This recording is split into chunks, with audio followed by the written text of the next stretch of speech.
every stroke. Armies rise in fumes and smoke. This is my war, my sacred dole.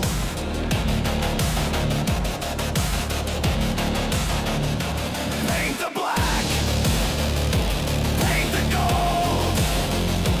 Bring the light to the grim and cold. The Emperor watches, don't you fold. Paint the black, paint the gold.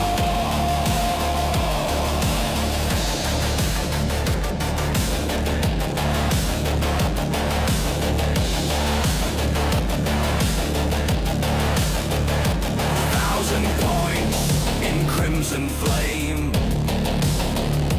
Each a soldier, each a name. They bleed for glory, I bleed for art.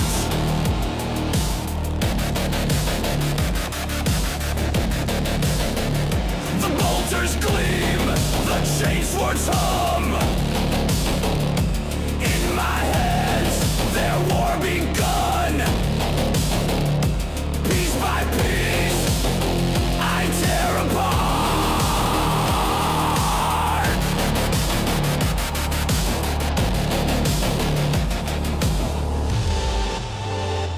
Mix the shades, the shadows grow. Chaos calls, but I say no. I say no, I say no, I say no, I say no, I say no, I say no, I say no. Paint the black, paint the gold. Bring the light to the grim and cold. The Emperor watches, don't you fold. Paint the black, paint the gold. Paint the black, paint the black, paint the gold. Bring the light to the grim and cold. The Emperor watches, don't you fold. Paint the black, paint the gold. Yeah, buddy, here we are. We're back. We're doing it. We're going to be painting once again. Thank you guys for being here. Thank you for watching. Thank you for hanging out. We're going to get back on our Runtherd and Gretchen. Get back on these guys. Hit a little bit of that. And then if we take a little break from painting, we're going to watch a couple of videos on how to solder stuff. So I got some soldering I got to do to fix my controller. But yeah, dude, grab your snacks, your drinks, your paintbrushes. Get there, find it, do it.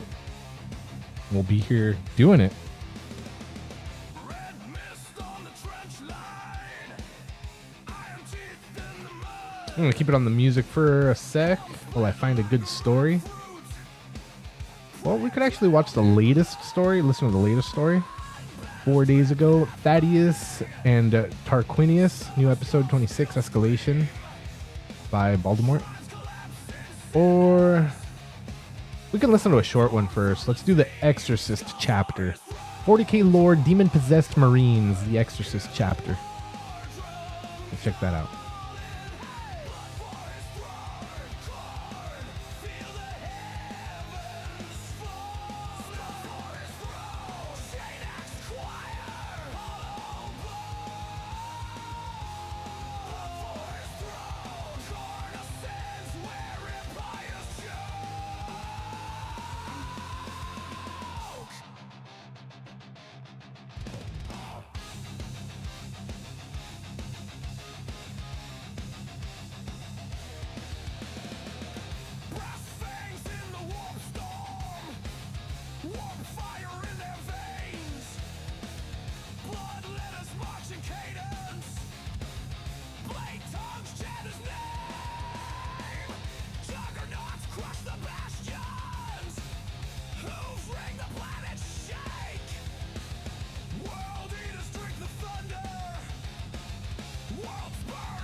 There are 1,000 chapters of 1,000 fighting Astartes. All right, there it is. We got it. We got it. Here we are.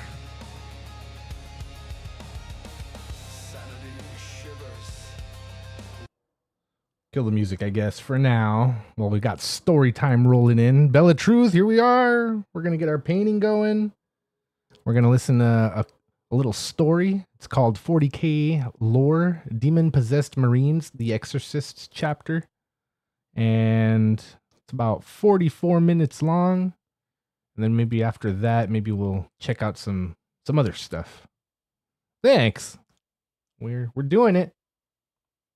Across the Imperium of Man, there are 1,000 chapters of 1,000 fighting Astartes. Each has its own traditions, doctrines, and secrets. Most adhere to the Codex Astartes, but many deviate from it in minor or unique ways. There are some who ignore it Wait, entirely. is it not coming through? Hold on. But what if I told you? Oh, yeah. All right, there it is. Here we go. Across the Imperium of Man, there are 1,000 chapters of 1,000 fighting Astartes. Each has its own traditions, doctrines, and secrets. Most adhere to the Codex Astartes, but many deviate from it in minor or unique ways.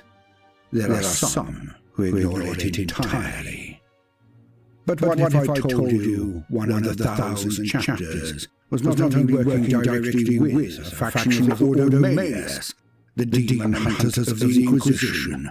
But what if I told you that if their secrets were revealed to the greater Imperium, they would be exterminated, to the least and last, and by Inquisitors of every branch of the Ordos? The secret is more terrible than that of the Blood Angels. It is more dangerous than the Dark Angels Fallen, or even the Wolfmen of the Space Wolves. This chapter hail from the bloodline of Rogueborn, yet not once as they entered the Feast of Blades, and they will never be part of the Last War Protocol. They are an elite force even amongst the Astartes, a foil to any enemy of humanity, but devastating to one foe in particular. They are warriors without equal, but gamble the fate of not only their chapter, their planet, their system and sector, but possibly the very existence of the Imperium itself. Veterans of the brutal Badab War, they helped put down the rebellion of Huron. They deployed in full chapter strength during the Third War of Armageddon against the Orcs of Gasgul. They had forces on Cadia when it fell to Abaddon's 13th Black Crusade, and have marines amongst Fleet Tertius of the Indomitus Crusade. Born of warp storms and inquisitorial machinations, I might be. they come from the cursed founding. Here it And their is. name is the Exorcist chapter. Welcome, gentle listener. I am Baltimore, your faithful servant, and I wish to introduce you to the forces, factions, and faces of the Warhammer 40K universe, the grim darkness of the far future, where there is no time for peace. There is only time for war. Like the video and subscribe if you enjoy the style of presentation. I can assure you, I am not an AI voice nor writer. And today, we begin a run of entries concerning the more exotic chapters of the Adeptus Astartes, the Space Marines, both new and old. There is quite a bit of hubbub about this particular chapter, and some confusion concerning the alterations to their canon entries. Hence, I will be quoting from the latest information on this chapter straight from the horse's mouth, from Uncle G.W. and White Dwarf. Also, it saves me a few days of writing that have been allocated to trying to get out my regular serialized stories, being Cronin and Thaddeus. I am working on it, I am. So give me the boon of your patience. But, as usual, let us kick off proceedings with a flavor piece. a wee tale to set the mood and show, not just tell, the individual attributes of this very unique chapter.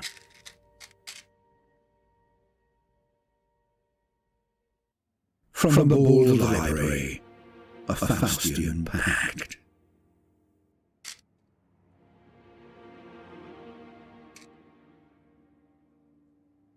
He had been out here for many hours now.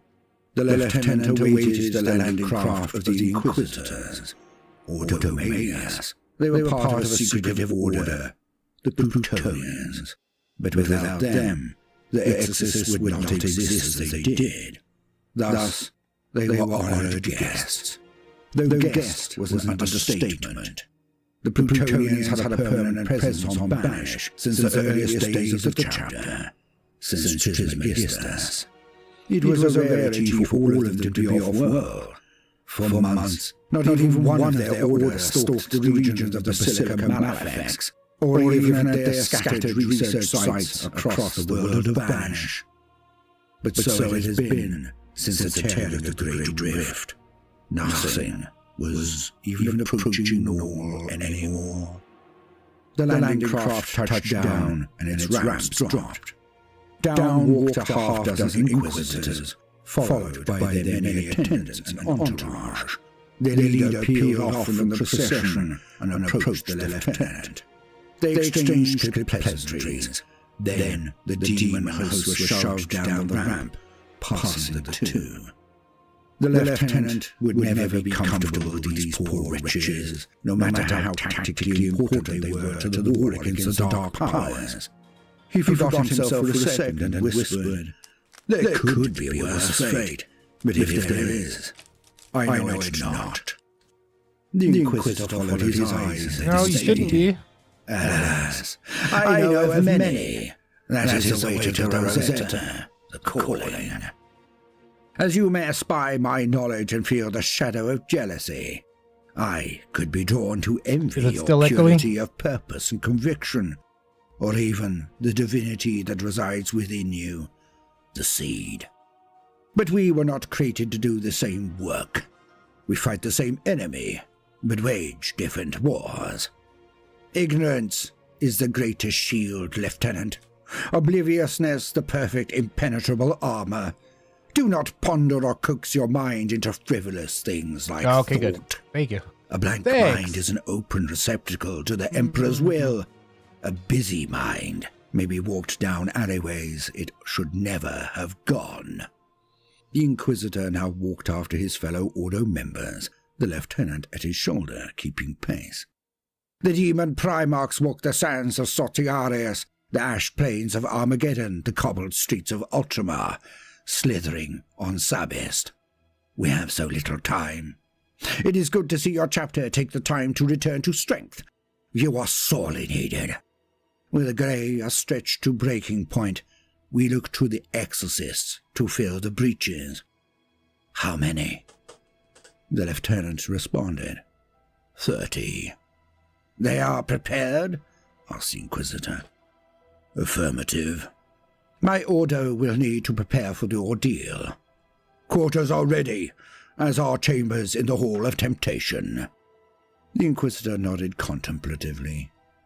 Then we shall begin in one cycle. Let us hope the Emperor can save more of this cohort than the last. Though the broken ones are useful, they pale into insignificance next to the utility of your brethren. The lieutenant responded by rote. The Emperor protects. Yes, my friend. That he does. That he does indeed.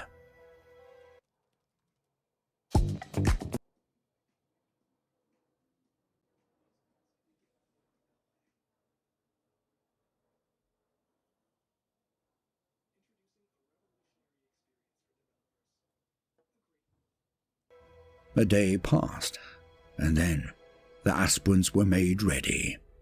Each in a separate chamber, each strapped to a table, each now dreading what was to occur. They had many of the extra organs of the full marine, but not all. Thus they were already so much more than human in body, their exhaustive training making them so much more in mind and soul. Hardened, fearless, yet now their true test came. Many would not survive this process. The Inquisitors marched individually into each chamber one by one. Around each lashed aspirant were drawn circles and wards of vile providence, ancient power. Incense filled the air to near choking point, creating a thick fog that obscured all. Then the chanting began. Words not meant to be spoken by mortals, never meant to be heard. The glottal tongue, the words of the enemy, demonic cant. Everything was done with astonishing levels of control and precision. Not one syllable was dropped, not 1 millimeter of word inaccurate or incomplete. The Inquisitors had performed this rite again and again in these very halls. It was a process perfected over millennia. In each chamber, a demonic sentience was conjured, abjured, then forced into the body of every last aspirant. Then the 12 hours of waiting began. Screams of obscenities and howls of pain and profanity echoed from the tongues of all possessed, their bodies racked with mutation, blasphemous signs, and stigmata. The men who would be exorcists were tortured by the dark souls encased within their minds, cohabiting their bodies, burning their souls. Some were so far gone that auto-targeting flamers blurted their Promethean fires to consume those who failed. Others were left as gibbering madmen, useful for nothing but to be transported to the great ship, the Purgatomb, to become hosts for more demons in the future, their bodies jails for myriad enemies of reality as time passed. But those who were strong enough, devout enough, pure enough, a mere 1 in 5 in this cohort, but far more than usual. They would have the demon exorcised from them if they had not cast out the infestation through sheer willpower alone. These survivors would go to the next stages, would gain the Black Carapace, and then, eventually, the Warplate of the Astartes. They would be taught the 666 verses of the Liber Exorcismus. Then they would join the battle line, and they would bring the Emperor's justice to the foul all across the galaxy, for they would be exorcists. Index Astartes. The Exorcist. Forged during the Dark Founding, the Exorcist chapter of Space Marines harbor a dark secret. Though strong of will and virtually immune to corruption, the depths to which they sink to achieve such stalwartness border on heretical. But perhaps to defeat your enemies, first you must know them. The Exorcists are one of a handful of Space Marine chapters who trace their creation to the shadowy 13th Founding. Historical records of this obscure event are scant and often contradictory, so it is little wonder that the 13th is commonly known as the Dark Founding. Indeed, the full details of the Exorcist Foundation are not widely known even within the chapter itself, and those who are privy to such secrets remain tight-lipped. This is in keeping with the Exorcist's customary silence on all matters that might attract wider scrutiny. Such secrecy is a necessary defense, as although the Exorcists are renowned first and foremost as a heroic and accomplished Space Marine chapter, they fulfill a second clandestine role as hunters of demons. If knowledge of this mission and of the disturbing manner in which the Exorcists prepare themselves for it were to spread beyond their homeworld, many Imperial agents would denounce the chapter outright. Yet the likelihood of such a discovery is reduced by the fact that most archives concerning the Exorcist Founding are either mysteriously closed or missing entirely. In the absence of hard facts, speculation has mounted, and there are some who view the Exorcist with mistrust, noting that they seem to have been present in more than their fair share of war zones blighted by chaos. Combined with the rare glimpses of the Exorcist's strange traditions and cult practices, this has been enough to provoke accusations of heresy. However unfounded, such ideas have found support amongst some of the Imperium's most zealous defenders, including the Black Templars. This is a point of considerable irony, as in truth, the two chapters share the same primogenitor, the noble Primarch Rogel Dawn. Conceived as a Codex-compliant chapter, the Exorcists were created from the resilient gene seed of the Imperial Fists, and they soon distinguished themselves as worthy scions of Dawn. In the early years of the chapter, the Exorcists proved adaptable to many different strategic challenges, whether fighting alongside other Imperial forces or blazing their own trail of destruction through the Emperor's foes. But when the Exorcists deployed to liberate the demon-racked world of Totem 4, the fate of the chapter changed forever. The colonists of the Totem system had long prided themselves on their independent spirit, and by the time they raised the alarm that they were under attack, the invasion led by the greater demon Keriath the Shrouded was already well advanced. The Exorcists were first to respond, and upon landing on the cardinal planet Totem 4, they were immediately beset by a huge host of Tzeentchian warp spawn. Though these eldritch horrors had the numbers to overwhelm the Astartes, the Exorcist's resilience of spirit was formidable even by the measure of Space Marines. Whether by some quirk of genetics or the invisible will of the Emperor himself, they found themselves able to overcome the corrupting touch of sorcerers and demons in situations others would deem hopeless. So it was on Totem 4, as the Exorcists advanced boldly through the planet's blasted cityscapes, taking considerable physical damage but never yielding to the assaults their twisted foes made on their minds. Angered by the Exorcist's strange resistance to the mutagenic gifts of Tzeentch, Keriath the Shrouded sought out their leader, Chapter Master Enoch Trismegistus, and hurled his entire psychic essence into the stoic Space Marine's mind. Even the heightened resolve of the Exorcist was no defense against such a powerful entity, and the Chapter Master succumbed to the possession. Yet Keriath's victory was not complete.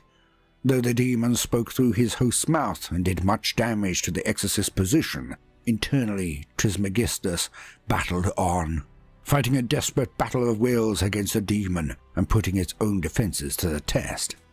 While this ordeal took a grave toll on the Chapter Master's psyche, it gifted him with profound insights into the weaknesses of his foe, and awoke a measure of his own latent psychic ability.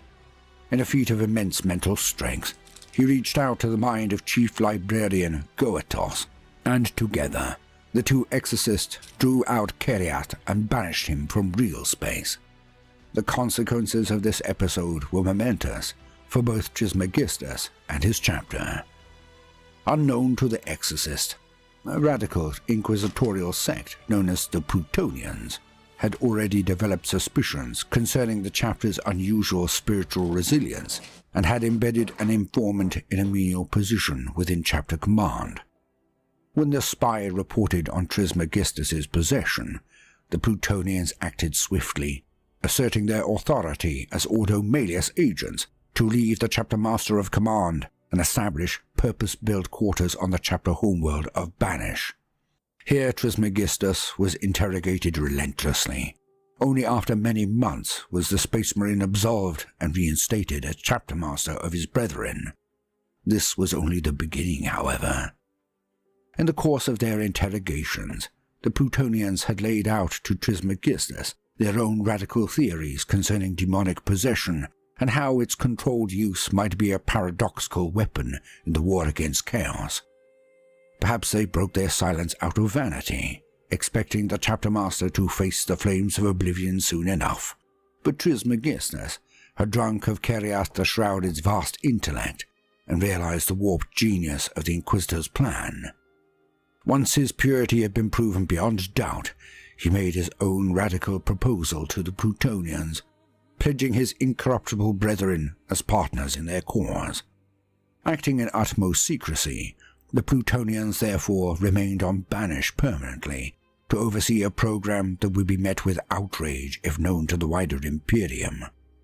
Entering a forbidden facility known as the Halls of Tempering, each new exorcist recruit and each compliant existing warrior would be subjected to demonic possession like Trismegistus had been, albeit by entities of much lesser power and under tighter controlled conditions. After a period of intense monitoring and scrutiny, the Inquisitors would then drive out the demon and return the victim to the care of the chapter for a full phase of recovery and reflection. So began a unique initiation ritual that continues to this day.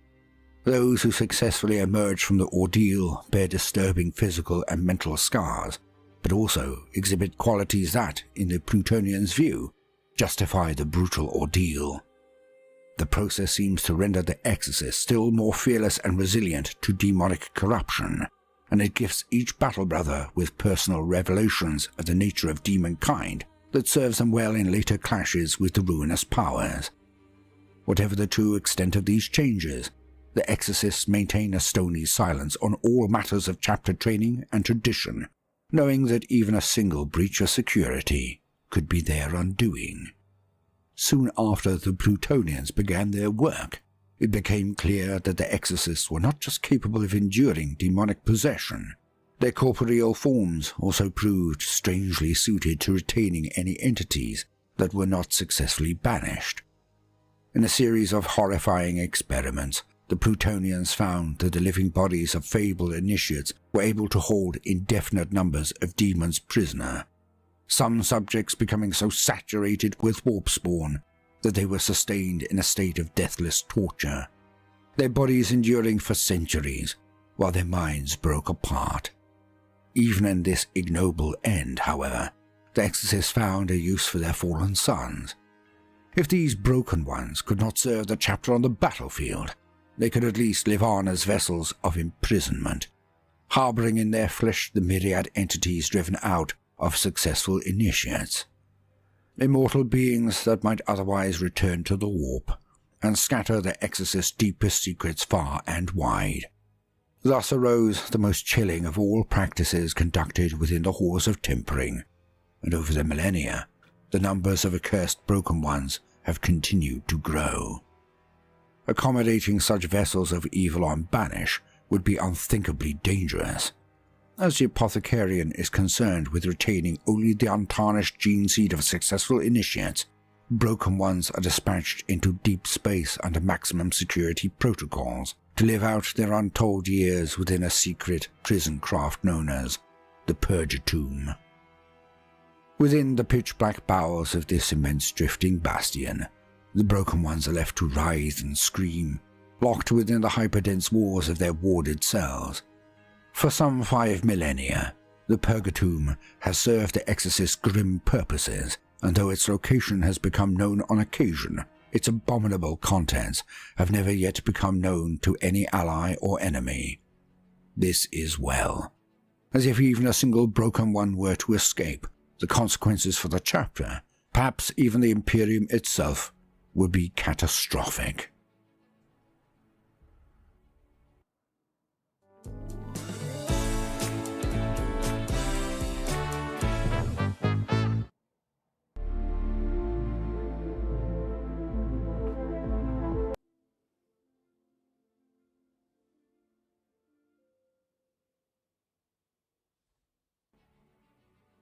The Era Indomitus. Since the emergence of the Great Rift, the galaxy has been beset by warp horrors and heretical uprisings on an unprecedented scale, and the renowned incorruptibility of the Exorcists has never been more in need.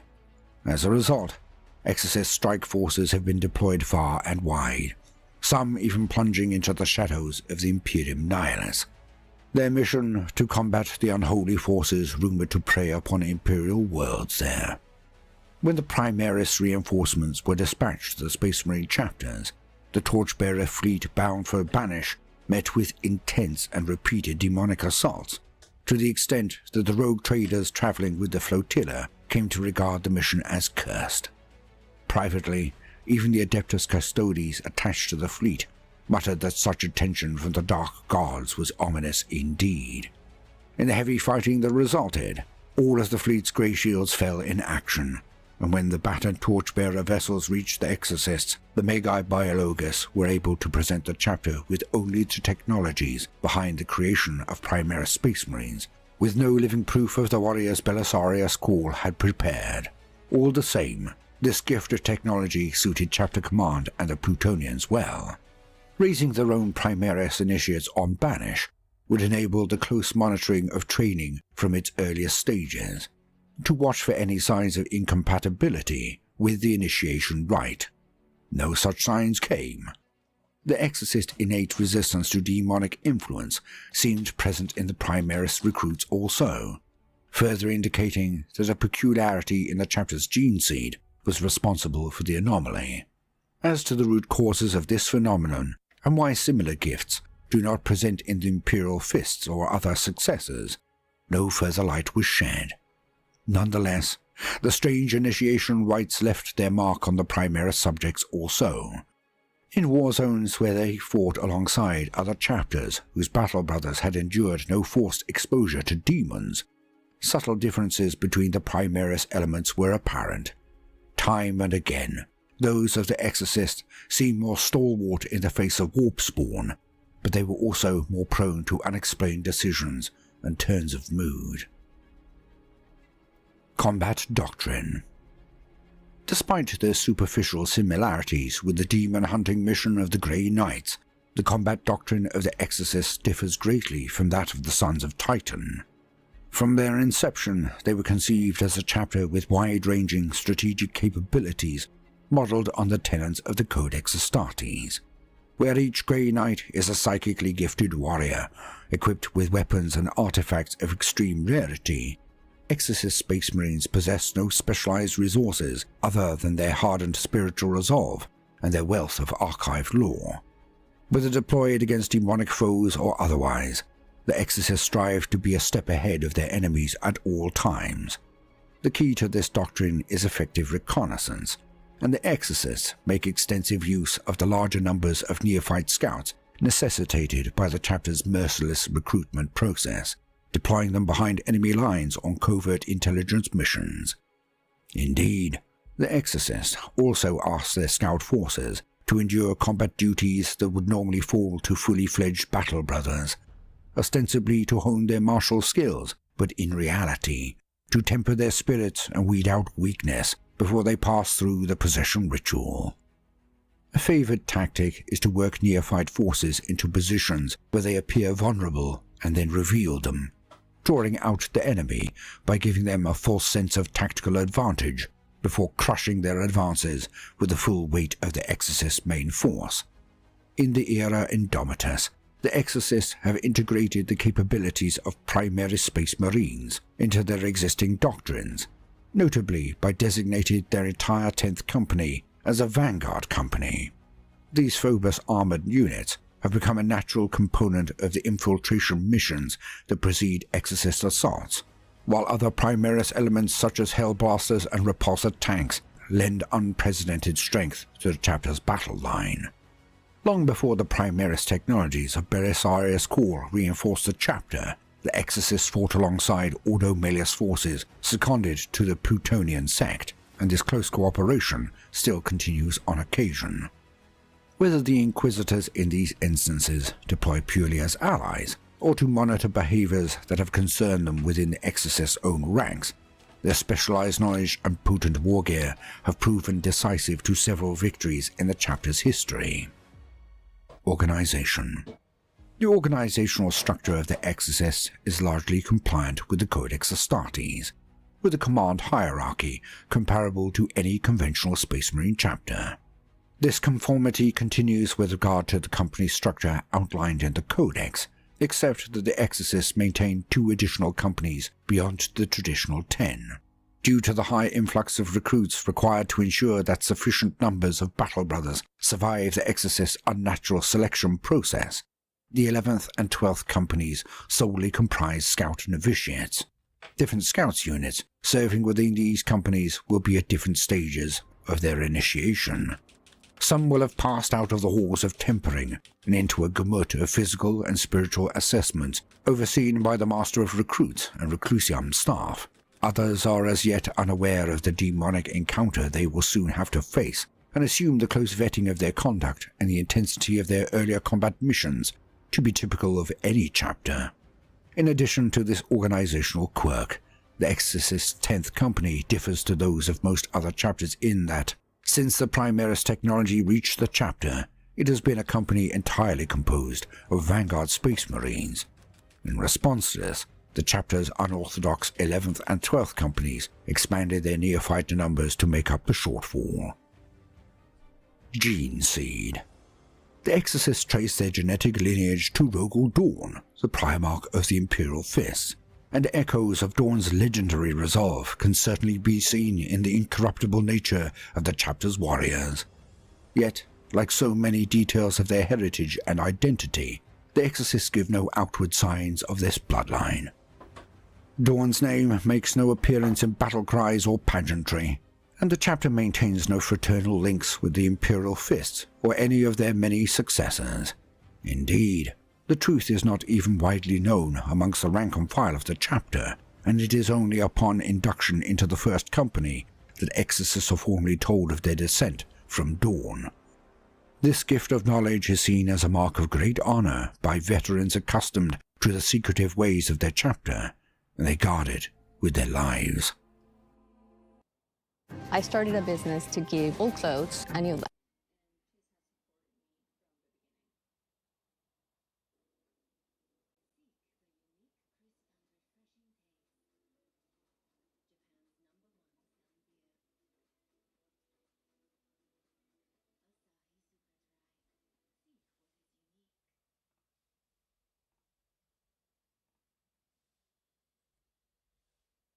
Homeworld. Though the Exorcists spend extensive periods as fleet-based campaigners, their permanent base of operations is the feral world of Banish, in the Narasima Straits. Boasting little in the way of natural assets or valuable infrastructure, Banish has proven an inconspicuous sanctum for a chapter as insular as the Exorcists, being likely to draw unwanted attention from over-inquisitive allies. In addition, the primitive human tribes of Banish have proven themselves a worthy recruitment pool of the chapter's particular needs. These hardy nomads were descended from imperial prospectors stranded on the planet in an earlier age, and centuries of isolation have made them a regressive but highly self-reliant people who have forgotten the promise of technology and galactic exploration. Beneath the steaming acid swamps of Banish lies the Exorcist Fortress Monastery, the Basilica Malefax. This mysterious underground complex is unusual for being home to not only the strategic headquarters, armory, and other facilities typical of most Space Marine homeworlds, but also the extensive precincts of the Plutonian Inquisitors. It is here that Exorcist initiates are ushered into the gloomy depths of the Halls of Tempering. Full details of the arcane technologies housed in this place of possession are known only to the Ordo Malleus radicals and senior figures in chapter command, and those Exorcists who emerge do so with no memory of the means by which the Inquisitors work. The remainder of the Fortress Monastery houses all of the infrastructure required by any Orthodox Space Marine chapter, along with a number of peculiarities.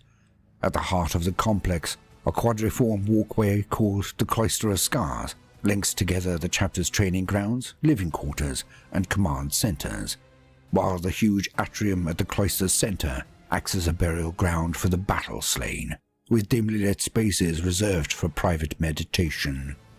The outer walls of the cloisters are studded with many stone archways of varying size and grandeur. The larger of these lead off to the great institutions of the chapter: the Reclusium, Apothecarium, Armory, and the Council Chamber where the Chapter Master presides.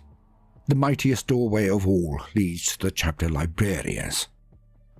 Behind thick blast doors sentryed at all times, the Chief Librarian and his subordinates preserve detailed records of every Exorcist battle, paying special attention to any demonic foes encountered and the methods used to defeat them.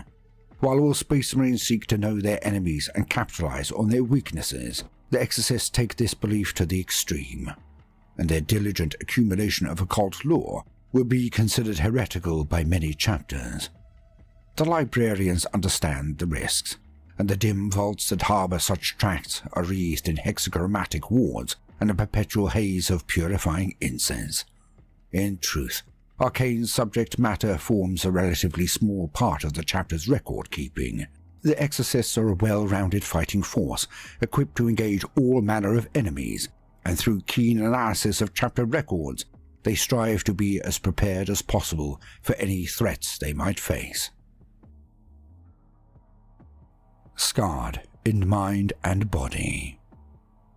Even the most resilient exorcist initiates who emerge from the halls of tempering carry physical and mental stigmata for life. The exact nature of these wounds can vary as widely as the nature of demons themselves, with each warp entity leaving its own uniquely malign imprint. Initiates possessed by beings of a particularly duplicitous nature may be left with unshakable paranoia that they are being plotted against, while some of those who hosted demons of rage and wrath afterwards find their own bloodlust difficult to subdue. Beneath their power armor, exorcists bear unnatural physical scars and blemishes. Some of these take the shape of fell runes that throb with a dull pain in the presence of warp spawn. Others are tiny lacerations that never truly heal and require frequent repurification. Discolored eyes and patches of scaly flesh are not uncommon, and some survivors even experience spiny growths sprouting from their head or limbs, while exorcists regard these anomalies as marks of honor signifying the defeat of the unholy. To prying eyes they would be sure signs of heresy, and the afflicted are careful to conceal or replace with augmetics any stigmata that would draw attention. Not all of the consequences of possession are burdensome. Many a hostile psyker has found the minds of exorcist space marines to be particularly hard to corrupt, though they do not understand why.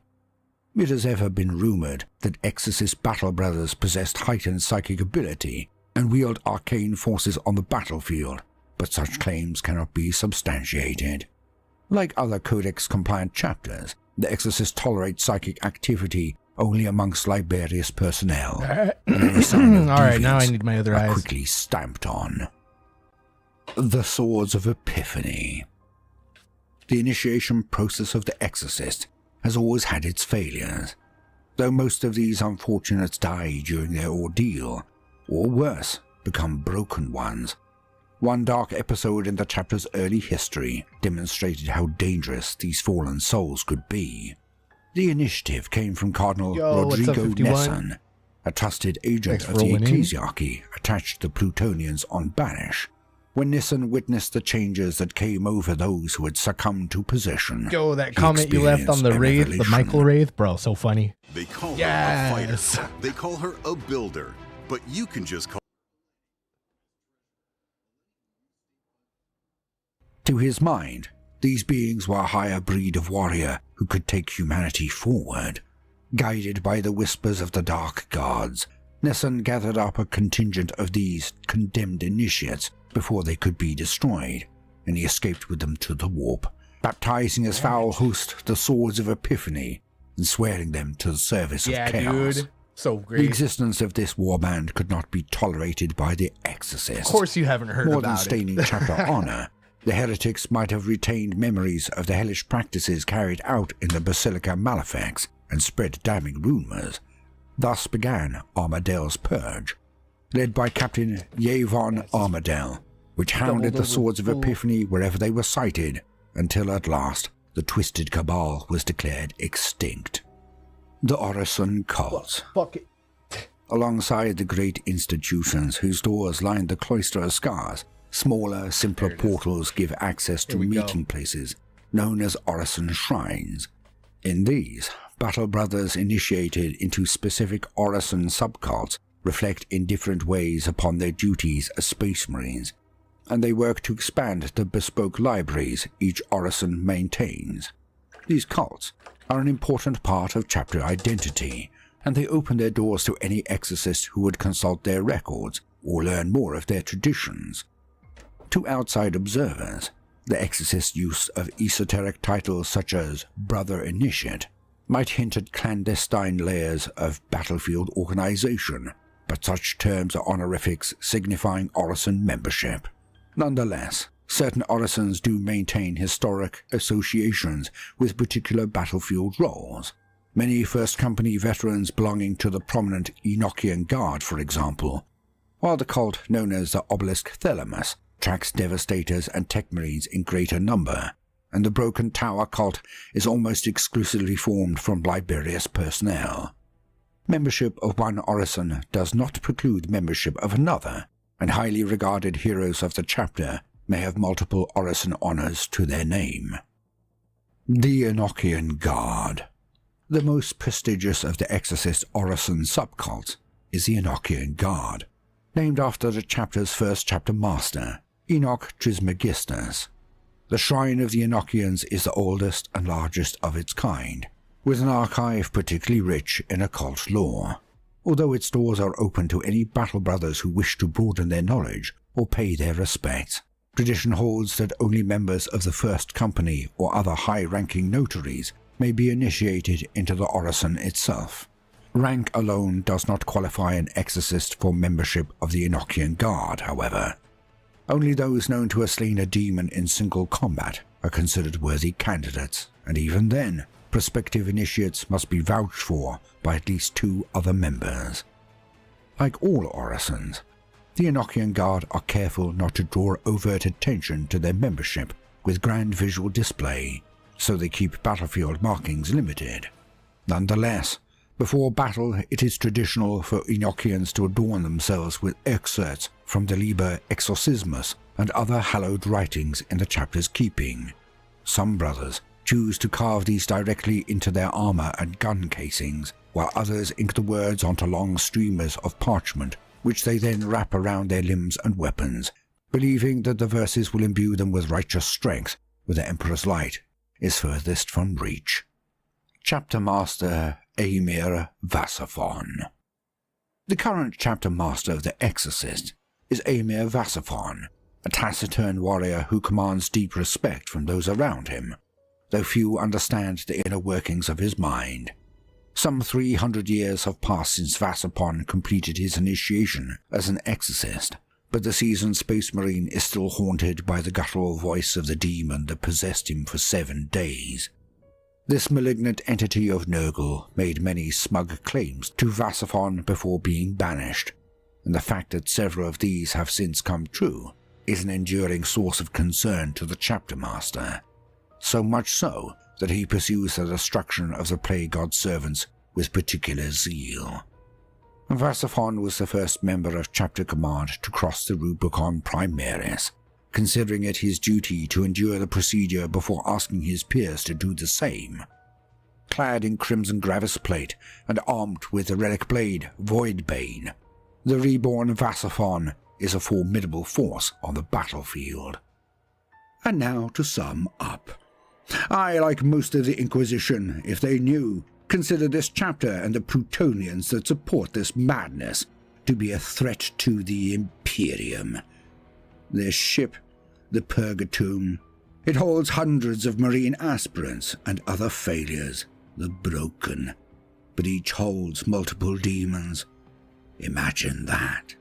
Being stuck in a cell for all eternity, sitting there with more and more demons forced into your body to share the confines with you and your soul. I can think of no more terrible punishment. The Exorcists have captured as many dark souls as possible, holding them in this realm to remove their influence in another, the Warp. The Exorcists have been doing this for millennia. Every demon they catch, every one they exorcise, they attempt to bring back, and then place in one of these broken ones. But what if they were all freed at once? What if that ship exploded? What if all the accumulated knowledge of those demons should return to their cohorts, their dark patrons? How the halls of the 4 hells would fill with returned demons bearing gifts of knowledge, of the Imperium, its regimes, its secrets, its Astartes. Who knows how much the demons have learned while trapped inside a mind with the Marine, aspirant or veteran. The galaxy is still recovering from the tear across its midriff, the Cicatrix Maledictum, the Eye of Terror, the other boundaries damaged by the birth screams of the Chaos Guards. As I have stated previously in my How Warhammer Ends video, I believe the wars between the Immaterium and Materium have dangerously weakened. Yes, the Necrons attempt to reinforce them again in their regions of stilling, the prior nexuses, or nexes, but the second psychic awakening of humanity has eroded it further. Could the simultaneous release of so many demons create another rent in the already fractured walls separating the two dimensions? Or would it simply be the last tear that unravels the whole screen? Let us hope the Exorcist chapter remain loyal. Yet their sects sound so very much like warrior lodges, and the Plutonians may well drag down the chapter, as they are only one misstep from falling. But what if the Purgatome, through coercion or betrayal, should fall into the hands of chaos? Let us hope we never find out. I have been Baltimore, your faithful servant. As always, like and subscribe and tip if I have earned your bounty. And do check out the links in the description, for other videos and, of course, savings on purchasing. And, most importantly of all, no matter what you do today, do try to make some time for fun. Toodaloo.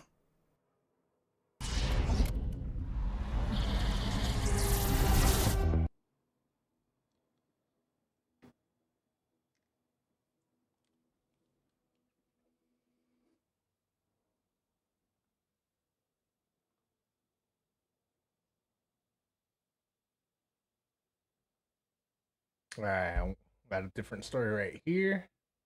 One more.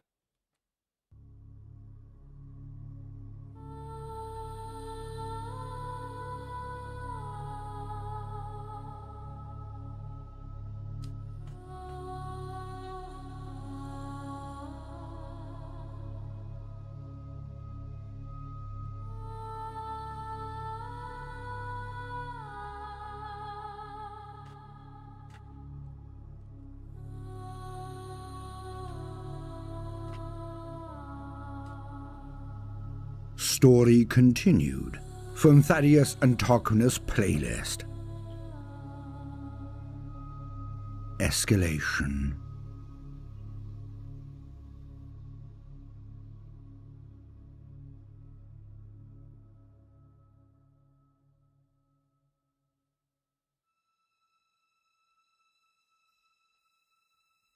Three faces fade from my mind. Echoes of echoes. Our only secure way of corresponding, conversing, the only one we know to be safe. Three faces, where once there were four. Two of them are my counterparts, leaders of their own prongs. The other face, our permanent watchdog on the conclave, Scardia. It was our monthly catch-up. At long last, we all have something worthy of reporting. Whether that's a good thing or not remains to be seen. But it made a change. All of us having something to chew on. I reported Tamerlane's capture, the Hydra amongst us, the risk of more. The contact we'd made with Xenos races, with a common cause to our own. I'll get to that in a sec. The Gene Warriors, armor, ships. The pocket empire we now face. The enemy has grown potent in manpower and munitions out here in the dark. The others, they tell me all they've discerned. Planets devoid of life, artifacts unearthed and stolen, ancient battlefields are more derelict graveyards amongst the stars. And more dead Xenos ships of equal antiquity out here. Those metal skeletons the Farseer called Ogier, or was it Ingir? What the Imperium knows as the Necrons. I don't pretend to have an in-depth knowledge of Eldar history. I am not Ordo Xenos. But we are so very far from the Eye of Terror, the old heartlands of the Eldar. Why was the sector on the fringes of the galaxy so damn important, so hard fought over?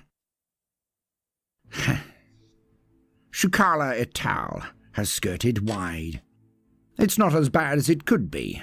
Thankfully, this pocket-human empire does not stretch to the very borders of the Imperium. But it's larger than we'd wanted to believe. We need more details. The other prongs have dodged far fewer massing fleets in their regions, so the activity is definitely in my vicinity. Hence, Shukala is bringing his prong south to meet us, if he can get near us at all. Bromir the bear. He has claws all right. He purged his way across, yet moved quickly. Picked his battles, but bloodied anything that's come near him. Deep sigh. That may not garner us any popularity out here, but Bromir was always incorrigible. Nobody could change him if they tried. He's already hit 2 outposts of this Omega Empire. What he found was disturbing. Altars aplenty, but not just in Madrort alone. The 4 are seen everywhere. Their taint runs deep. They are blatant. I've literally walked my charges into hell. But Scardia. The Ordos are torn, all of them. Hereticus, Malleus, and Xenos. Guilliman, the Primarch reborn. He isn't causing ripples. He creates tsunamis. Yet, there are movements in the highest convocation. They are gaining position reports, and all of us in the traditions who have our 100th successor. Slowly they track us. The time of testing will begin. Thus, we do not have forever out here. The wheels of the bureaucracy turn slowly, is what many believe. But I have witnessed them grind down all. The Grey are involved, or so Scardia reports. We traditions will comply, or... We have months, a year or 2 perhaps, but not decades. We remaining prongs must decide the matter. It's time I commit. I despise burning any resources I have hoarded from my successor. Yet it was Barbon who scolded me, motivated me, advised me as he always does. While he lay in that apothecary bed, we discussed my little affliction. He read me the Riot Act. Thinking my justified kicking about the drinking was over, I was leaving when he stopped me, said his piece, and it hit like a cyclonic torpedo. Thaddeus, my oath keeper, my friend, the time has come. Your life, it is worth living. You are not merely a conduit, a stepping stone. You've hoarded all your life to pass it on to the 100th. But if there is no one to pass it on to, no order, no Imperium, only chaos, you will have failed worse than if you'd not scrawled one name in the book. You said you had opened your trove. You lied. You've divvied out weapons, talismans, and trinkets, but not done what is required. It is time. You've let events take control. We must be the hunter. Hope. You said we would bring it wherever we went. You promised me. You are not just a Thaddeus. You are the Thaddeus. This is the time. This is the foe. And that was it. Barbon is always right. Well, apart from the vanishingly few exceptions that only go to prove the rule. I marched to my quarters with purpose. All of this, is beyond life and death, beyond traditions and lines ending. Truly, this is the war the traditions were formed to fight. I honestly believe that now.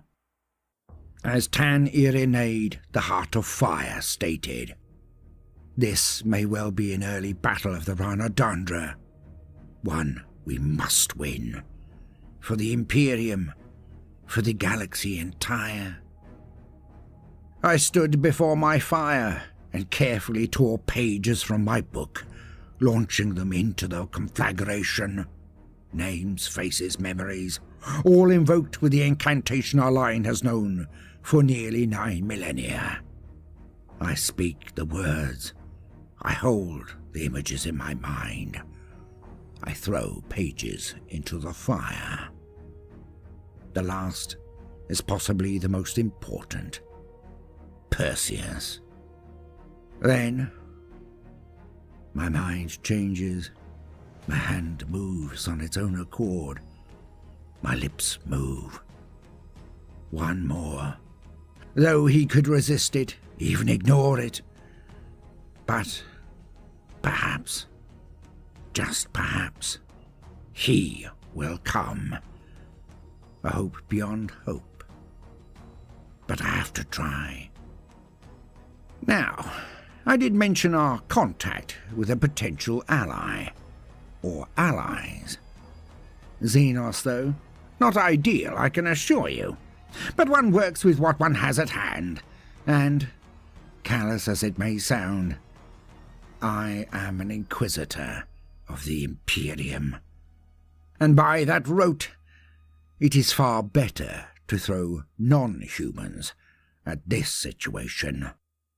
Yet I must admit, I do genuinely enjoy the company of a few of them. Well, from the interactions we've had. Like Andrad and the Heart of Fire, or Louis, the stance is all. Some species wear many faces, as do we humans. But many of these beings are mono-interactive, unguarded, direct. One tone almost. But if you are watching carefully, there are nuances there. It's like a minefield, for all peoples have different taboos. So, I usually send in Andrad first. Negotiate trade, and everything grows from there.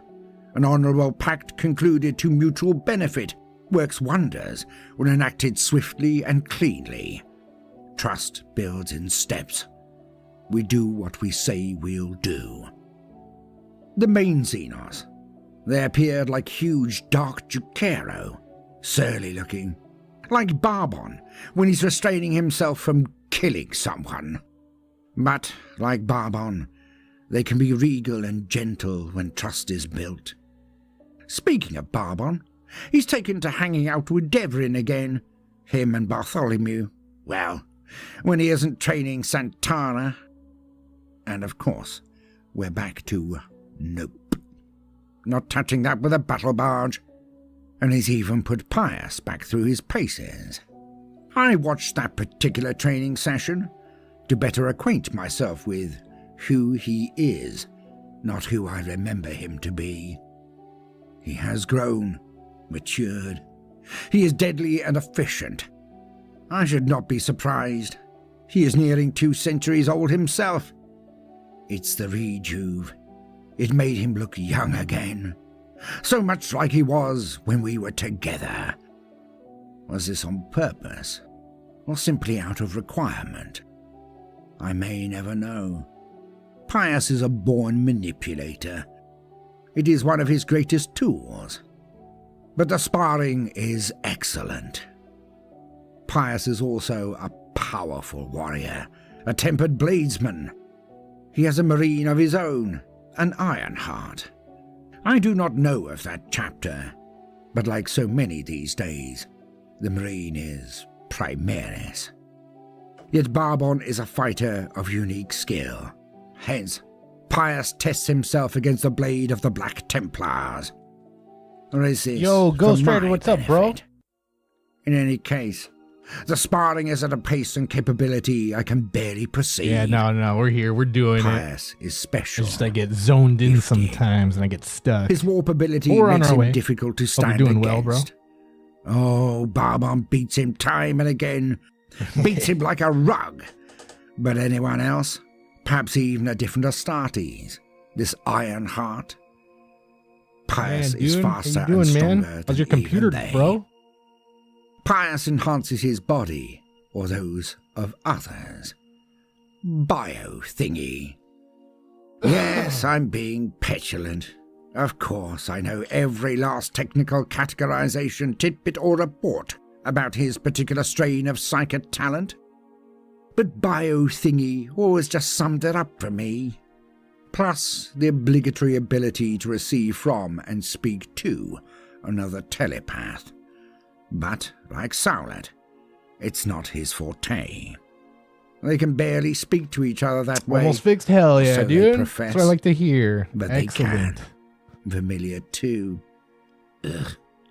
I can see You know, why I whenever was you get such a it hard fixed, you're sell more than welcome to hop and a on bit of a whatever we're liability playing. to the line. We're doing it, bro. But I have a more rarefied talent still. Just the one. Every last human soul is important, but perhaps not the body that houses it. I can see the greatness in others. More to put it, I can see those who could be great if nurtured, if kept alive. Pius has it. So much more so. I thought he was going to be the one, the 100th.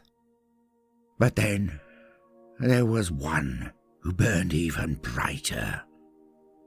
Thrown into my path by Providence alone, by the Emperor. Better not go there, Hell yeah, dude. Barbon said. Sounds like I a still had plan, it. Stan. Even now, many weeks after the event. Yet Vermilia is right. Pius will have to do.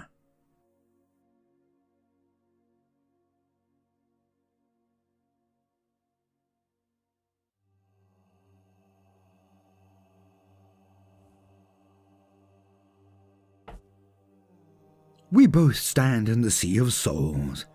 Lights and feelings, senses reflected, minds unshackled from the limitations of time and place, laws and space. Tan Irenaid, the Farseer, here's my admittance in full. The further conflict with Madrort, his bid to turn me, my rebuttal, how he tried to drag me down to end me, how I used his name to shock him for those fleeting seconds required to escape. The Heart of Fire said not one word Cheers, you throughout guys. my entire narration. When I ended, he simply muttered to himself. The strands converge. The enemy is named. He looked across the sea of souls, quiet, silent, then rounded on me and began. Coolly, calmly, dripped horror, enlightenment, secrets, and truth onto me, into me. The Gyrinx at my feet was exhausted by his litany of education. It seemed never-ending. Wisdoms of ancient times, imparted by tale, myth, analogy, and clarifying interpretation. Glyphs and wards drawn, and the ways to sunder, plunder, or play with them. Perspectives that changed my reality, my mind, my very sight. The way to break and bruise and burn, like a marriage experienced in a minute. Time had no meaning. My mind was near shattered. If not for the cat, I would have been driven mad. But then, without the cat, I would not have understood half of his briefing. I dropped to my knees and gasped at him, but still he towered over me, unrelenting, inscribing his lessons on my very soul. And it came to the point where I could take no more, and he guided us back to our bodies. I instantly passed out. I awoke 2 days later, but on the third day, he took me again. This time, I was gone for 10 full hours. In the other realm, it felt like months. He blasted me again with the keys to the universe. He did not say why. I did not ask. I endured this 3 more times while in transit. The last time was the worst. When it concluded, I was out for the count for 3 days. Tan Irenaid had passed to me all I needed to know. I was changed. Oh, my face was the same. What? Even my hair What and happened? clothes, walk and gesture. All the same. But inside, Birthday within, suit aliens? What I happened? was as different to my old self as I ever was before the replacement of my eye and half my skull after the beating I took from the Chaos Space Marines.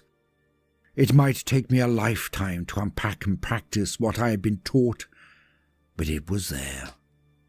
Every detail at my mental fingertips, should I but reach out and grasp it. My mind had been rewritten.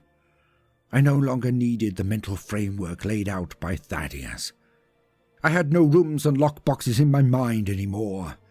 I had a garden of infinite beauty, where each smell was a sonnet, and every flower was a secret of eternity. And of course, in the shadows, horror unrelenting. Was I even human anymore? My body was. My soul was certainly not that of an Eldar, but my perception, perspectives, pleasures and pressures were transmogrified. Everything felt different. Will I be so altered that I cannot be amongst my own kind? Will I be so odd, so different, that my own people will always view me askance, treat me like a null, a stranger amongst a crowd? Is this a deviation forced upon me that cannot be undone? Being a telepath, I know that most people do not work on thought. They work on instinct, and animalistic tells and turbulence dictate the relationship and interactions of so many of us. Half-thinking beings who cannot escape from the base reality of our biological urges and preformed evolutionary programming. Will they be able to sniff me out? Will they be able to sniff out my mental mutation? Ah, revile the mutant is the litany. But that is only a form, not soul. How much more detested will I be if anyone catches on? Or am I pretentiously bewailing a piffling addition of knowledge to a voracious mind? Does knowledge burn and change the soul? Thaddeus, my first master of the mind, the very blood of he who sits on the throne. They thought and taught as much. I will need to work out who I am again and again over the coming years, the exploration of a lifetime, to truly know oneself. The battles that come crashing towards us all will tell if this was necessary. Only time will tell if this is a boon or a curse. Dare I even tell Ursula? Will she turn from me as some form of crossbreed monstrosity? I cannot face that yet.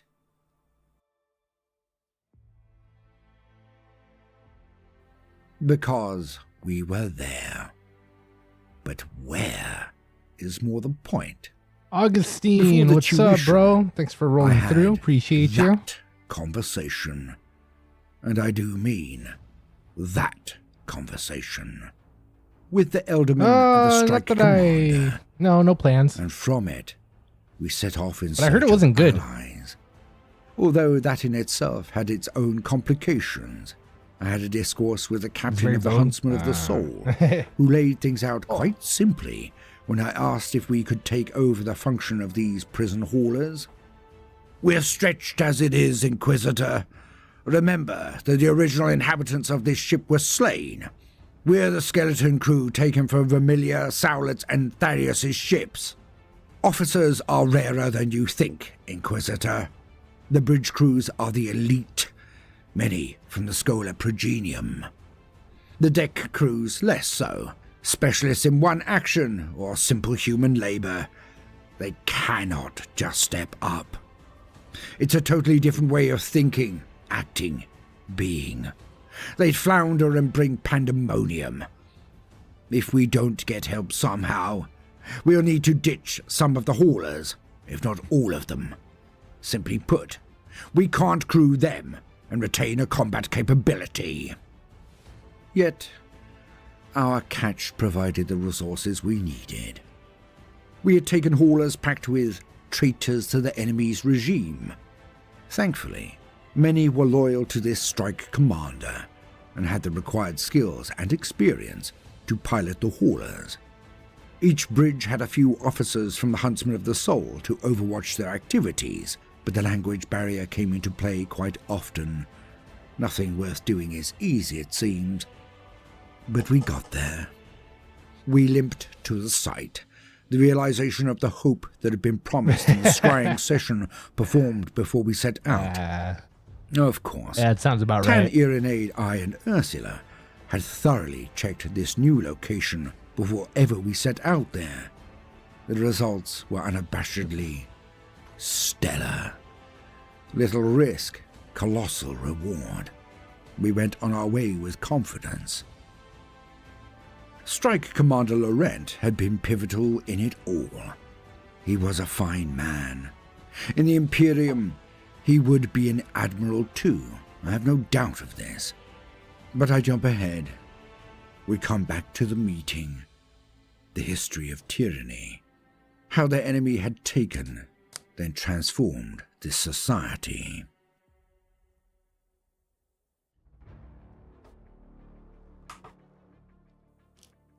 The Xenos. How we met, I can tell you. That was fraught.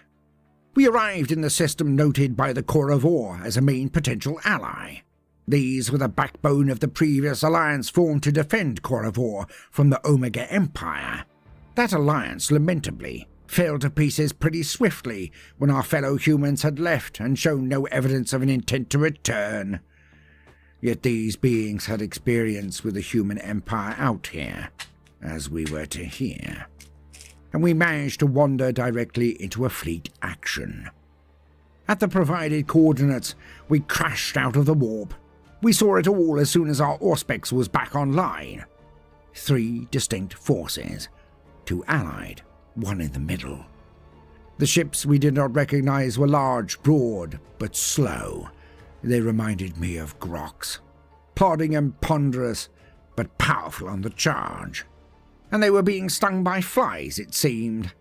When the Xenos turned to face one human force, they would back off and lead them on, permitting the second flotilla to edge in and shoot the Xenos in the weaker rear armor.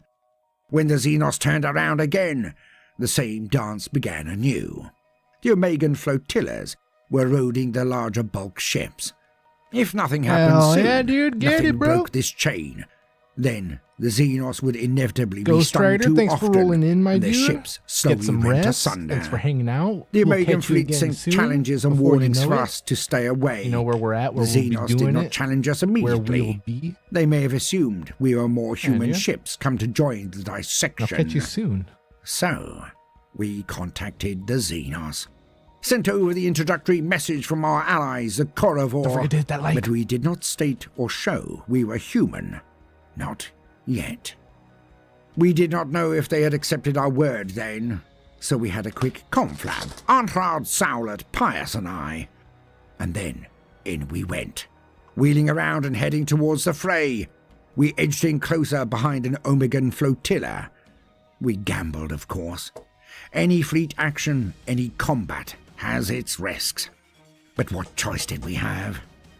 Leave a man to die, and you get righteous ire forever.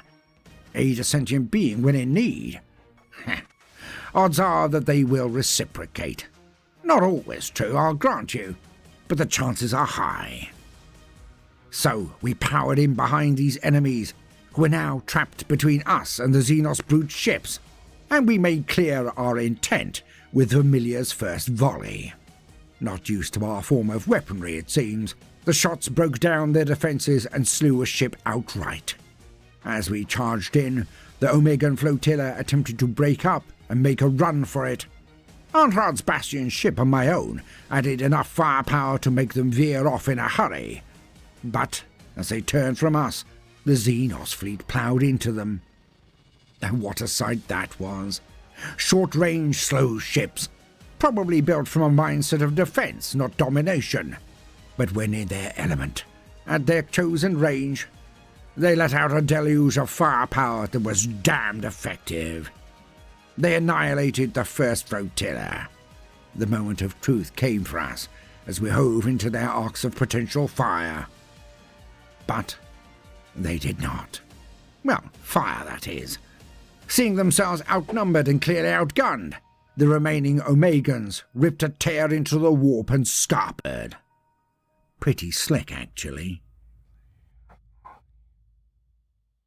We opened up comms, and the Xenos directed us to a planet at the fringes of the system. Yeah. One with exceptional gravity. We were escorted to its orbit by their fleet. If we went in there into this gravity well, There's it would be too much bloody going obvious on. and excruciatingly slow if we attempted ambush or even escape. The Xenos ships were accustomed to these pressures, it seems, so this region would be an equalizer in case of treachery from us. Unsurprisingly, the captains were very reticent to go into this orbit, but I overruled them. We had helped save the Xenos. Why would we break faith with them now? Compliance was a swift second affirmation of our positive intentions, and this paid off in spades. The initial contact was performed by Arnhard, as stated. He requested some of the most simple of supplies that anyone and everyone would have. Paid well over the odds for them, or so he told me, but this did indeed smooth things. He was human-ish, so their first impressions were not great, but they did not fire on us, even when I was then included in the discussions and attempted my first sally at true accord. Over the next few days, Vox discussions became face-to-face, then, finally, we went aboard their vessel.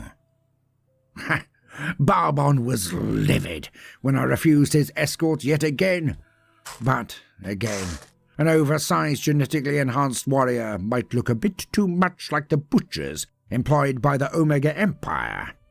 Again, I was surrounded by kin of the Leagues of Votan, which, I have to admit, I do take some tiny enjoyment in.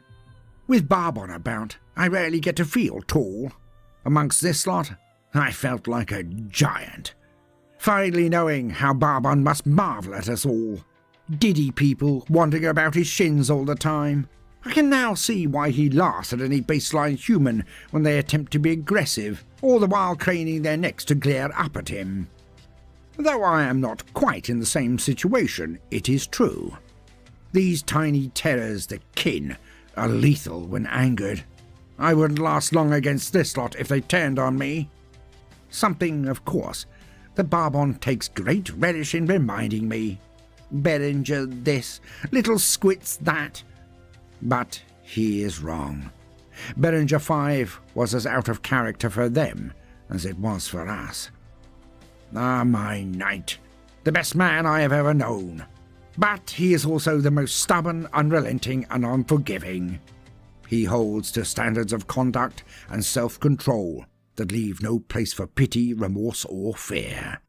Unsurprising from a son of Sigismund, I guess. Anywho, meet and greet we did.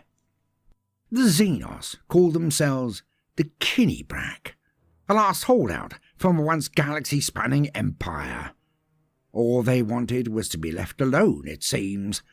Theirs was an outpost region that separated from the main empire of their kind many millennia ago.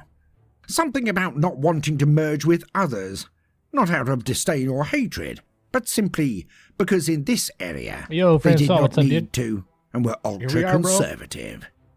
Go-it-alone kind of guys, it seems.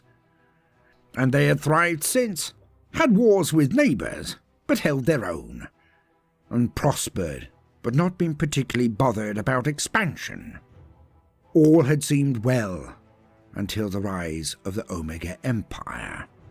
Fortuitously, the Korivor had vouched for us, and even more so, that this was where the Kinnebrak were to meet delegates from 4 other races.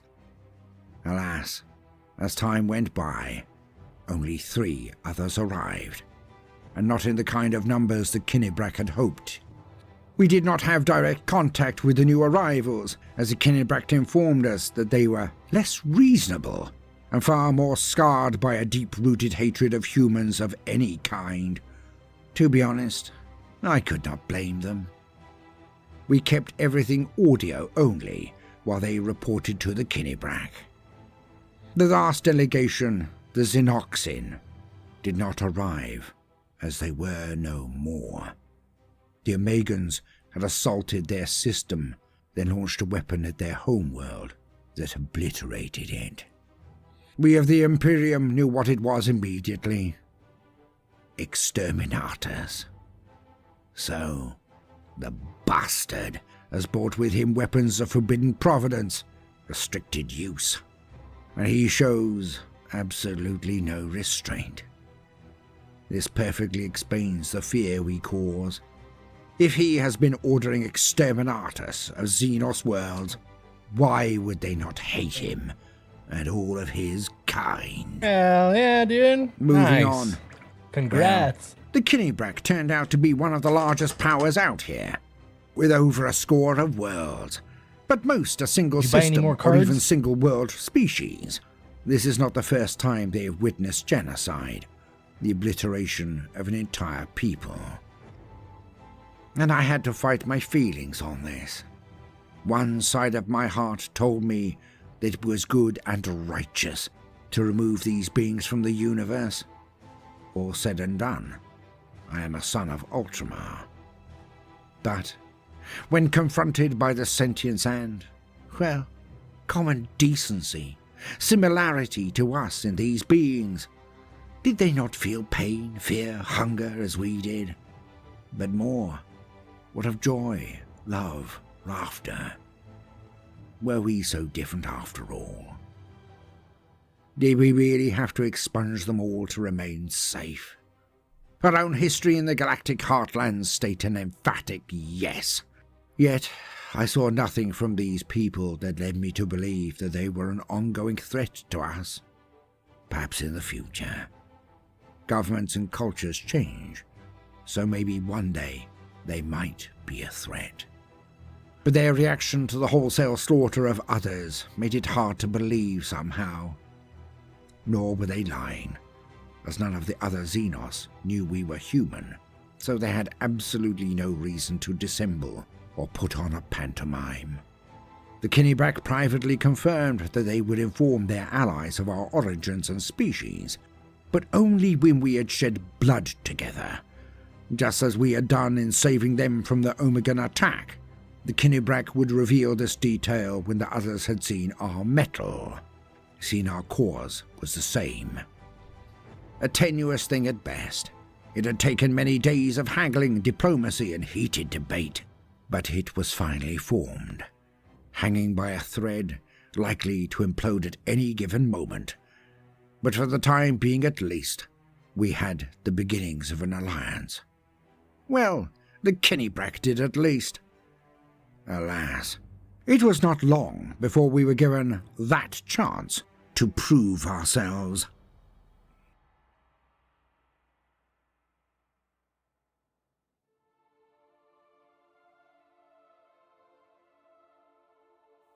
Before I had that conversation, I walked the pens, visiting them for the first time since we had captured the barges.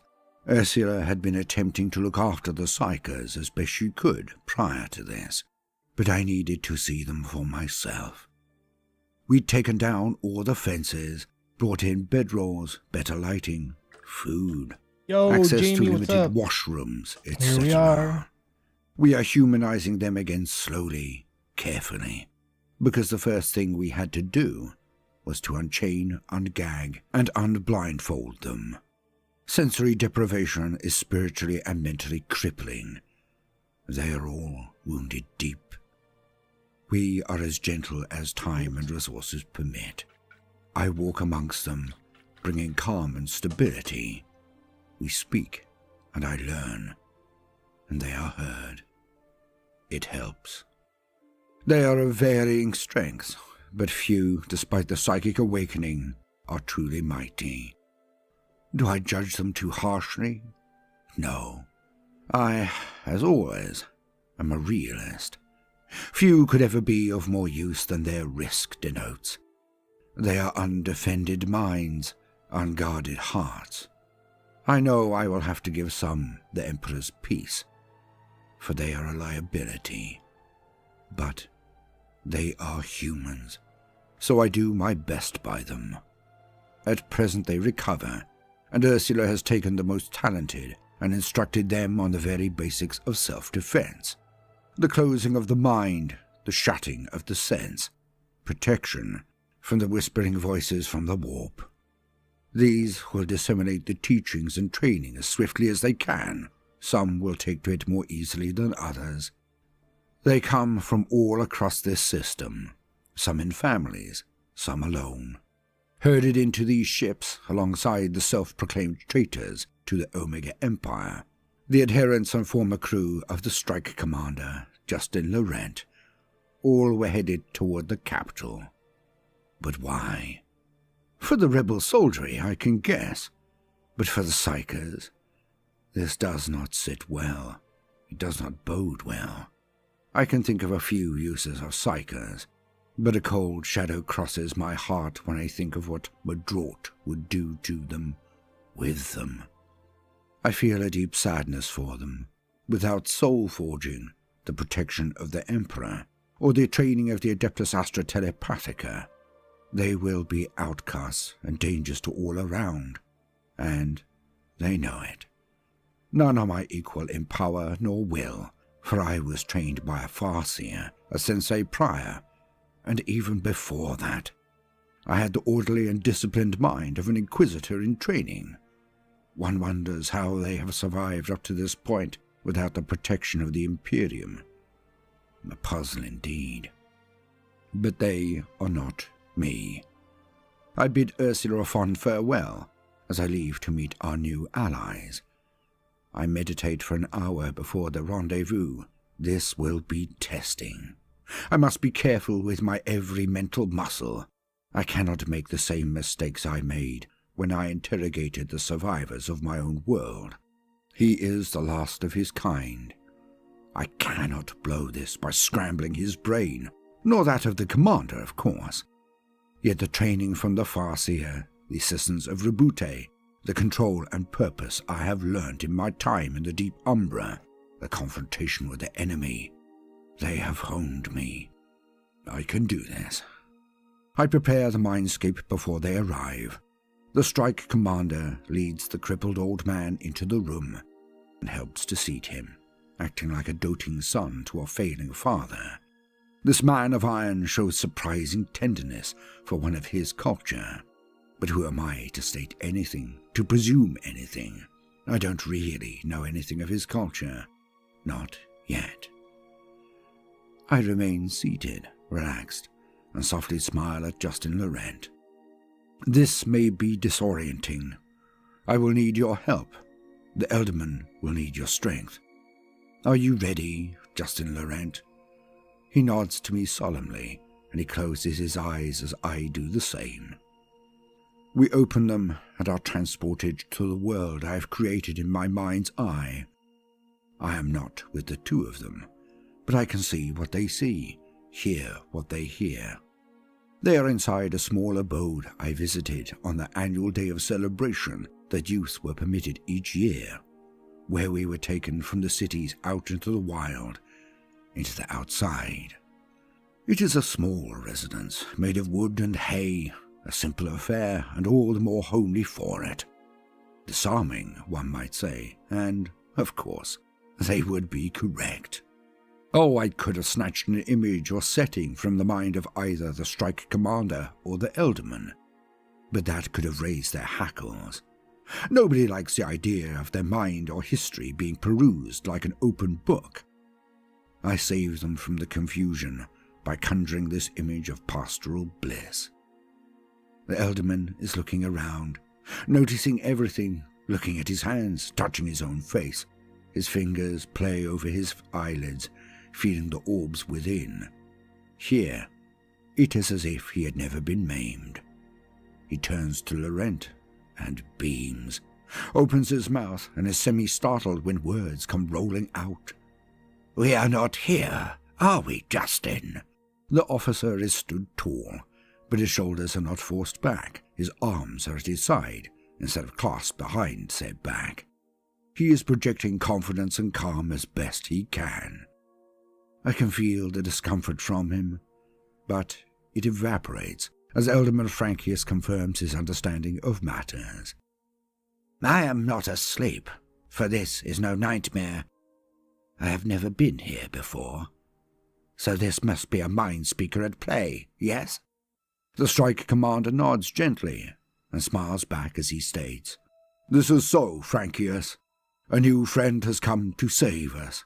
He freed us from captivity and wishes only to speak with you." "Ah, so you are not confident in him, or not confident in your ability to pass on what I have imparted to you?" "A little of both, if I am honest. Do you wish this to end?" The Elderman's eyes sparkle as he snorts, but in mirth, not derision. "I can see again, hear again, speak again. I have hands again." He picks up a small object from one of the side cupboards. He looks at it as he responds again. "I would prefer this continue for as long as possible, my friend. But this is a dream. I will do what is required. I will speak with this new ally of yours, Justin. Do you trust him?" The strike commander attempts to shroud his reaction, but he is too rigid to lie well. "I trust him to listen to you. I trust him to hear you. Beyond that, I cannot say. As you taught me, sometimes a savior can be a source of evil." The Elderman cannot take the smile from his face, even after such a doleful warning. "He can hear us right now, can't he?" This Elderman is no fool. "Aye. He can, I would imagine." "Where is he?" says the Elderman. Justin Laurent does not shrug. He merely motions to the door as he says, "I would imagine he is outside, giving us a few moments together to acclimatize to our surroundings." "Ha! How clever," says the Elderman. His smile does not wane, but the eyes take on a knowing look. Aye, I can see and hear all that happens here inside my mind. They are only guests in the landscape of my imagination, after all. I am careful not to connect to them any more than I need to project this halcyon vista. The Elderman momentarily looks mournfully at an empty cup, but heads towards the door.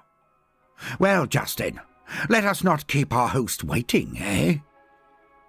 The strike commander nods and follows after him through the door. And what a sight they witness. Rolling fields of yellow crops standing waist-high, swaying in a gentle breeze. A warming sun shines down, not a cloud in the skies. Birds fly overhead, softly soaring on the summer zephyrs. Elderman Frankius breathes deep, takes it all in, is mesmerized by all around him, until he finally spots me, some 50 yards away. I stand beside a wooden table and 3 benches. On the table, our meats and fruits on platters overflowing, goblets with fine drinks within. For this event, I mimic the taste and texture of that fine wine the Eldar gave me once, the day the measuring began. My testing. It is the best taste I have ever encountered.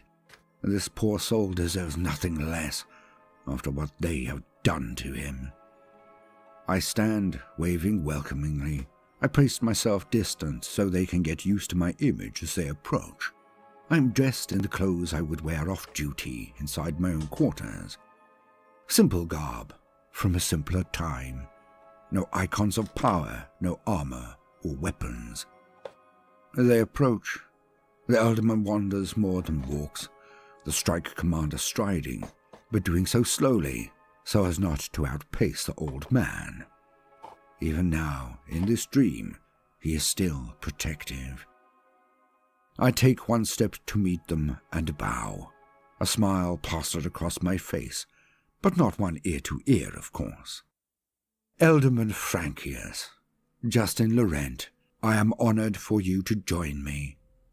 The Elderman steps forward, and we shake hands. I presume this is a memory of your home world. It is beautiful here. Before I can stop myself, a single word tumbles out of my mouth. Was. The Elderman and Strike Commander look at me strangely, as if noting the bitterness in my voice. A sadness crosses the Elderman's face as he nods to me gently, reassuringly. The Strike Commander covers his emotions, and I watch his blank face.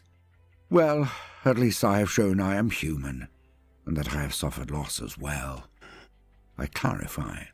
It was destroyed by the forces allied with your monarch. None survived but me and one other. It is why I swore never to rest until the enemy had been destroyed. The Elderman squeezes my hand. I did not notice that we still clasped. The Strike Commander appears to understand me slightly more. His guard drops just that little bit. He knows my quest. At least, he thinks he does. I step back, releasing the clasp of the Elderman, and sweep my hand across the table, and they see the feast prepared there. I think we are all aware that none of this is real, but I, for one, would like to taste again if someone had removed my tongue. The Elderman smiles up at me knowingly and sits down, instantly reaching for a leg of meat. His teeth sink into it, and he closes his eyes, leaning back as he chews with relish. Laurent sits, but does not eat, does not drink. A disciplined man with no interest in food for anything but sustenance, it seems. So much like Barbon and other warriors I have met. Not all, of course. Devlin and the Catachans adore to consume. Scoff down plates and plates of the stuff, but then they have a need. Protein is what they state. Yet that does not explain their adherence to preparing it so well, if given the time. I will never forget Ursula commanding them when preparing that last feast before our quest. I smile at the memory. The Elderman moves from one nibble to the next, then finally takes a sip of the drink. His eyes widen as he gulps at me. What, young man, is this? Ah, how rude of me. I am Tarquinius, and that is a rare vintage of wine from a friend. I have only tasted it once, and the approximation I make is not even close to the real thing. But it is the best I could do. Well, that was a friend indeed, to provide such a beverage. He glugs down the entire contents of the glass, then reaches for more food. Laurent is being patient, arms crossed, but not out of defensiveness. His shoulders support quite a weight in those powerful arms. He was not just a leader. He was a man capable of great feats of strength from his musculature. I nibble and pick to mirror the Elderman, but finally he stops and puts his hands over his stomach, indicating with a belch and grin that he may finally have stopped. I have missed the simple rare pleasures of existence. To hear, to see, to taste. For this, I am grateful to you, Tarquinius. I do not correct him. Now, if Justin has no concerns, it is time to do the thing I love most of all, to talk. But one question first, young man. I smile and invite the query with my open-hand gesture. His face is calm, but his stare is implacable. The monarch is a man who came from the stars, a being who can mind speak also, a snake who offered assistance and fine wine when we needed it most. Why should I trust that you are not pulling exactly the same trick as he has for millennia? My eyebrows raise and I whistle while leaning back. You do not mess around. I respect that. The monarch fled from the worlds nearer the center of the galaxy, where we have our Imperium. He was and is an enemy of our leader, the Emperor of mankind. He is of a similar form, if not stature in power, for our Lord is also immortal, and the most potent mind-speaker ever born. He is our God. Yet, he is a benevolent being, a God of mercy that protects us from the evils in the galaxy. The Elderman's eyes thin. The monarch would describe himself in terms almost identical. That he would. For he mimics the God Emperor of mankind, but he is a twisted lesser reflection. That is why he hides from our Lord. Cheers, you guys. Out Thank you for here being at the here. very edges of the galaxy. It is why I have come, to end his evil. The strike commander interjects. Many have tried to do this. Many. All have failed. And I know exactly why. For the monarch is in fact practically invulnerable to age, illness, and death. Yet, even among his kind, the immortal, there are ways to kill them. Few, but they exist. And we have some. The Elderman raises an eyebrow.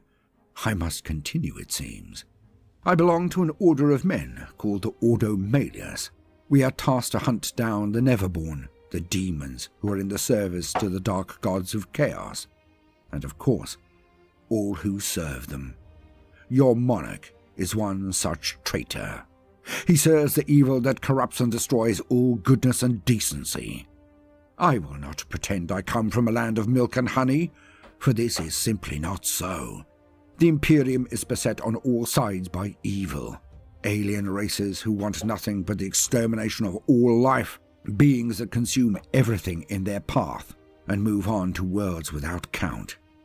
And of course, the evil ones who serve the powers of chaos. Ours is an Imperium of pain and suffering, where all perpetually strive to survive. Yet, in so doing, by existing, we hope to bring about a better day, a better world. It is why I am here. We have tracked him, your monarch, out here to defeat him. For he seems to have great sway over your people, and I fear he will use you to do something that will endanger all of our people. And in that, I also include my own, for I refer to all of humanity. Thus we have come to destroy him, finally and totally. We have the weapons that can do this. All we need to know is where he is and how we can get to him. But of course, the more I know, the more effective I can be in this hunt. Will you help me? Will you tell me of this dark king who enslaves your people? The Elderman looks to Justin, who simply nods and states, Frankius, I do not have the wit nor memory to relate this well. Open his eyes, as you did mine. The Elderman looks down with his eyes closed, measuring, thinking. His head shoots up and his eyes are wide as he intones. I will not take up your time with details, dates, names, and numbers, for the tale of our people is long and the crimes of the monarch without count.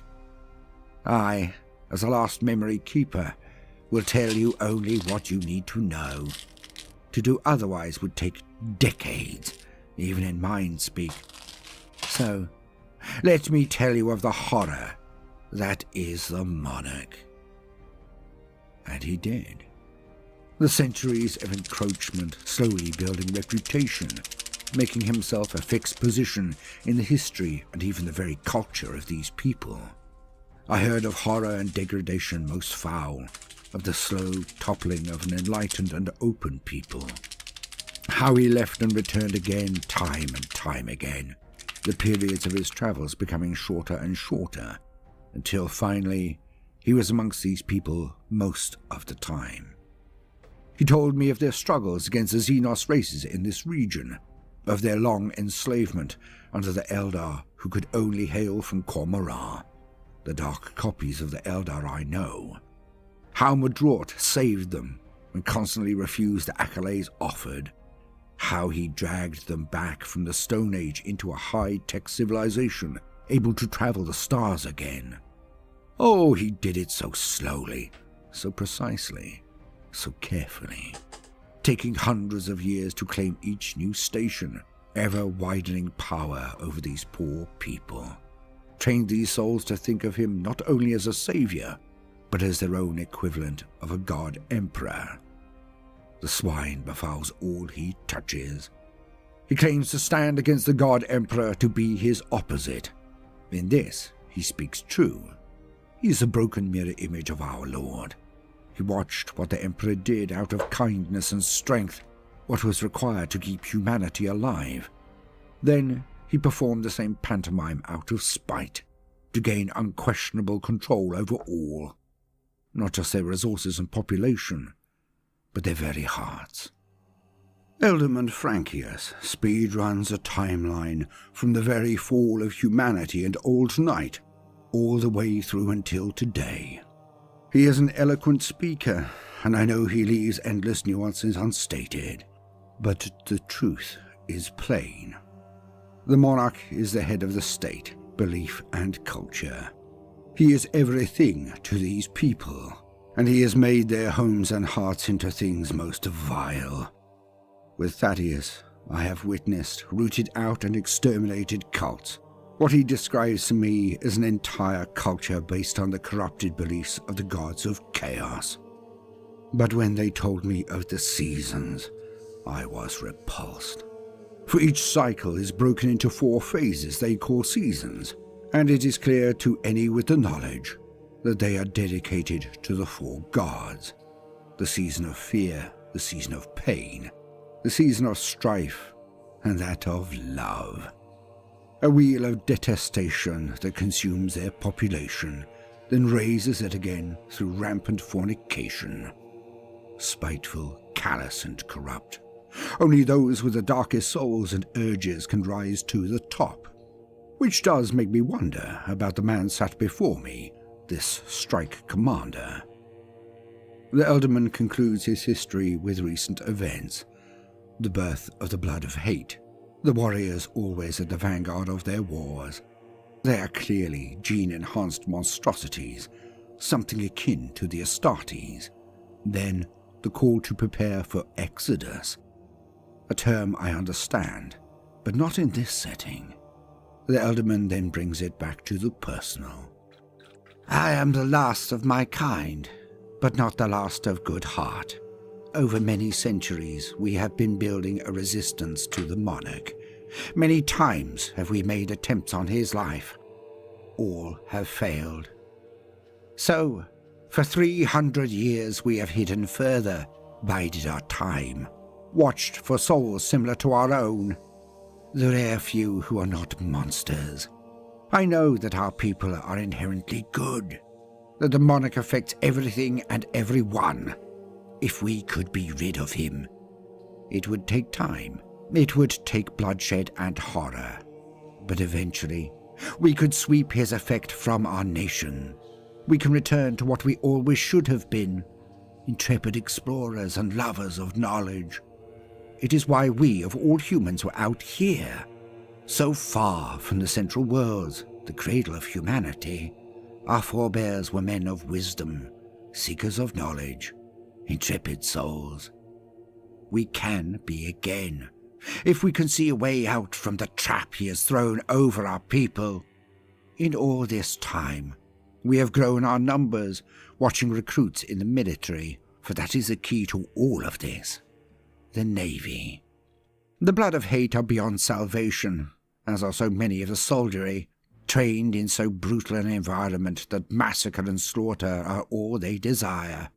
But we did find others of like mind, amongst the officers, those of high intellect who could feel that something was wrong, that we should not be this way.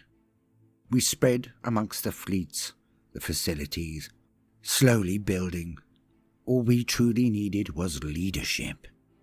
It is so rare for a man of worth to rise amongst the ranks of the monarch's navy, assassination and brutality being the fastest route to promotion. The likelihood of a decent man ever rising to prominence was calculated to be 0. Then I heard of Justin. He looks to the strike commander. Yo, Zonix, what's up, bro? Justin rose to lead an entire Hell yeah. fleet, the 7th. Yet there were whispers. His punishments were harsh, but fair. His restraint was always explicable, an expedient, he would state, but evident. Where entire colonies could be annihilated for any sign of resistance, Justin struck the heads from the ringleaders alone. Where our fleets fought to the end, always did, and men or ships were mere numbers to be expended for advantage, Justin preserved all he could. Never wasteful, never a butcher. We watched him for years. Finally, one of us took the leap and approached. When he was suitably drunk, our man tested him, talked to him, revealed a fraction of our organization to him. Thinking it a trick from an underling attempting to gain his position, it was hard to make him believe. Thus, when Justin came to my world, I did what had to be done. I met with him and told him the truth, far more than I have to you. I told him all of it. And I believed him, interjected the strike commander. I had always thought myself a madman, wrong inside, insane, because I saw the world so differently. But finally, I had met people like me, who abhorred what was happening, the callousness, the evil. The alderman nodded, then continued. And finally, we had a man who others could rally around. Justin Laurent has won so many victories for the monarch and empire that we believe he would never be suspected. Alas, this was not so. I was the one they were watching. I led them to him. I doomed us both. The strike commander places a hand on the alderman's shoulder and says, We cannot know that, Frankius. I will not have you punish yourself so. The chances are much greater that it was I who gave off some sort of warning by my actions or the way I reacted to this information. I should have been more careful. Pish, Justin, pish. Your arrest and removal from the fleet proves to me that the monarch spies knew your crew would remain faithful to thee. It is in the past, and you have paid the ultimate price, not I. You are being transported back to the capital to be tried before the monarch. I shudder to think what horror he would inflict on you. My own sacrifice and discomfort would be like a pleasurable repast in comparison. I cough to break up the spiraling pity party. Callous way to put it, perhaps, but I'm actually getting a little tired from the exertion. You see, all the while that the aldermen had been describing their history, unbidden, I had been witnessing his visions, exploring his mind. I'd seen through their eyes what happens on their worlds. I need to think, to compromise what has been shown to me, for it is terrible, and the memory of it will not dim swiftly. I strike up. So, Justin Laurent, you were arrested? He nods. They came in the 3rd shift. The entire crew of that detail had been in on it.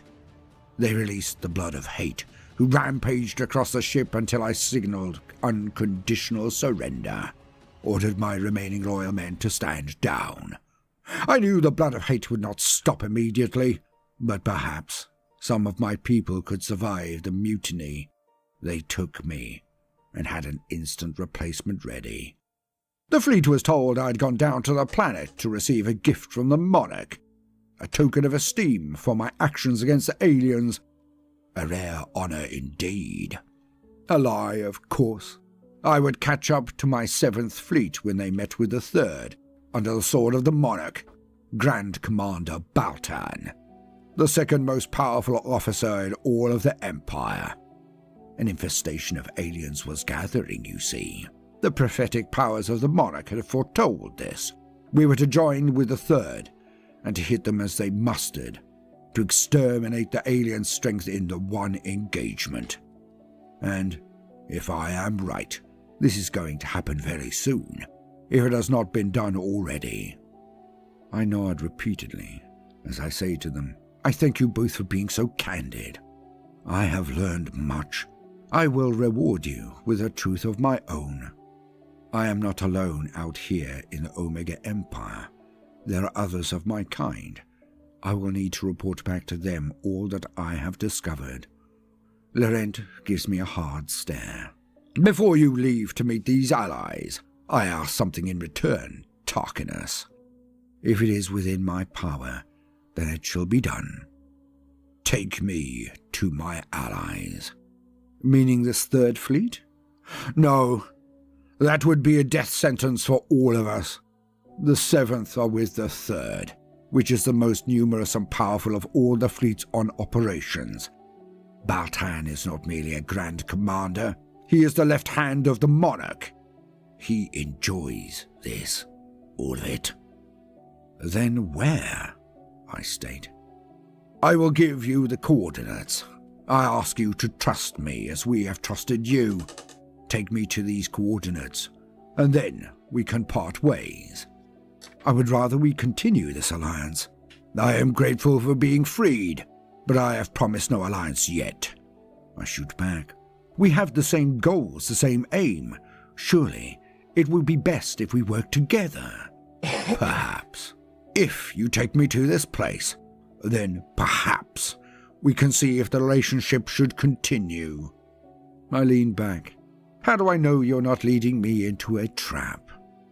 He leans forward. How do I know you're not working for the monarch? Touché. Well, we'd best be off then.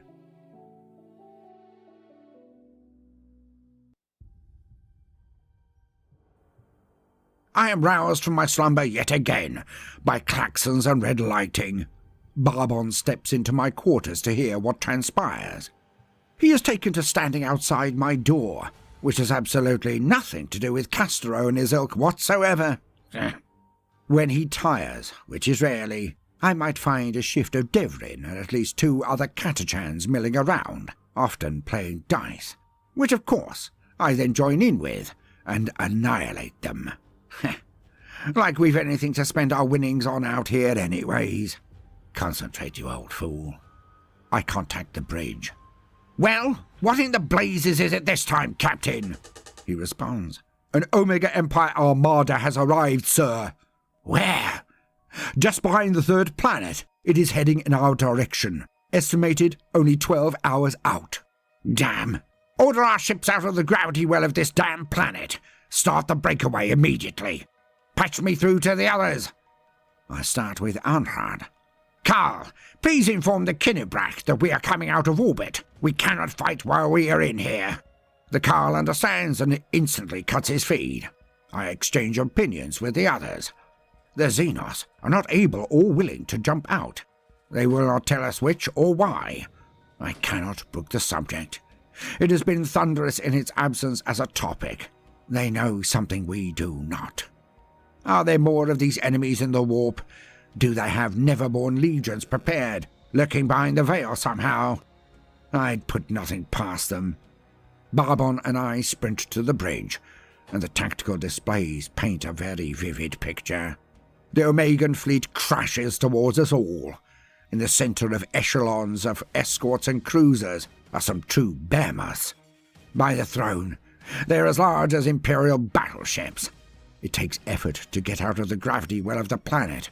So, when done, we have only scant hours before they reach long engagement range. The Xenos are in a better position than we are, but slower. Mostly.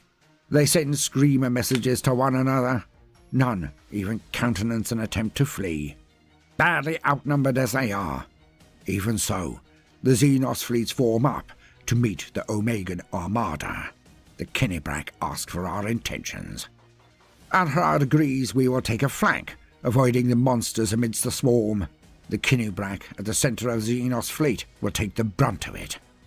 It may not last long. The long-range torpedoes, mines and rail weaponry sent at the Omegan fleet is intercepted by point defense weapons or fighters.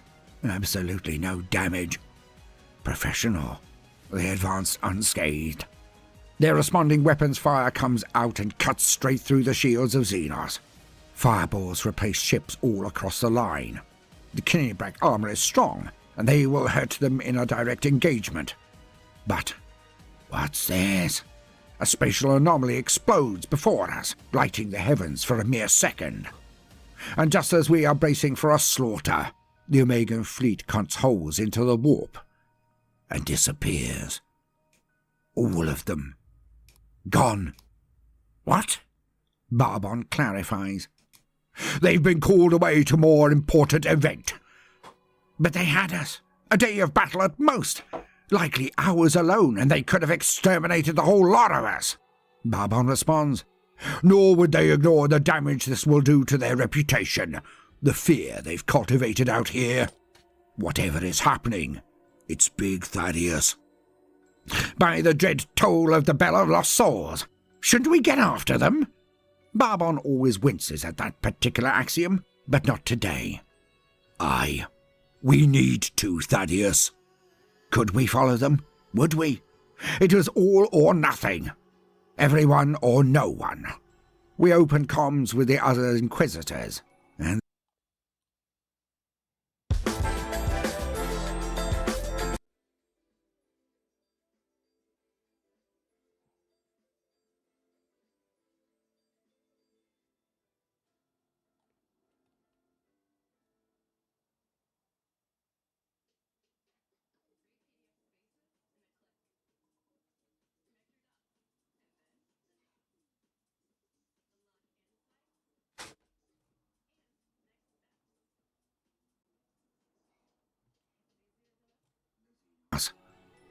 the wrangling begins.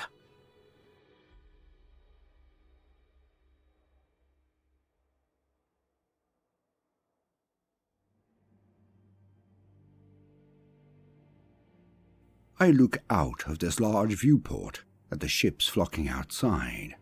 I see the designs similar with my own. Well, the Huntsman of the Soul, Ordo Xenos technically. But possession is 9/10 of the law after all.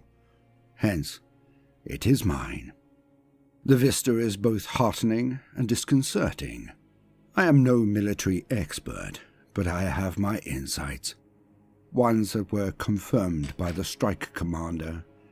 Days ago we came out of the warp at the given coordinates, and there we were. 3 haulers and the huntsman in the midst of a shoal of ships. All Omega Empire. I watched Laurent's face as we stood on the bridge. Even he was slightly taken aback by the sheer scale. Our data displays lit up with a tidal wave of target locks. It was akin to being back in Ultramar, but not quite as bad. But oh, so much closer. The strike commander identified himself and gave passwords confirming it. These ships did not take off their locks, but did not fire. Strike Commander Justin Laurent then turned to me with a raised eyebrow and a playful twinkle in his eye. Now, we were discussing the nature of our relationship. Playing along, I smirk and retort. But, Strike Commander, surely you cannot be asking for my surrender. We are not engaged in hostilities. For a second I freeze as he stays gaunt, practically glaring. Then his face breaks and he laughs. I join him, of course. Phew. Indeed, we are not, and I owe you my life. But, far more importantly, the lives of my remaining crew. Do I have your leave to depart, Inquisitor Tarquinius? I'll do you one better. If you will have me, I will be your escort to the ship of your choice. He fires back. Indeed, that would be welcome. But your friend may not come. He indicates the Harlequin. The Farseer is still in his quarters. He has been since our last tuition. I do not know what he does, but I suspect he is preparing for something. Il Havnarian bows to me and retreats from the bridge or so. He will take no offense from this. He understands. I told the Heart of Fire and he of these humans' history. My Eldar allies are about as proud of the predations of the denizens of the Dark City as we Imperials are of the traitor legions. Though I would later learn that the Dancers take in every sect or breed of Eldari, Il Havnarian seemed to have no qualms about despising the Drukhari, though. Thus, within hours, Ursula Josephus Elderman Frankius and Strike Commander Justin Laurent were shuttled across to the largest ship there, a cruiser, and he explained the ships. Over decades, this fifth column, the cells of rebels, had falsified casualty reports from fleet or raider engagements, sometimes even from full-on assaults, but as inconspicuously as possible. Each ship written off had come here to this place, or others before it, where they had slowly grown. Never engaged the loyalist Omegan fleets, never revealed their existence. Hoarding, massing, waiting. Hence, even he, the Strike Commander, did not truly know the amount here until the same moment as ourselves. But even I could tell it. There was something missing. Ships too large to go missing. Too many crew to guarantee silence. Too potent and expensive to be written off without full proof of the loss, and the heads that would have rolled from the defeat. This rebel fleet was large, well-equipped and supplied, but it had no true capital control vessels, no flagships.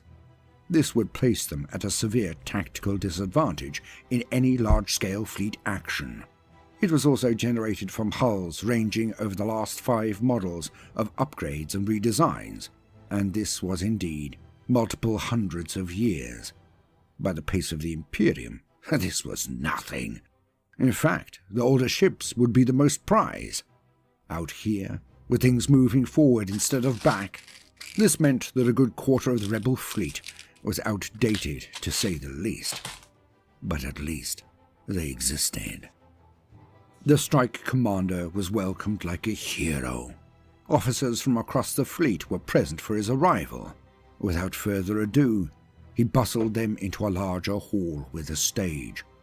He bestrode it to applause, and he spoke to them of many things. Of patience, of courage and cunning, under the watchful eye of the hated watchdogs and wardens of the monarch. Laurent orated well. Snappy, tough, everyone present would tell how he thought the Strike Commander was talking just to him. And he continued. The need had now arisen as never before. The institution of the seasons and talk of Exodus was one step too far. None here could stomach it any longer. They had to strike. If they could create a defeat the monarch could not hide or erase, then millions would come to their side. They all knew that the monarch was not right. None of it was. But all lived in fear.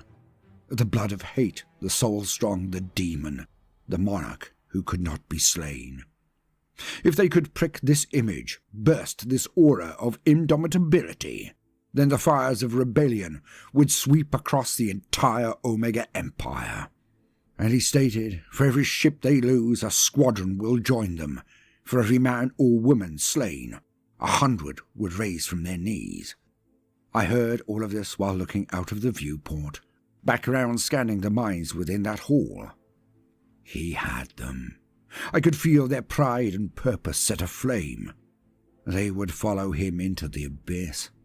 Then he asked them to do just that. A place that could never be denied, could not be written off. Its loss not ignored by any. There were only 2 facilities in all of the Omega Empire that could create the blood of hate. One was on the capital, and thus absolutely impossible. But the other would be their target. This facility would have a small picket defense fleet, some orbital and surface-to-void weaponry, but it was their most likely target. It would hurt the Monarch deeply to lose it, but it was possible to be destroyed. Laurent told them all. They had the means. All it took was the will.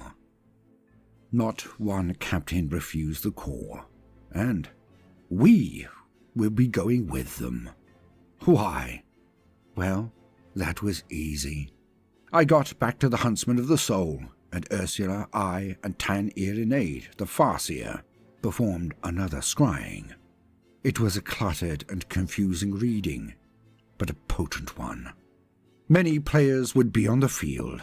More than one of the 8 lieutenants of the enemy would be present. This would be an incredibly hinge moment, the sort that changes the very course of history. We foresaw great loss on both sides, but a high chance of success and, lastly, reunification. The odds were good, and the last bit clinched it for Ursula and the Heart of Fire. I could not disagree this time. We have vital information, have formed alliances. Indeed, it is time. So, off we went.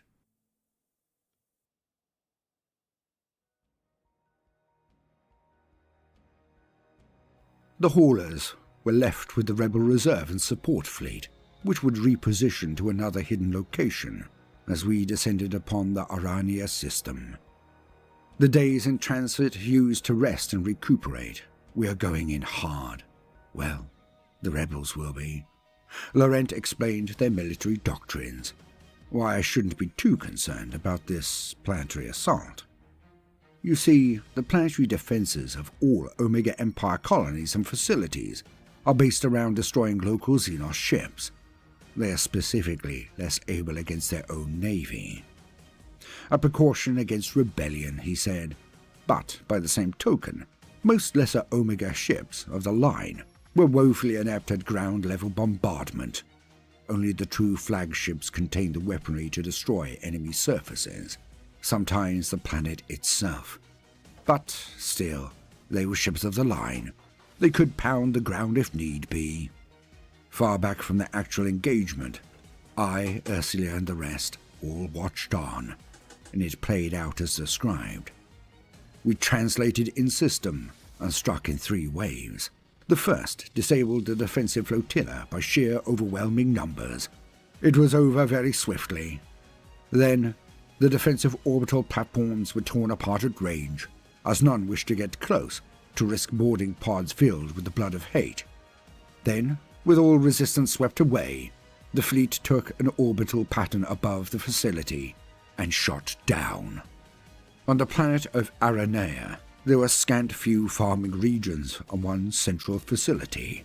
It was expansive and had a score of barracks and buildings above ground, probably twice that below. Its shields covered the walls and a canopy above the central fortifications. The rebels kept up a punishing barrage for 2 whole cycles. The shields were weakening. Some outer walls and blocks had been eroded, at least flattened at best, but there was nothing left for it. To break the deadlock and to be certain of success, a ground assault was required. All knew it would be bloody. This was where the gene-enhanced monsters known as the Blood of Hate were manufactured. That was the whole point. But there would be some in defense of this facility. None knew how many, nor how well equipped and trained they would be.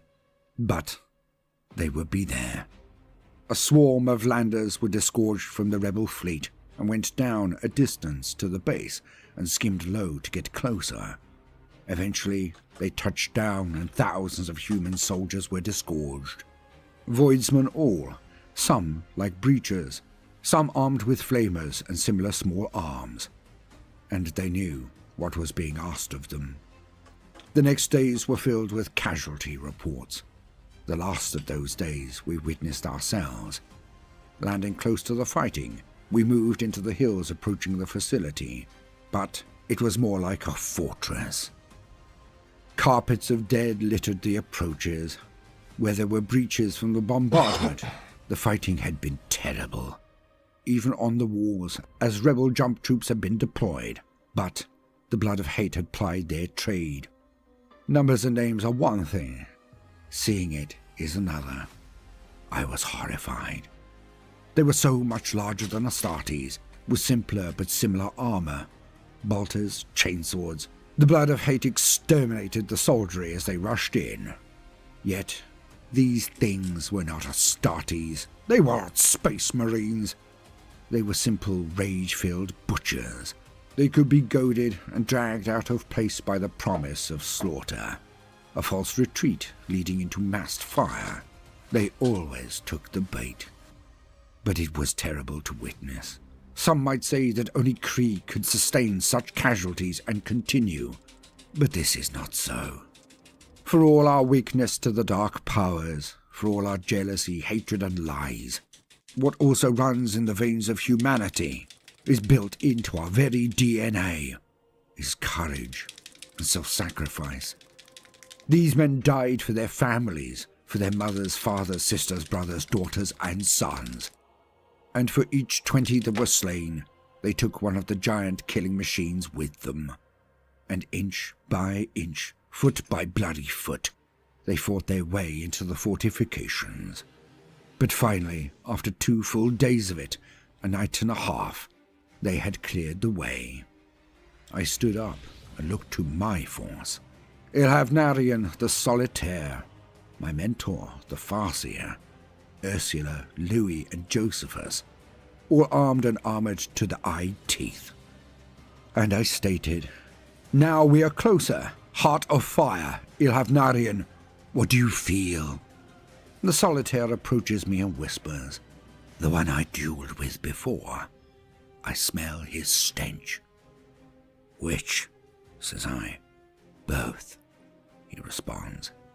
The Heart of Fire, Tan Irenaid, states, "I confirm the presence of the Cormorite and a demon, a greater one. There are many unquieted souls before us as well. The brink of rage consumes them. More of these blood of hate, these Marines." I wheel on him and snap, "Do they look anything like Barbon to you, sir?" I should not have done that.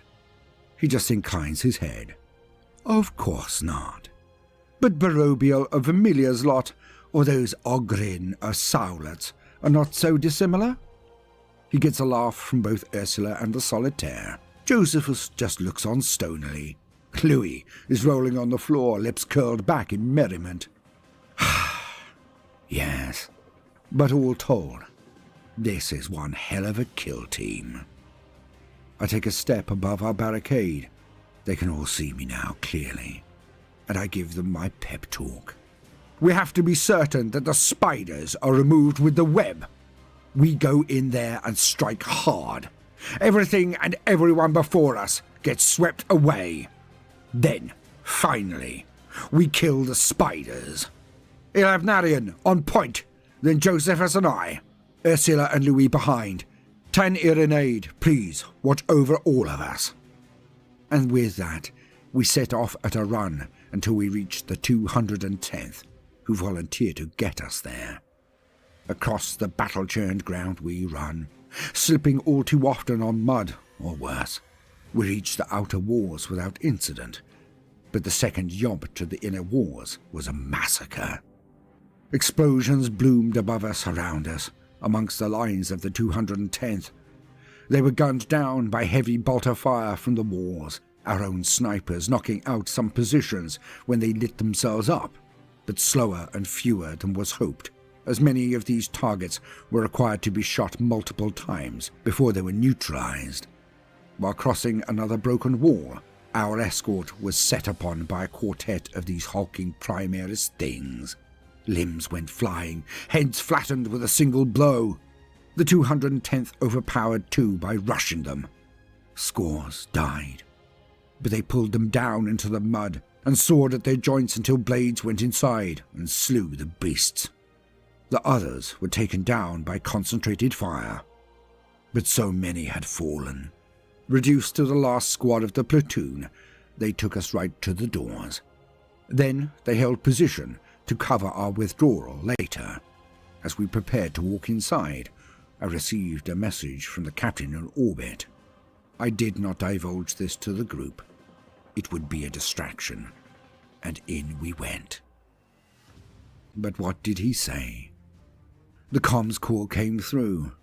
Captain, report. An Omegan fleet has arrived. Laurent reports it is the 7th and 3rd. He stated, "May your God Emperor be with you. It's a trap. Destroy that station, then get out of here. We will give you as much time as we can." That was all he said. Your orders, Inquisitor? We'll be as quick as we can. I stride into the darkness with my entourage. Tonight, we stalk evil in its very lair. But we are not the hunted. We are the hunters. For the Emperor is with me, and so too is Temperance.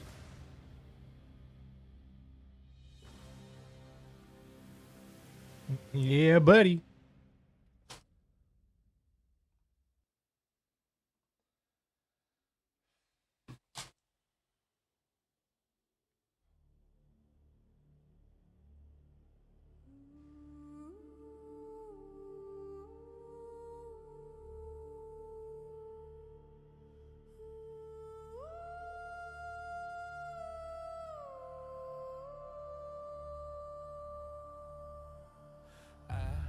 In the air, names carved off the stone, helmets on thrones of ruin.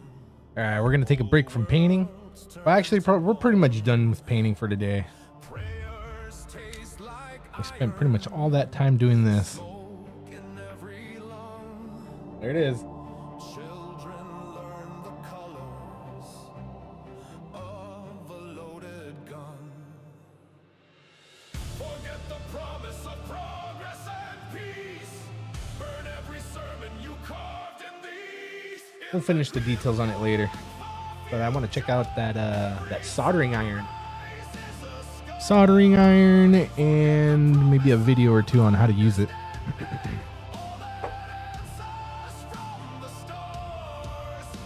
Before we get on the dark tide.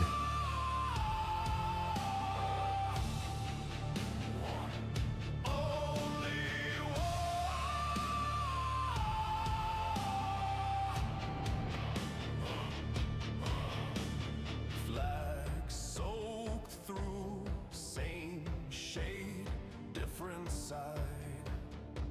Saints painted over to bless the next genocide. Maps bleed red, lines shift, then drown. History is written by whoever burns the town. Forget the promise of progress and peace. Burn every sermon you carved in the east. In the grim dark far future, every sunrise is a scar. Forget the promise of understanding. All that answers from the stars is war.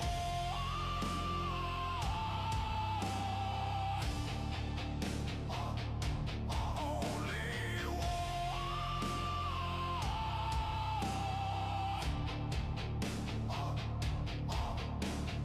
No last stand, no clean cars, just a billion broken torches stack like jaws.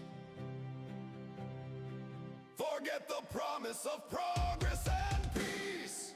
Burn every sermon you carved in the east. In the grim dark far future, every sunrise is a scar. Forget the promise of understanding. All that answers from the stars is war.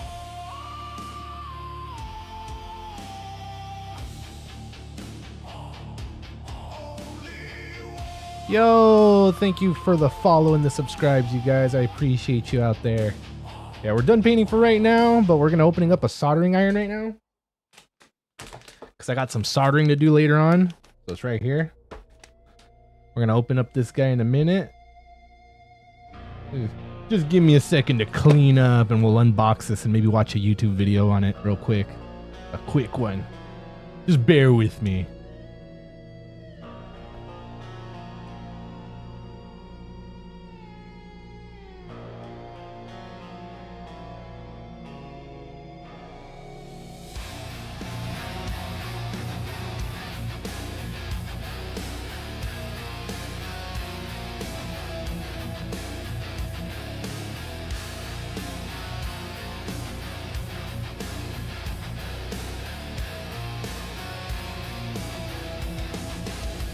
Shadows ride, the waters scream, a current flows, the understream.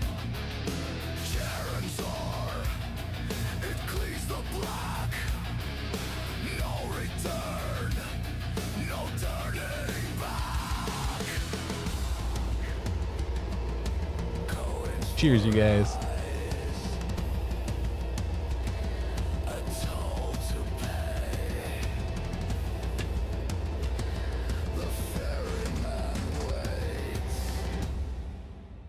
Don't delay. Understream. The endless tide. My brother drifts where gods collide. Eternity calls.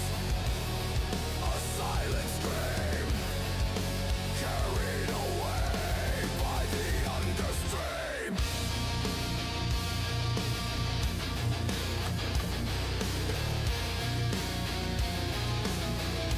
By the understream.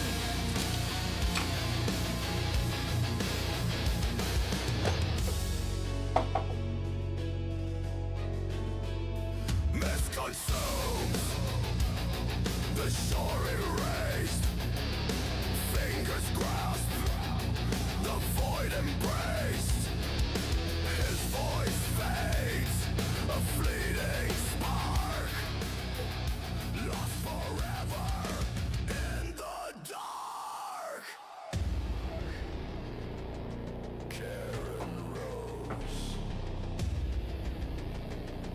No words are said. The stream of souls. The river bed. Understream. The endless tide. My brother drifts where gods collide. Eternity calls. A silent scream. No, dude. That's why it's gonna be a good opportunity to learn. Gonna learn how to solder, you guys. It's a nice trade to have too. So if something ever goes down, you got something to fall back on. Soldering, welding, mechanic. A trade, a trade.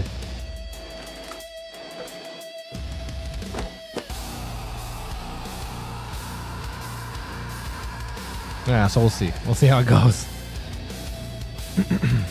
Proper airflow. Yeah, we're gonna learn it all. We're gonna learn as much as we can. Fumes are toxic. All right. Yeah.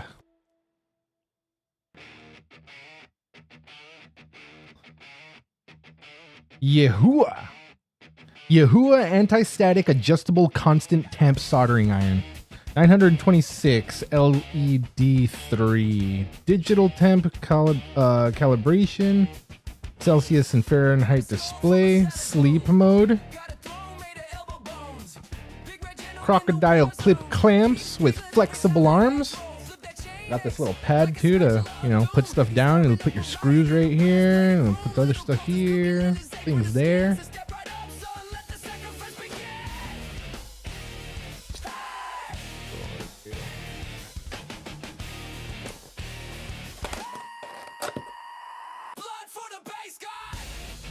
Fresh air going. Well, I'm not welding. I'm just gonna be soldering.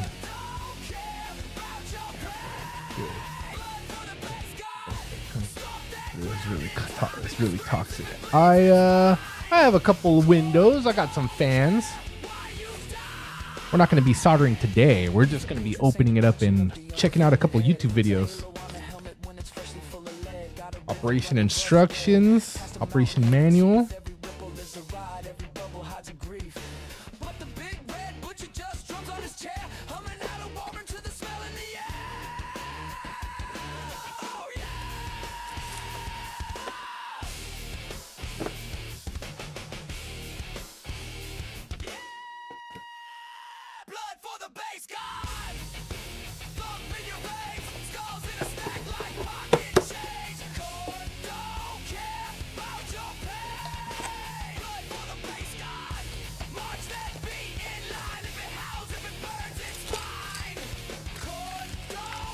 Got some stuff. Lead-free solder wire. Oh yeah, lead-free, bro. It's a little less toxic, right?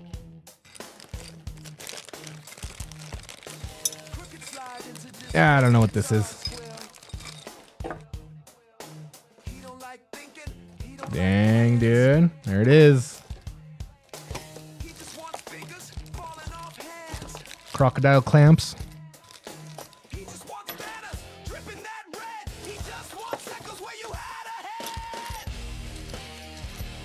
Should we take stuff out of the bags? Should we assemble it now, or should we just take stuff out, look at it, and put it back to where it was? So there are the crocodile clamps. Hell yeah. Nice, dude. Nice, bro. A tiny little wrench. Yeah, a little tiny wrench. A little crank my wrench. Whee! Oh. Alright, here's the main machine. With the dial. Whee! Crank that dial. Cool. Got some extra tips. Oh, they're different tips. Nice, dude. Fine tip. Pretty, a flat tip.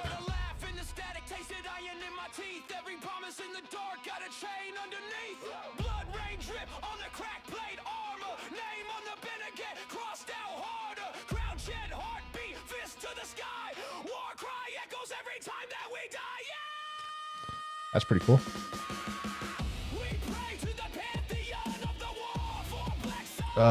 Little sponge, probably to absorb whatever I spill somewhere, maybe. What's this? Desoldering pump? What's a desoldering pump?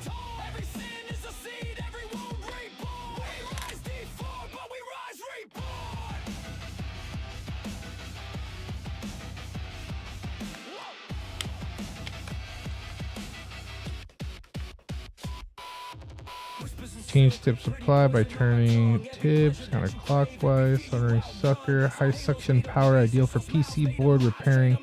Light wing. Desoldering pump. So like if I put too much solder on there, I can take the solder off? Question mark? Fans and windows should be fine. For light soldering, not all day use, but yes, exhale, blow smoke away from you. Stop if you smell strong odors. All right. Sponges for cleaning the tip. Oh, the tip. All right, just the tip. Hell yeah, you guys. We got an empty box now. Operation instruction. Temperature, press and hold for 2 seconds. Station will display Celsius. Turn dial.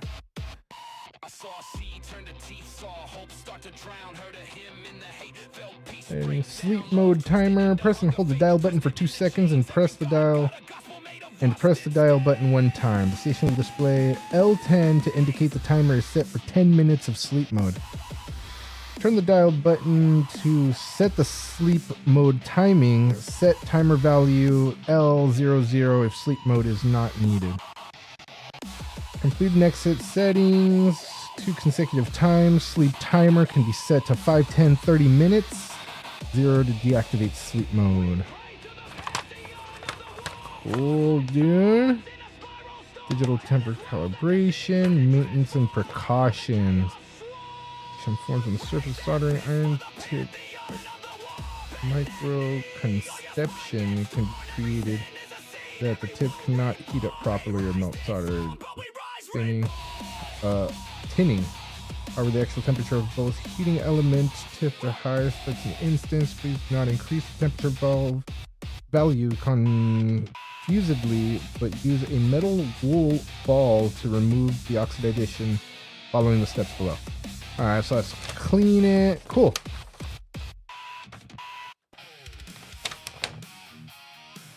How to put it together. Clamps, iron, display, menu button, temperature, residue tray. Residue tray? Oh, residue tray. That's pretty cool.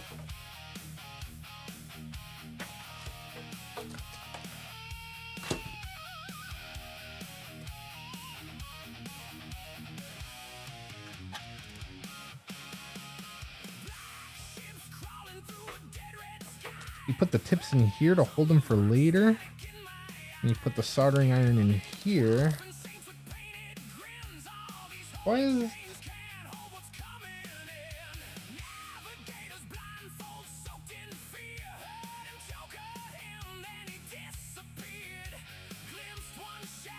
Ah, cool.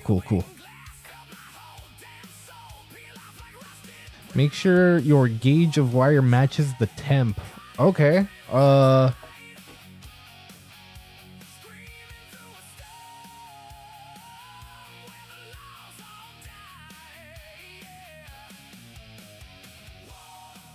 What's the letter for gauge?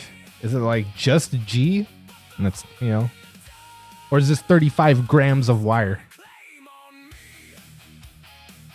This could be 35 grams of wire, dude, because this, yeah. But it's 0.8 millimeter copper, 99.3 tin, and then 0.7 copper. Oh, it's just G? Okay. So it is. So since it's 35G gauge, I guess, does that mean that I put it at 35 degrees Celsius? Or like 80 Fahrenheit? Wait, that can't be right. Yeah, it can't be right. Would have to go harder than that. All right, we're gonna check out a video though. We're gonna watch a video for this one specifically. That way I can see some stuff.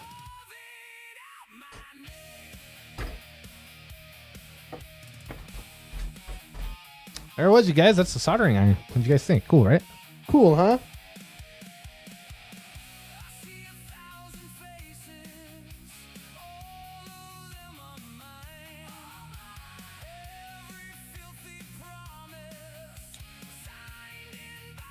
All right, let's see.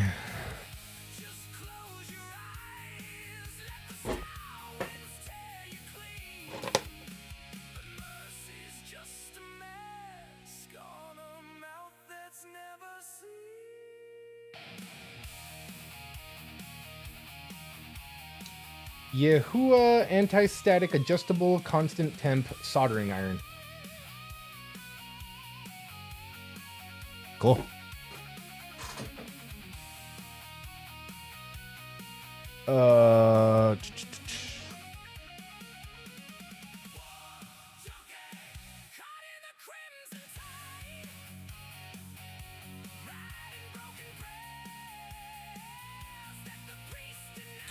Oh, let's see. I'm gonna review best hobby soldering iron for beginner or even a pro.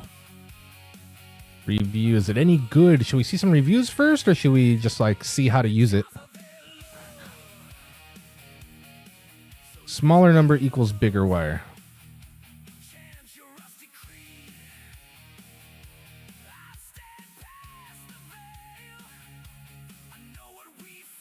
Oh wait, no, G no, and 35G is, oh, I got that backwards. Smaller number equals bigger wire.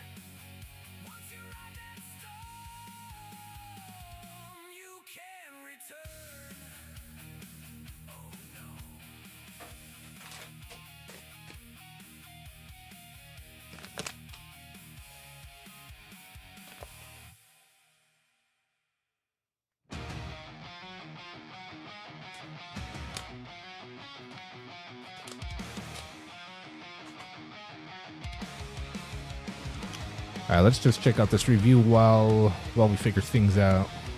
Kill the music. Play this guy. Without commercials.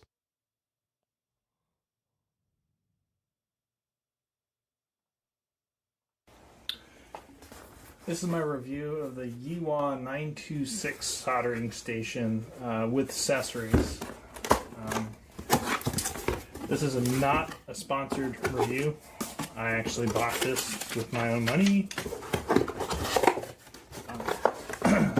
So if you'd like to help me out, please subscribe to this channel.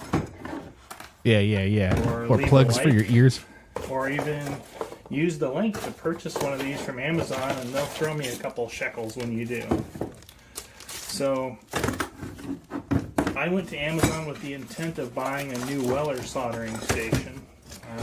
One of my older ones had broke, and so I put one in my cart and expected it to ship, and I got a notification from Amazon that it wasn't going to ship, and not only that, the price just went up $20. Bro. So I said, okay, I'm going to look around and see what else there was, and I came across this soldering iron, which comes with the solder, a bunch of tips, a soldered sucker, PCB holder, tweezers, and it was under $50. So Good Lord. I figured I'd give it a try. It's a pretty neat looking soldering station. It's 60 watts. Like I said, it has all the, I think it has 7 different tips. Let's see. Yeah, 7 different tips, which I'd probably only ever use 3, if that.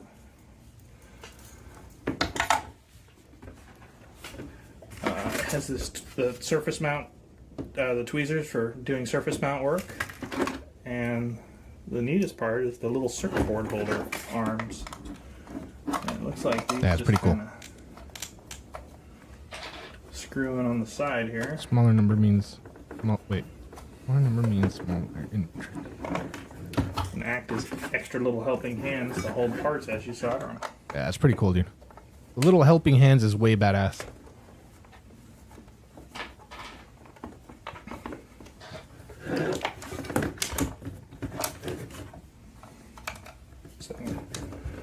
So far, so good. I'm putting mine together too.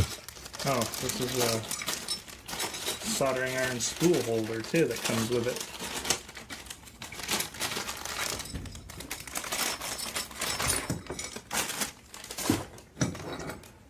This is crazy. Wait, so where does that I go? need to go That's the get a piece that I was like, screwdriver. what is this? Mount this.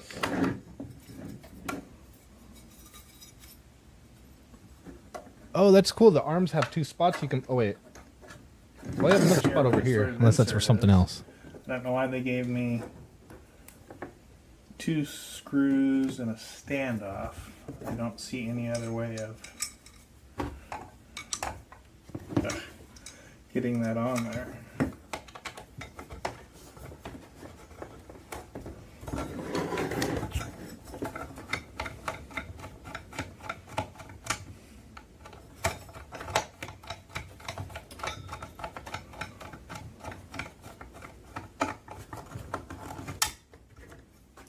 Seems pretty good. Put my solder there. Oh, nice. It's for the soldering wire. A little spool. Hold it there on the side. That's dope. Fits pretty good. All Yo. right, so we're gonna find something to solder. Wait, do I have to wet the sponge? Oh, you probably Little should, bit right? For tightening down Duh. the arms. So it's all like dried and flat like a cracker. Oh wait, you can't say that on YouTube. Whoops. First thing we're gonna do is figure out which tip. It's all we wanna flat like use. a So the tip that's on here is a good utilitarian looking Flatbread? tip. It's pretty much just a pointed tip, not too small. Go through the different tips they give us.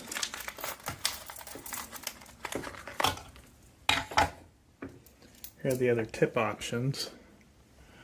This is kind of a probably for heating wire up. All right, yeah, we don't. I mean, I already opened A it. little tip holder on the back. We don't really need to see the review that much. This looks like a I good wanna chisel see him tip use right it. here. Tell me temperatures.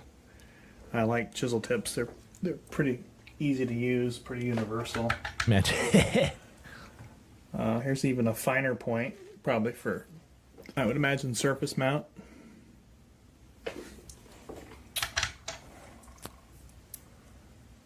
Cool, dude. Another, this looks like a smaller chisel tip.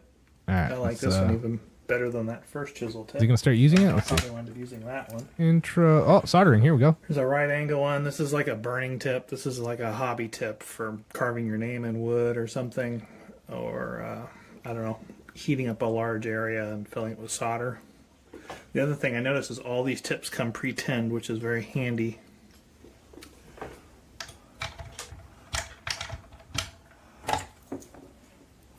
This other tip looks like it's a replacement of the generic tip it came with. So you get 2 of these.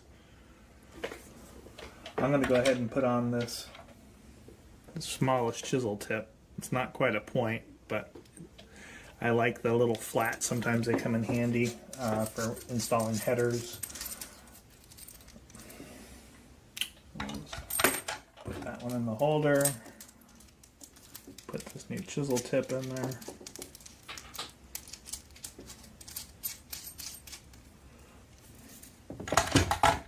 Alright, I think we're ready to go. I guess the power cord could stand to be a little longer, but Yeah, dude. for the price That's what of I the need. It's exactly what I need. It's perfect. power switch here on the back. We're going to go for our target temperature of, let's say, 720. I'd imagine flashing means it hasn't got there yet.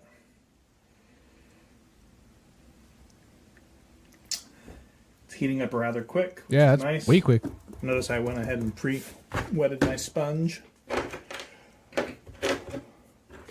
First thing we're going to do is solder this header onto this little FET switchboard. So we need 4. Pop that out. And notice once it gets to the temperature, you see the little LED or the little dot there. I would assume that means that I'm turning on and off the heater to maintain that temperature. That's what that little thing means. Oh, come on. Come on. Gonna get me like that?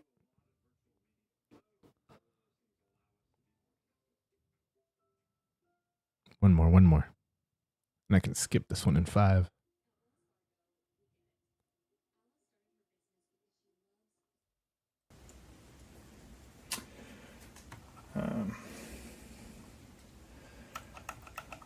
I don't know if I like the little rubber koozies on here, but I guess I'm going to leave them on for now. For now. Maybe they're there to keep you from scratching. Yep. Scratching stuff, circuit or board. maybe even shorting something, maybe, possibly. What's it say? Anti-static. See if we're up to temperature yet. Or see if this tin is good at 720. Yeah, probably be a little better at 730.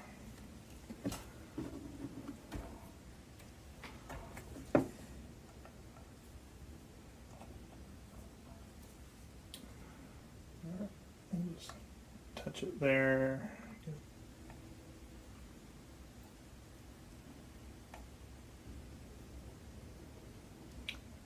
Yeah, it's not Since he's bad. holding it like that, wouldn't gravity pull the solder up the iron?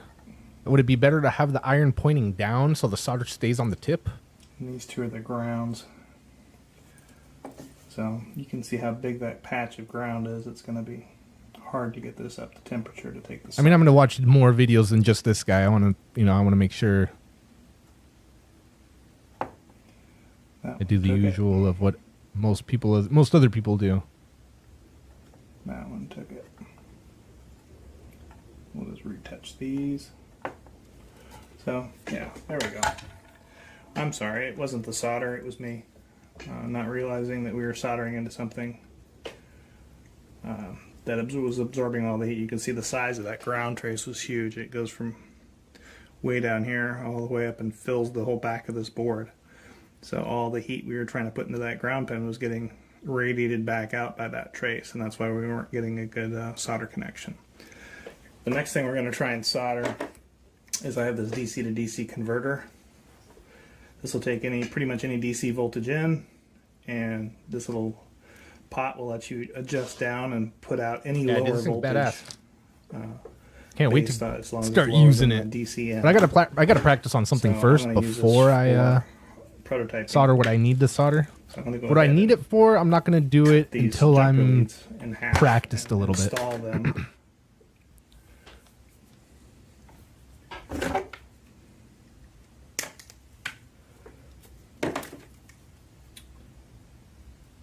Hopefully we'll have an easier time. Oh, okay.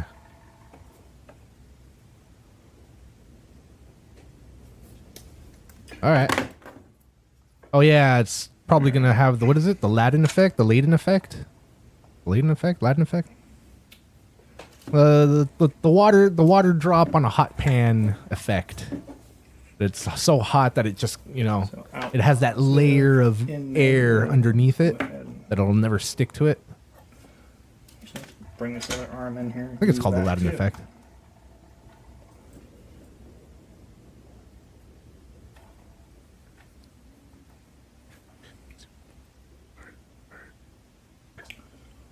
Burning yourself. I burnt myself by mistake. Well, yeah, you're not going to burn yourself on purpose, are you? I'd hope not.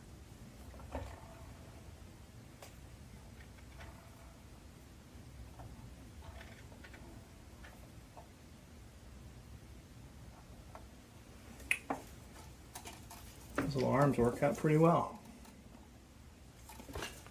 Damn, he's got shaky hands like me, dude. Look at him. Bro. Yeah, look at that. That went real quick. Hell yeah. Dude, he made that look super simple. As long as I don't burn down the house, myself, my pets, everything's cool, dude. As long as I don't short out the electricity here on the block.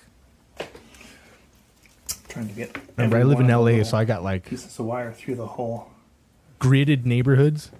It's kind of a pain. So if I short out the house over here, it's gonna be a big ol' area that's gonna get shorted out.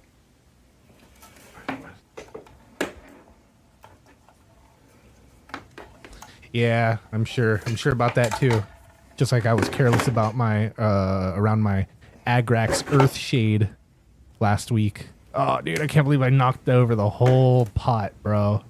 So mad. And before I put it down, left it open there. Before I left it down there, I was all, oh, I should probably put it over here somewhere else because everybody says you're going to drop it. Be careful. And I thought, no, I'll be careful. Boom, there it happened. Less than 10 minutes later, dude. It was crazy. This is how we learned.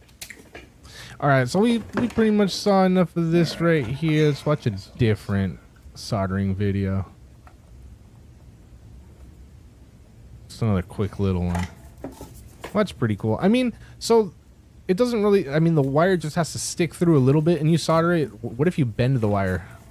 Like stick it through, bend it a little bit so it doesn't come back through and then solder it. Is that like too much? Nah, that's pretty cool.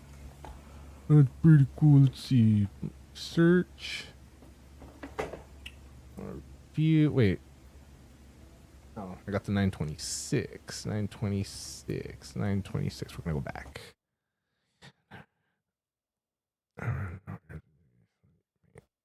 Speaks to you like that. Yeah, dude. Yup. Should have listened. This is how you learn. Hopefully you'll listen next time. Nope. Hopefully. Let's see. Here we go. Soldering station review. I don't want to review. Okay, let's just do soldering 101. Oh, hopefully that'll give me something good. Here we go. Here it is. Beginner's guide, only 6.5 minutes, almost 7 minutes. Bro. All right, let's see. Let's give him a shot. At Cap. No commercial.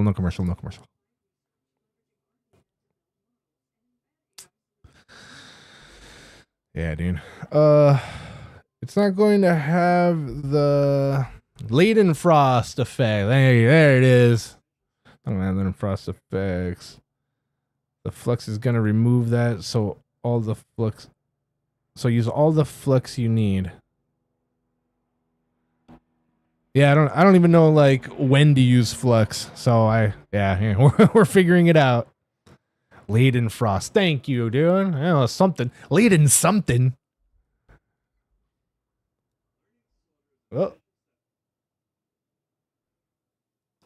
Learning to solder is an essential step to leveling up your repair skills, and it's your gateway to some really awesome maker projects, like this fusion-powered anti-grav thingamadoodle. In this video, we'll cover the bare minimum you'll need to get started, including tools and well, if I don't know when to put on the flux, and of course some basic soldering maybe I should skills. learn that first. To get things started, you're gonna need some specialty tools, but don't worry, you don't need to break the bank for any of this stuff. First and foremost, you're gonna need a soldering iron. Unsurprisingly, the soldering iron is your main tool in soldering.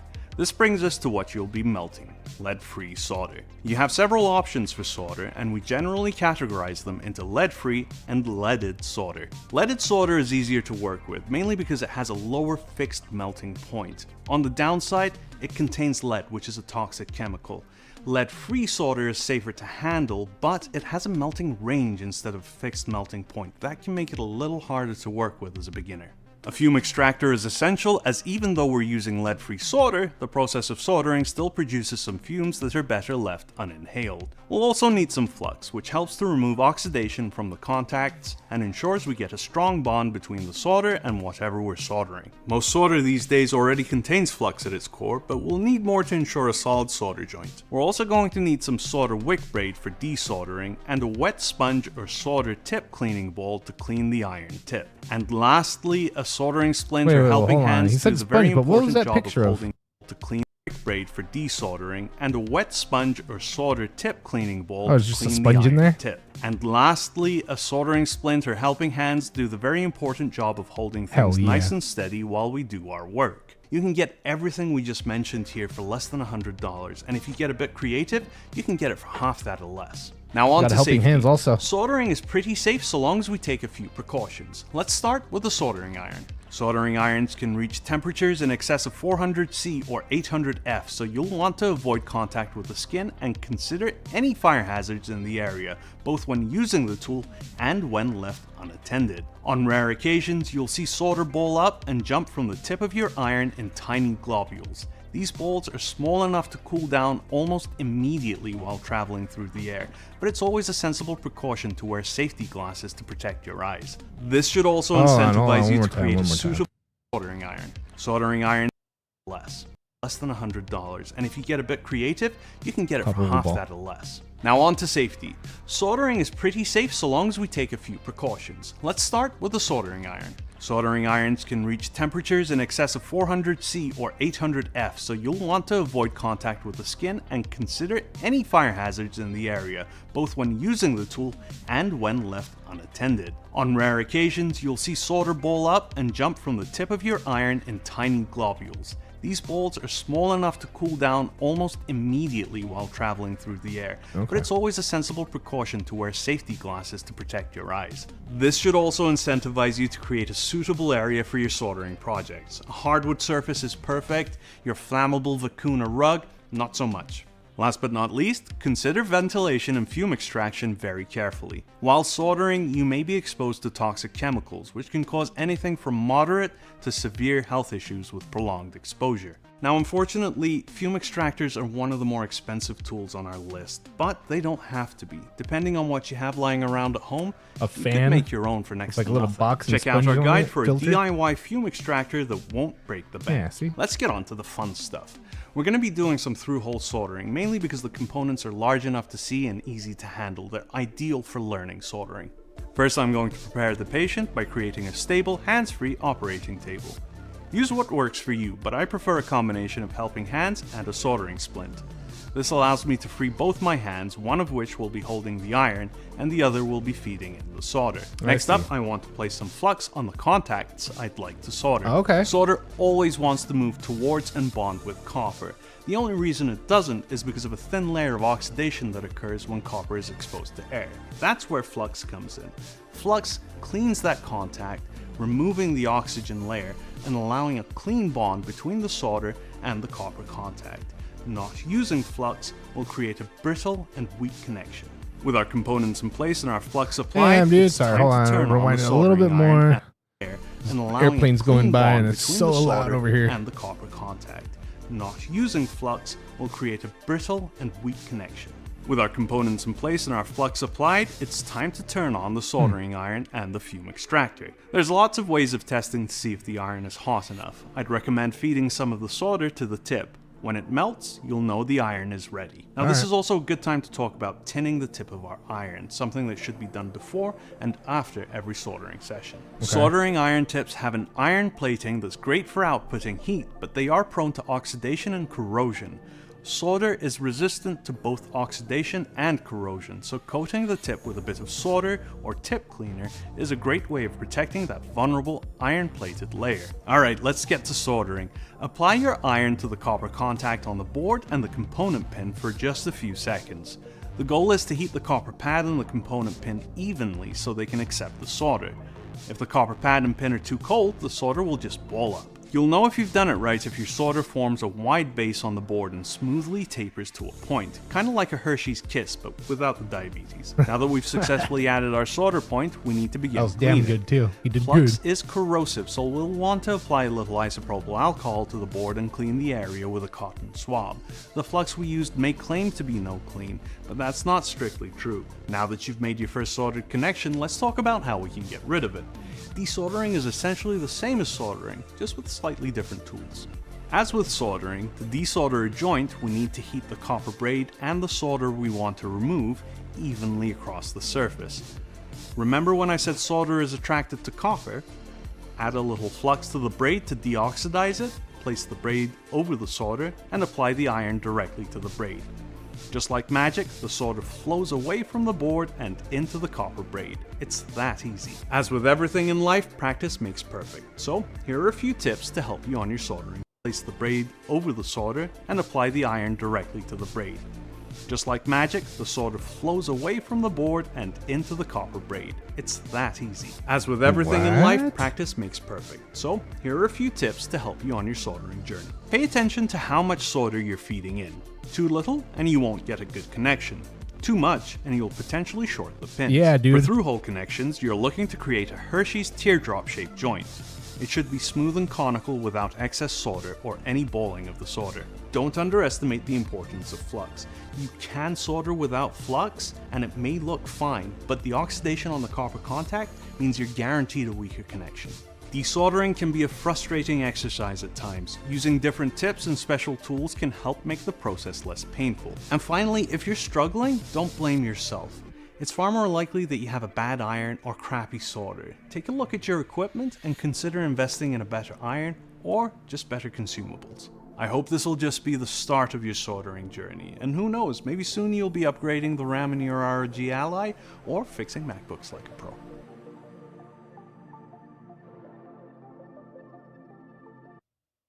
Cool, dude. All right, I'm gonna play another video while I get Darktide going. When we hit the pothole, I worried. Speaking about when we hit the pothole. This video is brought to you by Taiyo Electric Industry of Goot Soldering Irons. Hello, today I'm going to explain soldering. I'll explain the principles of soldering, the types of solder, how to use a soldering iron, tips for soldering different kinds of components, how to actually solder. This video is mainly for beginners. I'll go over the basics of soldering in the first half, and in the second half I'll actually demonstrate soldering. Firstly, the principles of soldering. Or is it like tomato kind of thing? What is soldering? It's a process where you use this metal called solder to attach electronic components to the copper foils on a printed circuit board.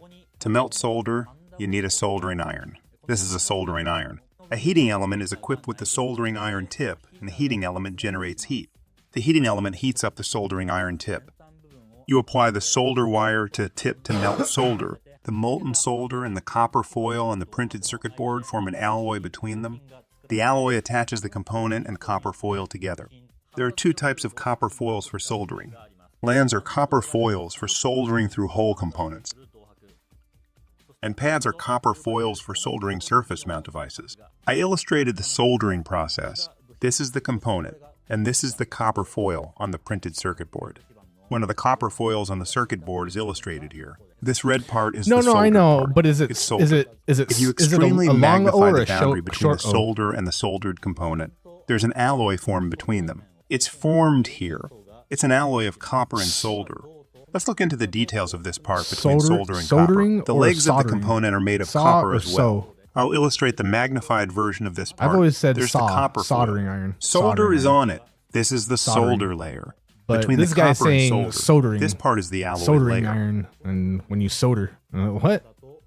This layer attaches the solder and the component. Solder. The thickness of this alloy layer is several micrometers, about 3 micrometers.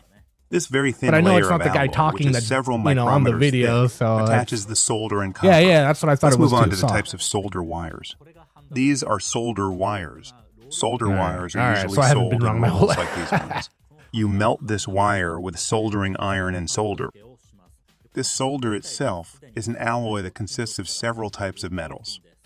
There are several types of solder. Today I'm going to show you 2 types of solder that are mainly used for soldering electronic components. Yeah, that's definitely one is lead solder and the other is lead-free solder. This is the lead solder, also called eutectic solder. Lead solder usually consists of 37% lead and 63% tin.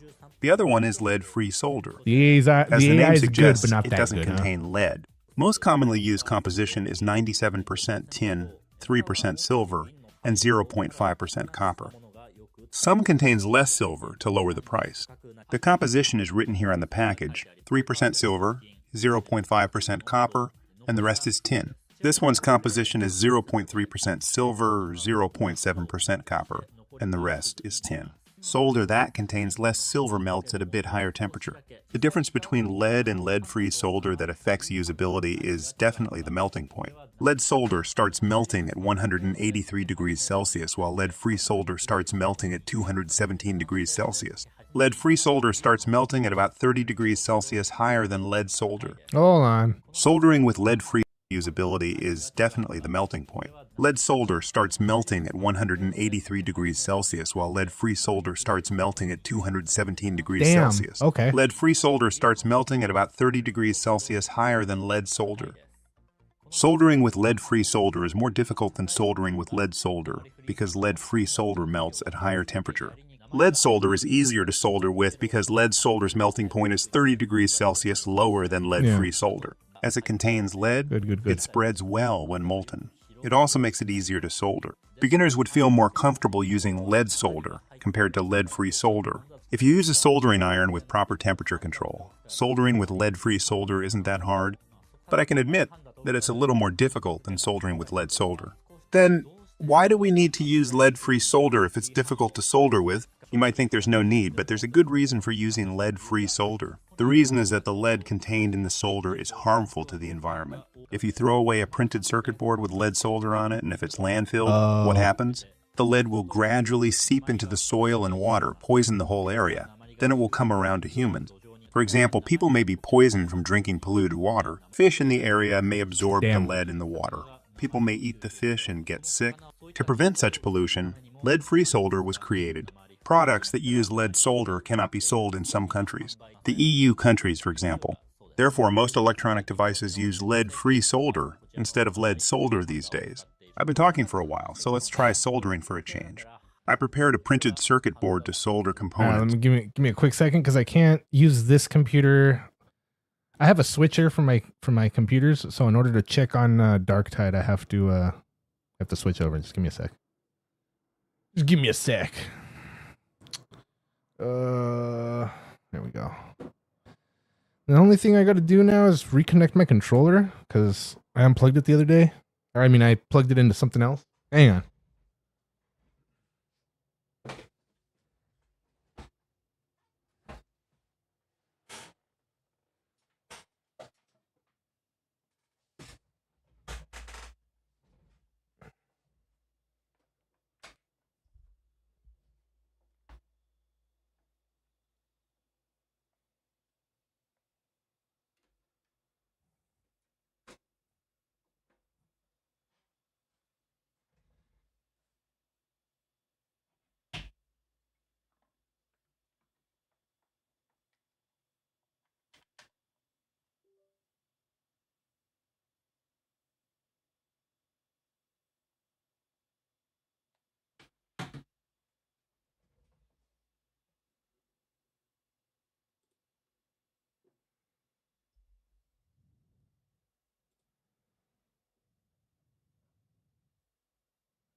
These are the components.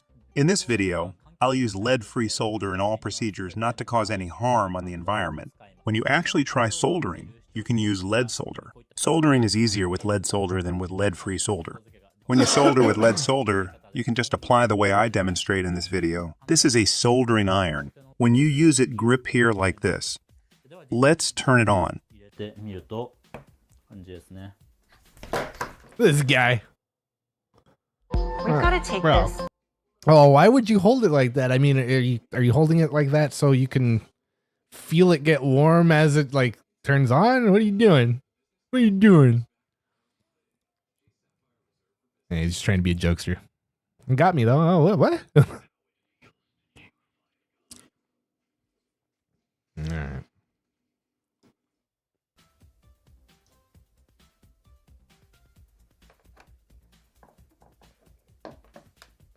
The soldering iron tip gets extremely hot. This part, the tip of the iron, the temperature there gets up to about 350 degrees Celsius. When you use a soldering iron, never touch this part, ever. You'll get burned otherwise. They sell gloves specially made for soldering that prevent burn injuries. It's safe to wear those things. Even after you finish soldering, the iron tip stays hot for a while. After you unplug the soldering iron, the iron tip stays hot for quite a long time.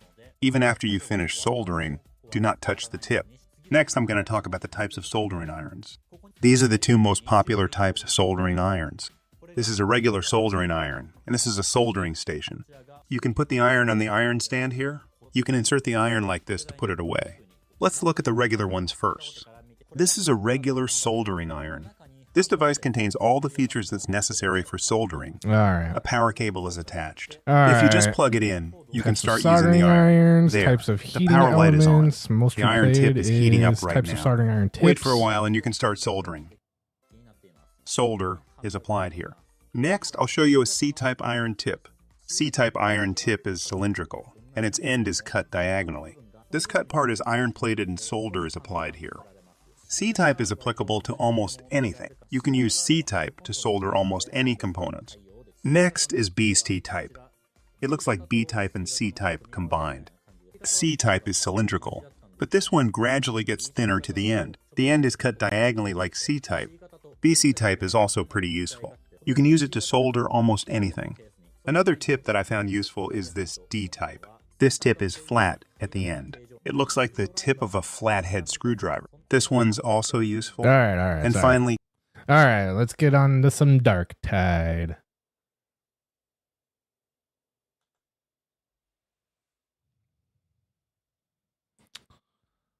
All right, here we go.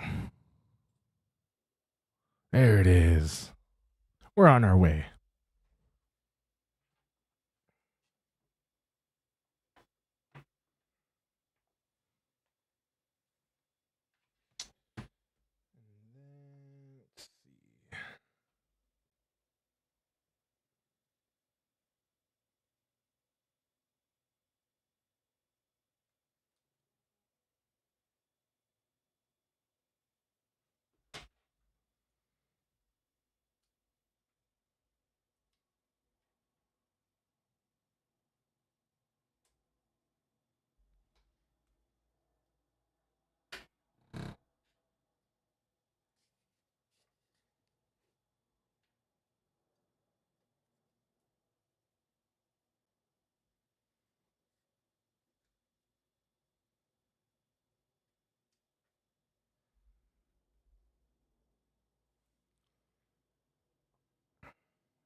Yes, sir.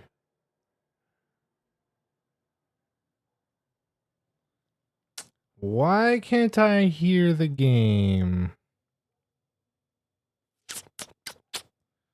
What's going on here? Hang on.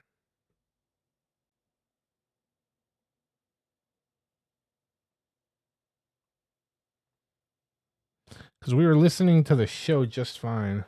I mean, whatever he was saying.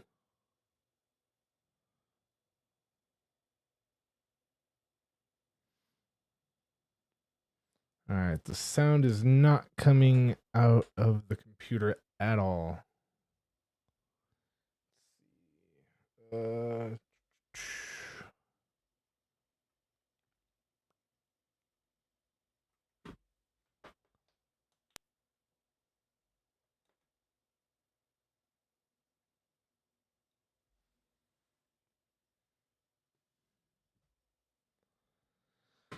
Oh, goodness.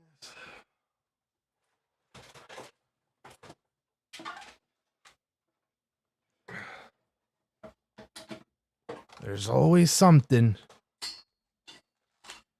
I don't even have the keyboard plugged in.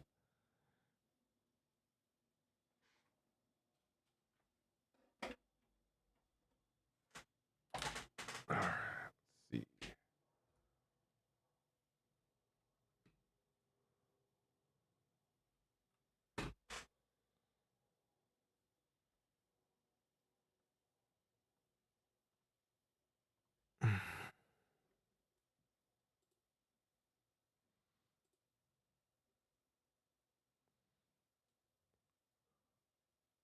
What? Wireless controller has a thing? Oh. I have this like mini keyboard for the controller. I think that's what's causing. Let's see. No? Damn. All right. I guess that wasn't it. Whatever. Here. Oh, no, not that one. There we The go. Imperium falls with us. Put that there. Alright. Don't need the keyboard after all.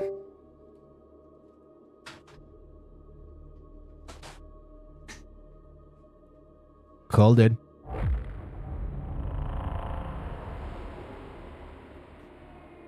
Get that dark tide going.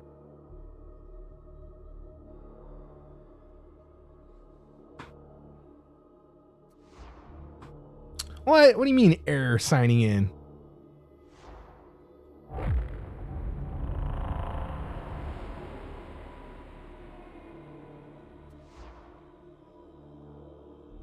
Yo, well, might not be happening tonight, you guys. It might be a wrap. Let's try one more time.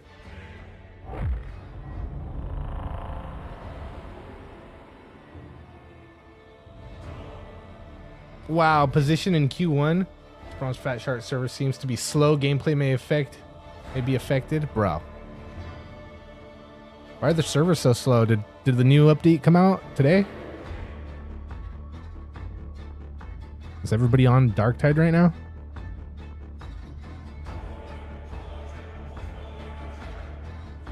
What's going on here?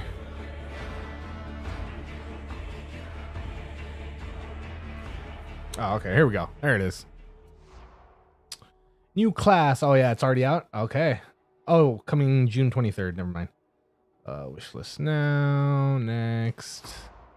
More transmissions from the Hive coming June 23rd. Dark Rites live event. It seems the admonition are back at it with their accursed ritual again. This time they seem to be using a technological locus to spread heresy throughout Tertium. Alright, whatever. Rituals, yada yada yada.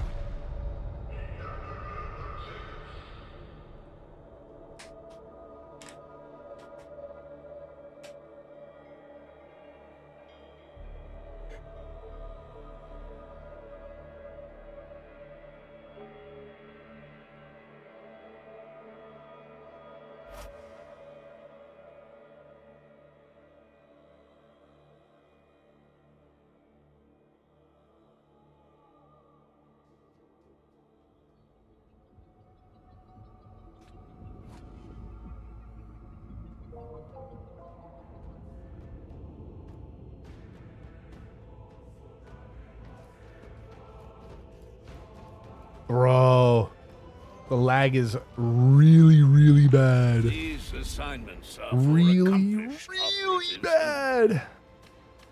I don't know if I'm gonna be able to hang.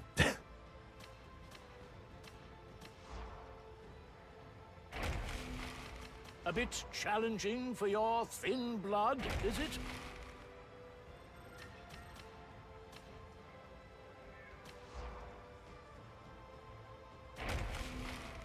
I'm sure I can accommodate you.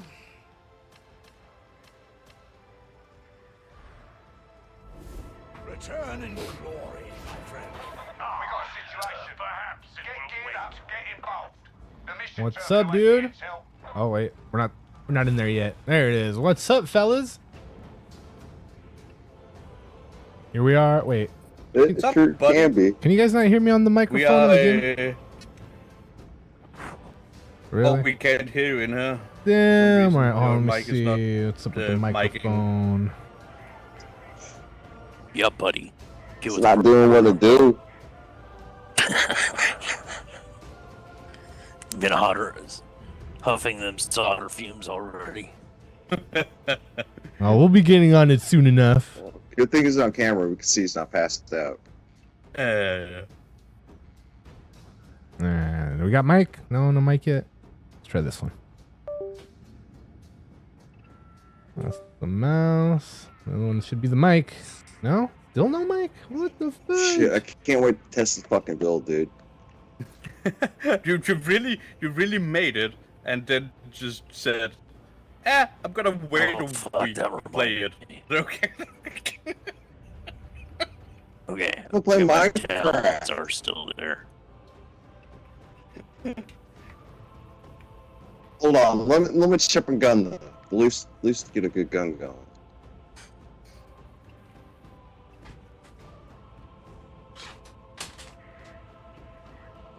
Okay, so for the event, we gotta blow up like these skull idols. Yep. And if you look in Sire Milk as requisitions, you can get a bunch of. If you go into the event tab, you can open the data decoder. You can get some Aquilus in there. I don't know what's wrong with the map. Wait, maybe they updated it where I have to push to. Nah, I don't know. We'll see. Microphone, voice activated. That's fine. Sound device. What about microphone device? Where's the microphone device at? Not that one. Speaker, audio mix presets, headset speakers.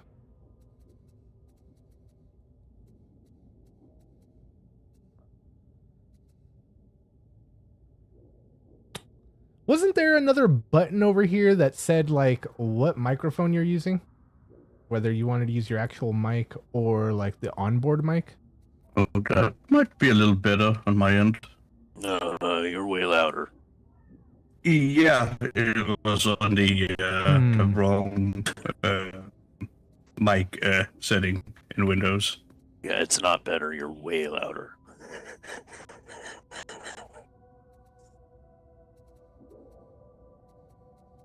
I don't know. I just put on my headphones and threw them off when I heard that.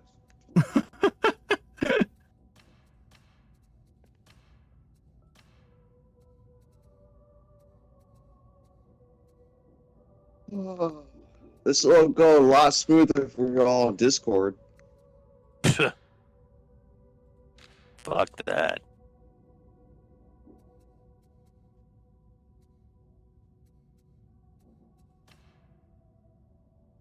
Yeah. Well, I guess we're gonna have to play with no mic. Sell it, dude. Sorry, at least you guys can hear me through the stream. Yo, buddy, what's up with your mic? It's not working.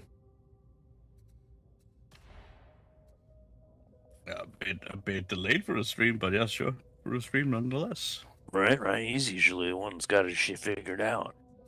Yeah, it's Yo, either one of you guys streaming? I am. For sure. Yeah, no, I don't have any like. I could have swore there was a little box here that I could choose for mic. Like, buddy, have you changed your microphone in the Windows settings? You might need to do that because the game pulls directly from your microphone in Windows. Let's give it a shot.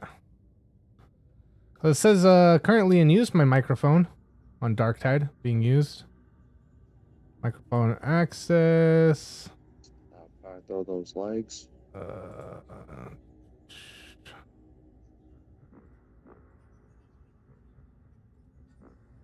Does it have the right microphone accessed? Yeah, that's what he's trying to figure out, I suppose. Yeah, I'm not too sure. On microphone, voice activation. Yeah, it's microphone.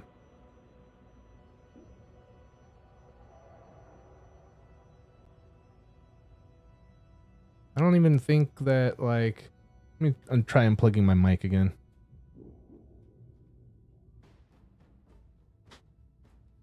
I don't know if you can search on all your audio devices. You should be able to see all the audio devices that's connected to the PC. Let's see. And yeah, bro, having it plugged in is gonna help. No, it was already plugged in. I had to unplug it to check it again. You're not listening? It's not a stream without tech support. Word. Microphone. Audio? Video game controller. Yeah, hopefully Francois stream's going to look good over here. Hold on. Yeah, he's watching. What?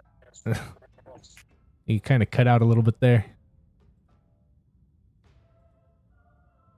Microphone. Oh, it's plugged in. Update stables. The driver. I mean, I could try to update the driver, but I feel like that might just mess me up further. Yeah, buddy, just reset the game. All right. Might not work if it's still getting No, because he's on Francois' stream is audio. In the audio, he's on Francois' stream, but he's not here. What? Okay.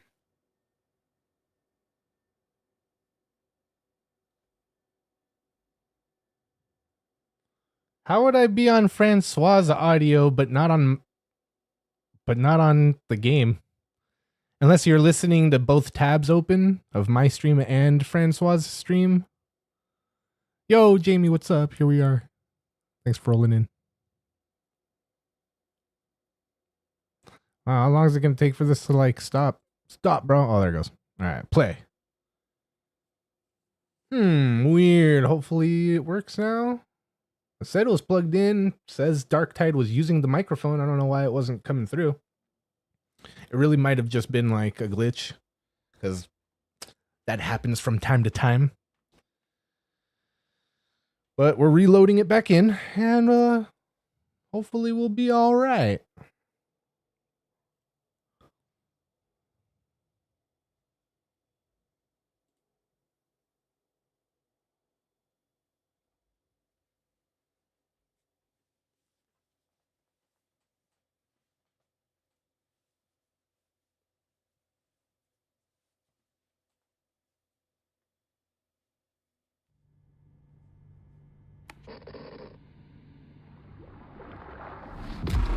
All right. Let's try this again.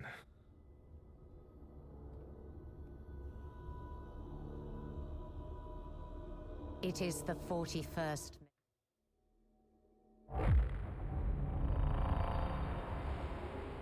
right. I didn't do nothing, so we're just loading back in. Oh, error signing in. Maybe I shouldn't have signed out.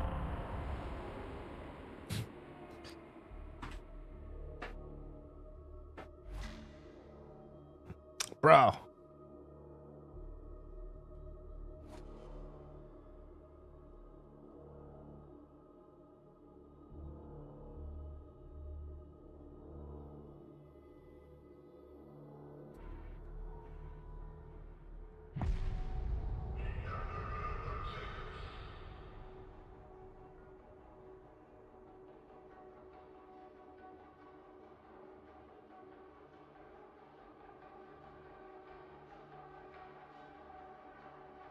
We're loading back in. Hopefully with some microphone.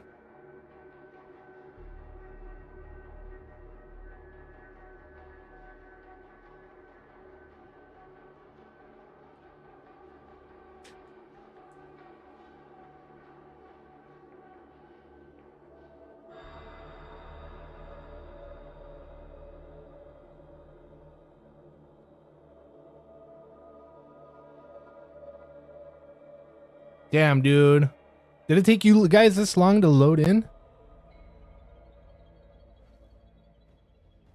Good lord. Love Steam? Hell yeah. Alright. Let's see where the fella's at. Here we go. There we are.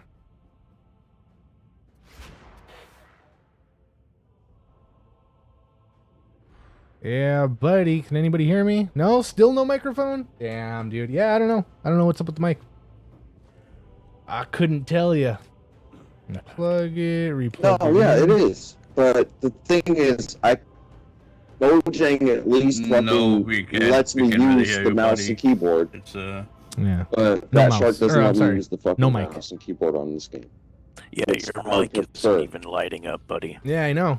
Yeah, it doesn't light up. It's not Like when It's we not all talk going with through. the little microphone thing next door.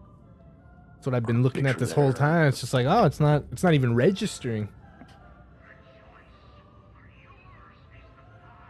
What I could try doing is putting the microphone where it was plugged in before. Let's see, scoot it one over. Testing 1 2 1 2 1 2 testing. No, nothing still, dude. I'm just not having it. It's all right. That's all right. Just start the game. I'm It's good. okay. He can hear us. Yeah, exactly. I can hear you guys. Just start it up. I'm over. Turn on his stream. I'm I said, over "Oh." it. Let's go. If he's ready, I mean, he might hop in and out of the fucking mission. That'd be aggravating on his part, Alright, dude. let's just go. I mean, that is the average, like, when you play with a streamer experience. It's just, it is what it is, man. Sometimes, yeah. It is what it is. Yeah, that's right. It is what it is.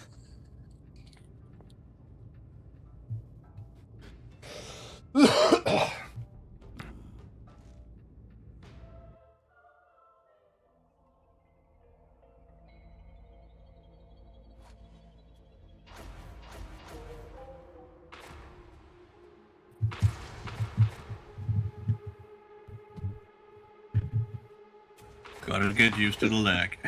That's alright. Is that buddy talking that shit that sounds like someone's farting? No. Nope. What? No, that's me messing with my microphone. Oh, okay. I was just positioning my microphone so it's like out of the way. Yeah, that was Miss Daisy farting. If it was me farting, you'd know. Yeah. Yeah.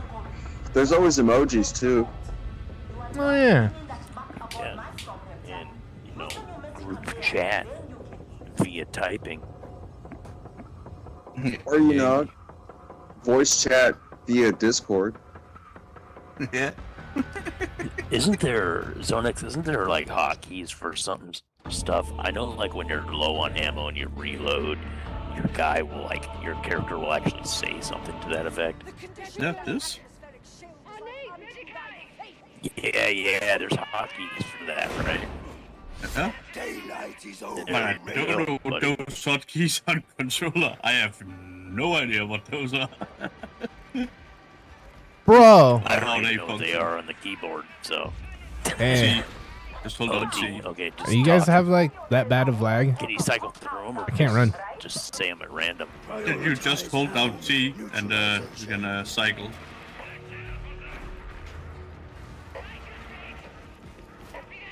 Just run. Stay running. There it goes. Okay, so the more of those skulls we break, the more Bro. and bigger the Oh, that monsters didn't work are gonna out. be. You guys. I can't play you guys. There's too much lag. The more ragers it's gonna summon. Fuck that one up. I'm coming. Sure did. Come on. Come on. Oh, that looks very laggy for your body. It's bad, dude. You're right. Word. Thank you, sir. Oh, what the hell? Thanks again.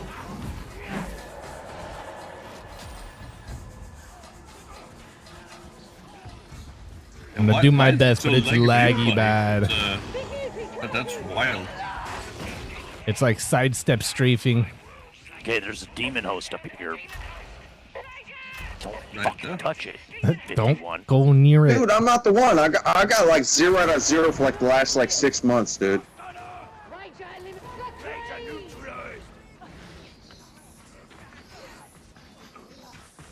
Yeah, my problem is the fox bursters.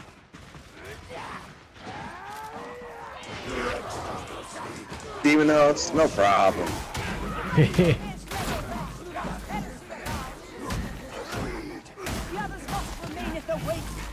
Oh my goodness.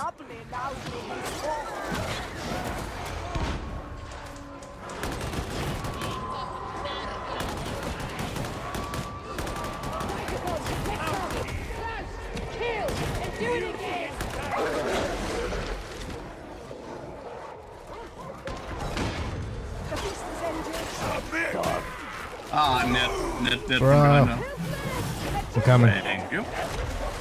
I'm coming. Oh, what the fuck? He's right there. Word. Thanks, sir.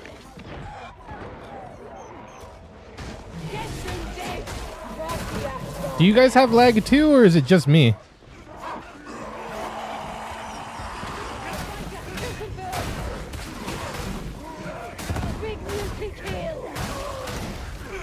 I'm trying to not see it.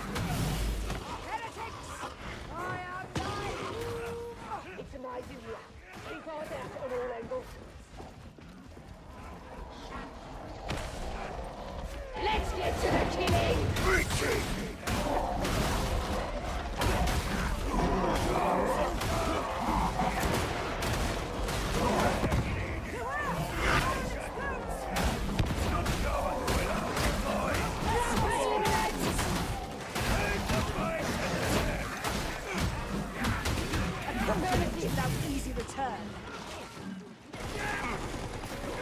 Wow.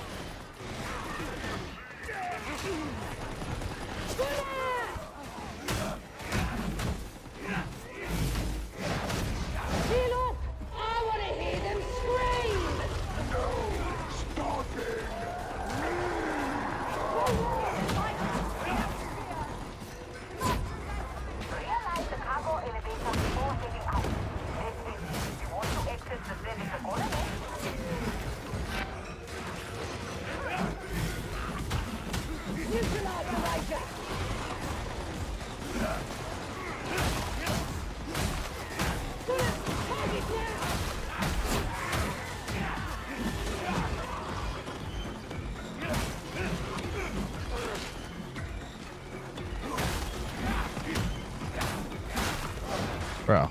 Well, what happened? Oh, I got disconnected? Of course, the lag. Stupid lag. Reconnect. Well.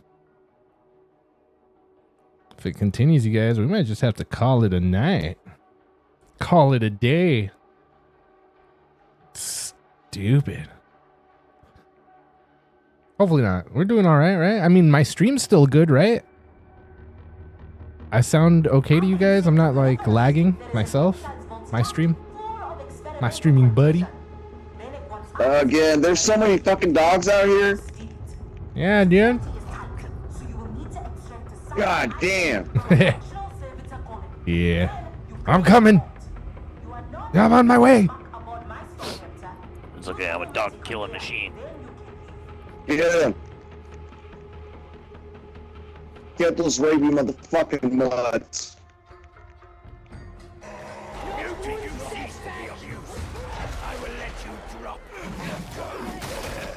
Alright, dog's got.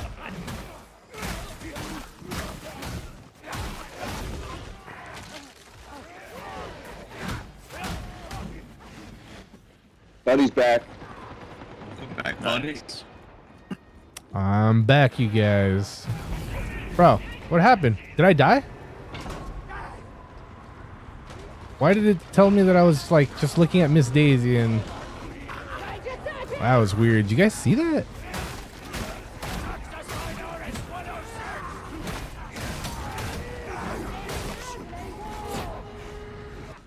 Bro, what is going on?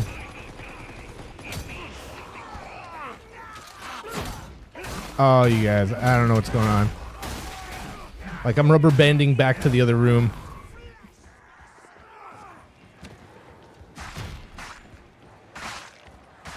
Let's get back over there.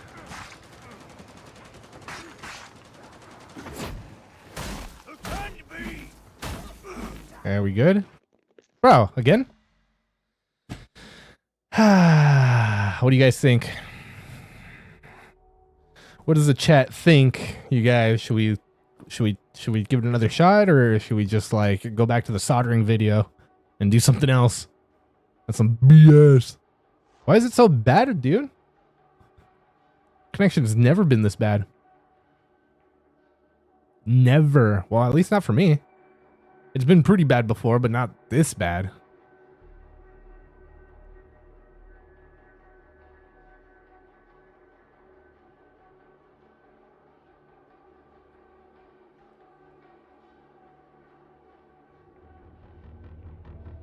Up in Sector Periferus, there is an Exiles vault just full of experimental contagion. Yeah, we're coming back in, you guys. We're coming back in. Can I type while? Then you crank the vault. You are not bringing that muck aboard my storm raptor. Use the pneumatic conveyor, then you can leave. Welcome back, buddy. Hey, buddy, do you think the rubber banding issues is because of the amount of like internet power you're using for streaming? That's the only issue I can see. Like that's the only reason why, right?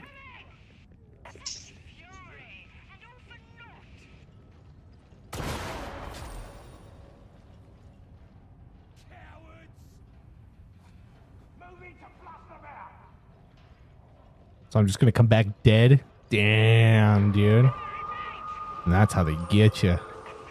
I don't know. I mean, it might be worth looking into. I don't know what it is, man.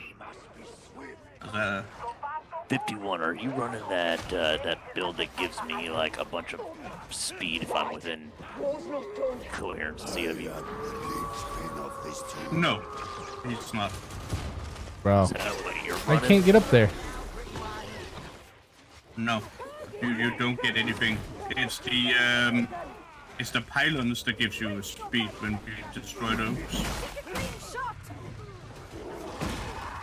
Oh, I thought it was. Look at my screen, dude.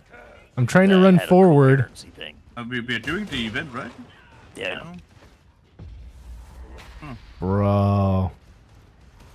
Yeah, haven't you seen the green skulls on the ground? Yeah, dude, this isn't playable, you guys. I mean, the green skulls gonna come. Bro. They're part of the event. Anyway, they just appear, but there's also like the event missions. Oh yeah, no, I chose an event mission. Alright. Okay. What? Dude, look at that. I was already at the thing. Down up here. One more time. Why am I getting moved backwards, bro?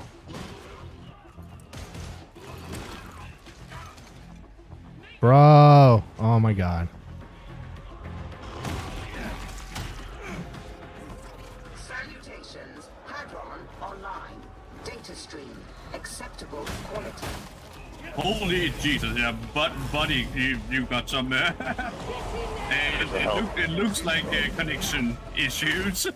Bad, dude. Internet issues. Not gonna lie. Fucking goddamn sniper. Yeah, no, the health pack's on fucking fire. Yeah. Well, Yeah, that's man. got you to do. No. Press low. Ducking. Just gotta get the health pack. Hey. I'm still alive for now. I can't get up there. I'm not going backwards, you guys. I'm trying to go forwards. I'm pressing jump and forward, holding the joystick forward, dude. Goodness. I'm just gonna stay right here and crouch. Fuck that, dude. All systems green. Uplink restored.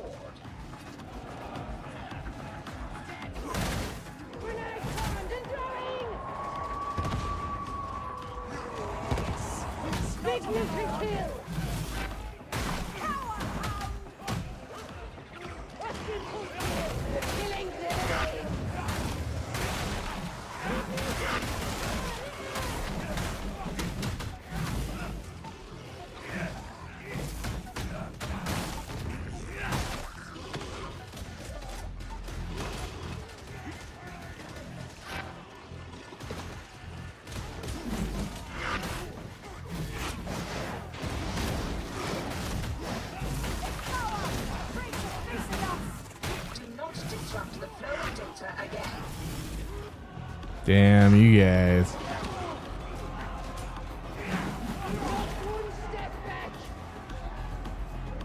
Like, what's crazy is, like, for the most part, my looking around camera works fine. It's just the character's movement is, like, really glitchy. Like, I can look over here, I can look over there just fine, I can look down just fine, and up just fine. But, like, he's just got a mind of his own on walking.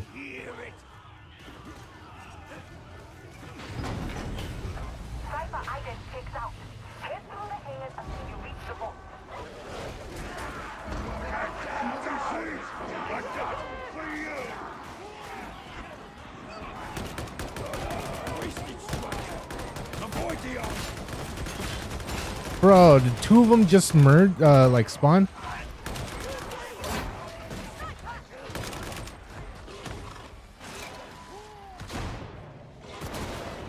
Excellent technique, veteran.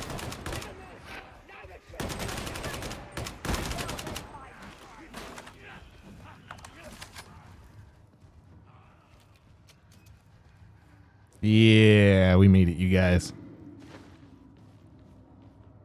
I almost didn't make it. Any intel update on why the heretics are creating plagues here? To hear Rennick talk about it, the dark power that the heretics are causing derives its strength from disease. Their concoction shall find its no purchase on me, for I am protected by the master of mankind. They come in search of cleansing ground. They shall find it. Take up position. Give them hell.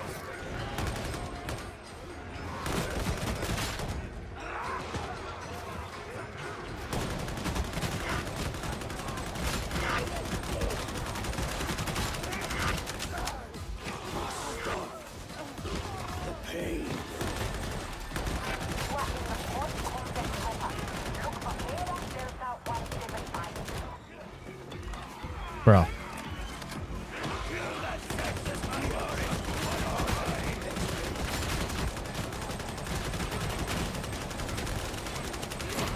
Let's get to the killing! Play the judge.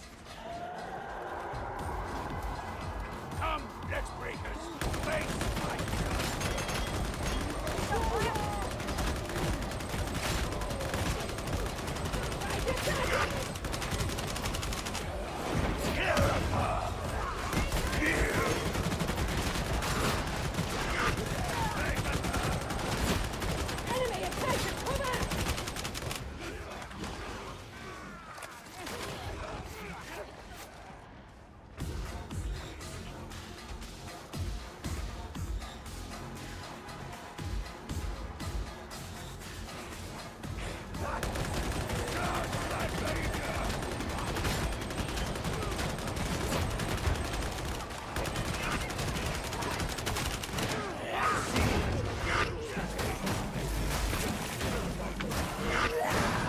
Oh, I'm down.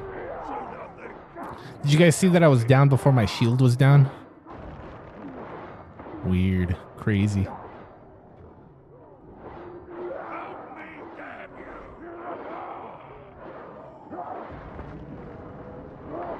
Way crazy. Yeah, with a sliver for the win. Thanks, dude. It was almost over for me right there.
Oh, Beast and Nurgle.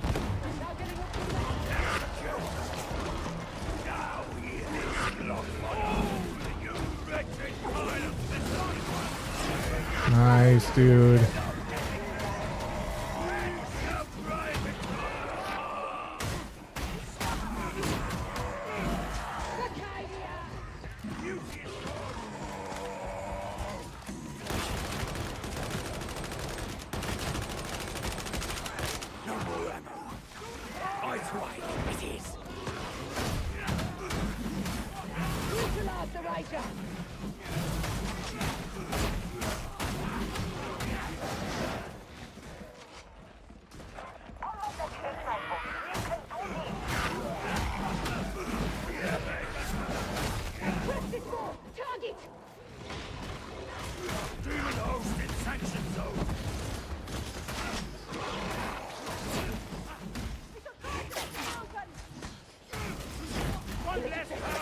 Demon host down here, careful.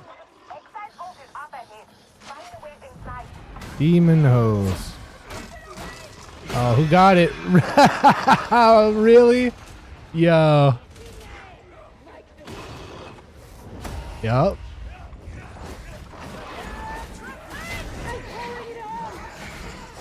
Yeah, buddy. Good looking out, you guys.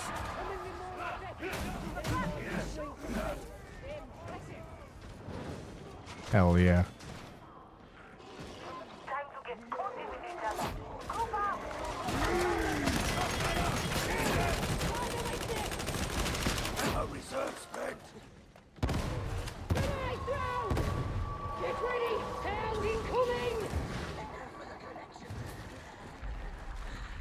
Medicaid servitor in sight. Tripper dig! Looks like you have found the pneumatic conveyor. Hand kill!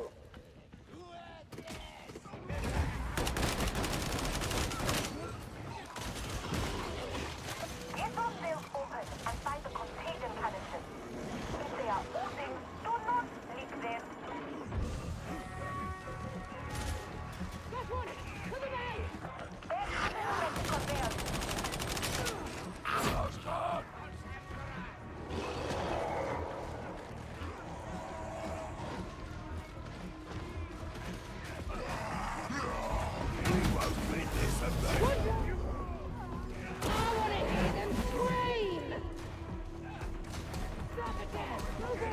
Where's alright. I'm here.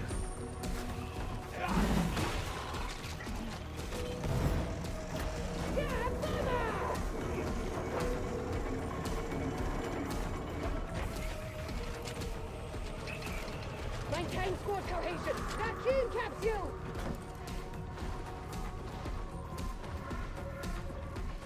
Faster! Close and kill! Versus splintered! Grenade out! I approve your methods, veteran.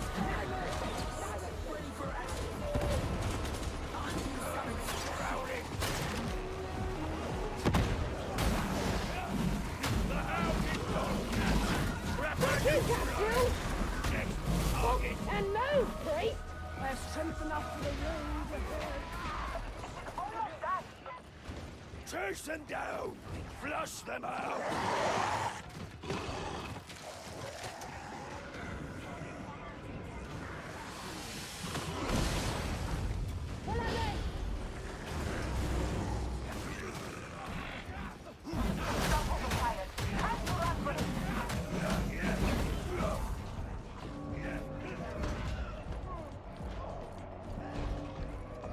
This is rough, dude.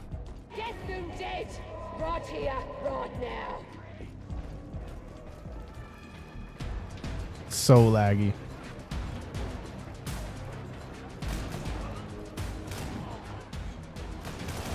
Bro. So much lag. Come on. Pick it up. Pick it up. Pick it up. Come on. Hey, what happened? I just want some ammo. That's all.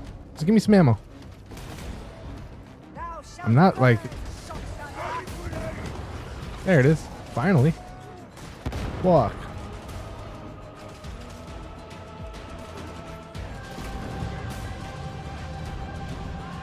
Damn, dude.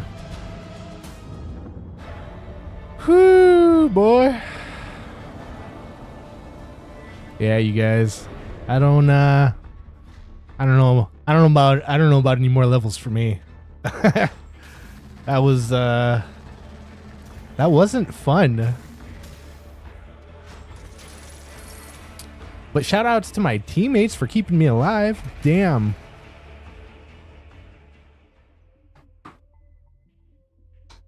Oh, goodness. What do you guys think?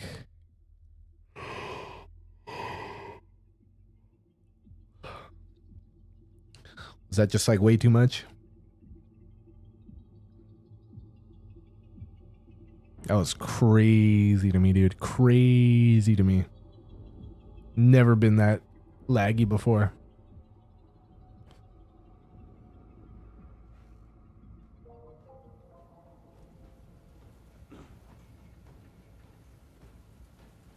And it's crazy that I don't hear the fellas anymore either.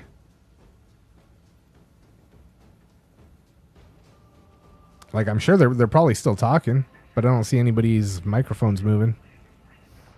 But like when 51 got by the demon host, I saw 51's mic on, but nobody was talking. That guy, look at him just sliding around. Bro.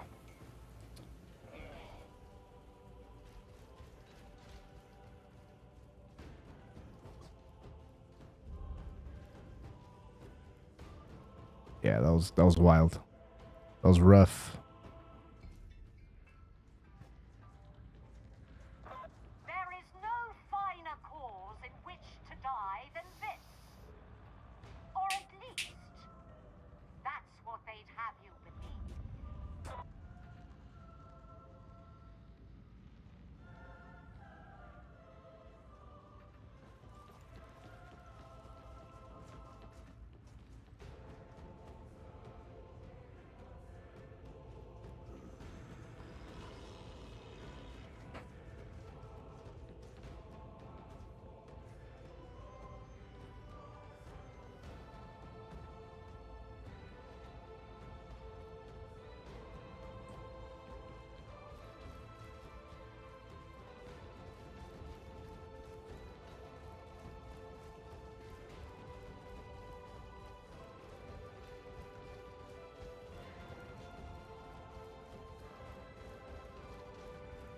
Yeah, I don't know, dude.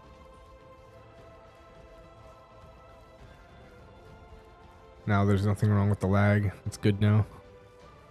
Seems good. Yeah, I don't know. Oh, no, there's still some lag. But when the game's going, dude, it's just it's bad. Bad.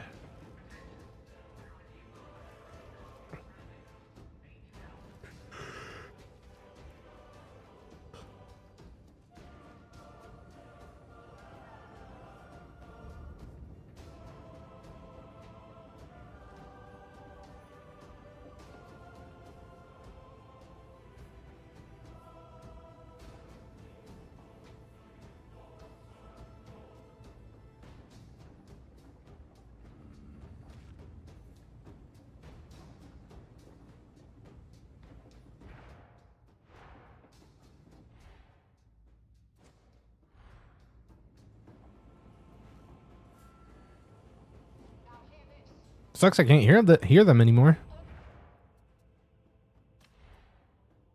But yeah, their microphones aren't showing up anymore. Just all of a sudden it all went silent. Here we are. We're all dead. Bro. See that? See that? Goodness. Hey, I'm just trying to like go over here. Hey. Bro.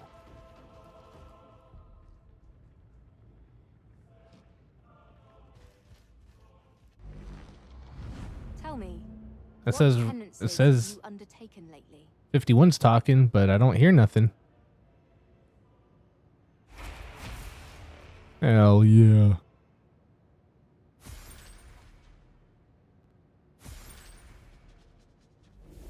May you remain strong.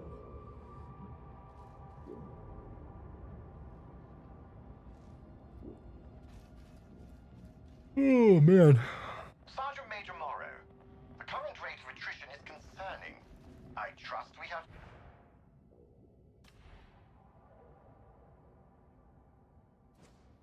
Yeah, it says Ninja Turtles talking, but there's no sound coming from it.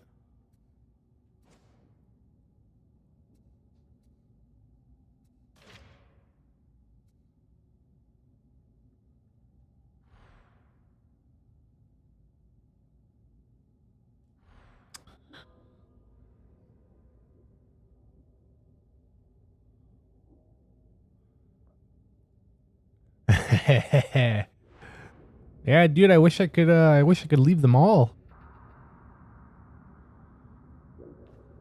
I'm taking up all the megabytes. Yeah, no, dude.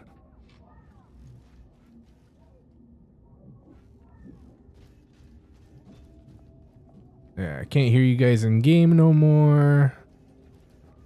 It's just sucks. Was the game laggy for you guys at all? Or was everything pretty much good for you guys?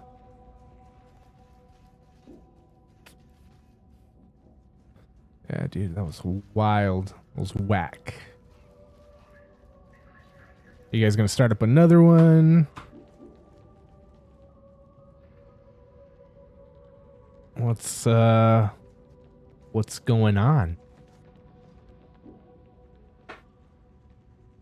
I wonder what the delay is from my stream to their ears. Oh man.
Alright, let's...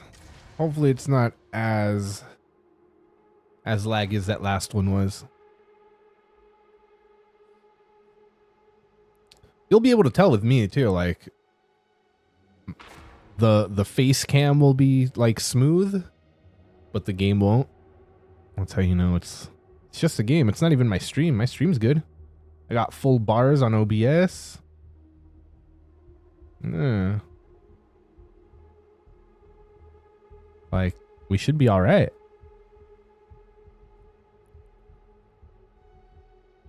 But we're not.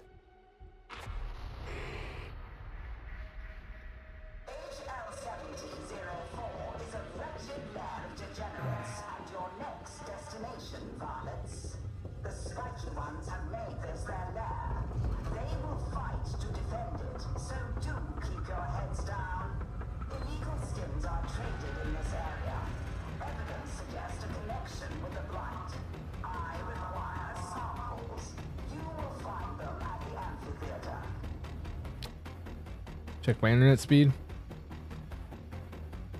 Alright. You guys want to wait for me while I check it?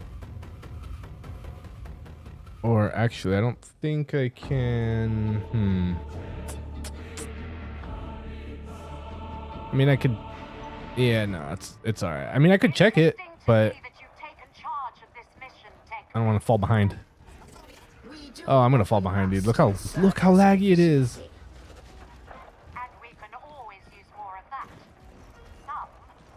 At least 51's back here holding it down with me. Holding up the rear, making sure that I make it out of here. Oh, come on, get in there. Go, bro, run. Oh my goodness. Breach this obstacle. Hope I don't sidestep off this thing. Nice, nice, nice.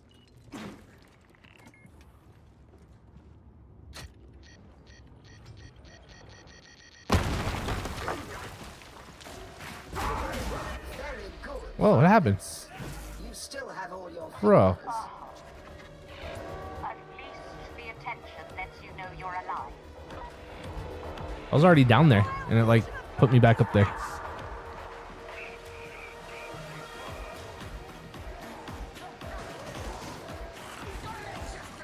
Bro! I'm back outside? You guys, I don't think I'm gonna be able to leave this place. Alright, one more time, one more time. Get down there. Get to the fellas. Oh, and there's a trapper, of course there is. Bro, did he not see me?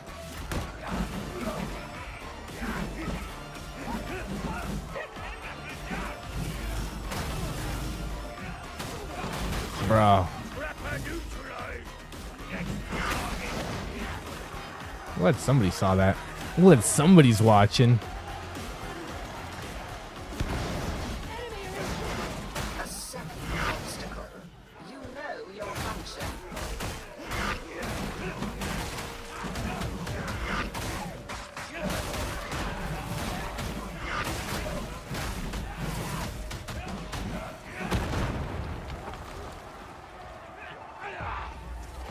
That is the terminal, varlets. You know what to do. Needless confrontation. Never change.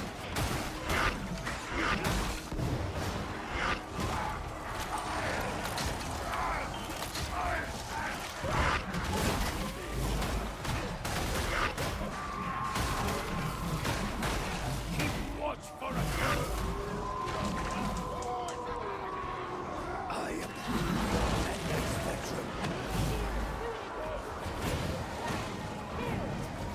Data interrogation rate acceptable.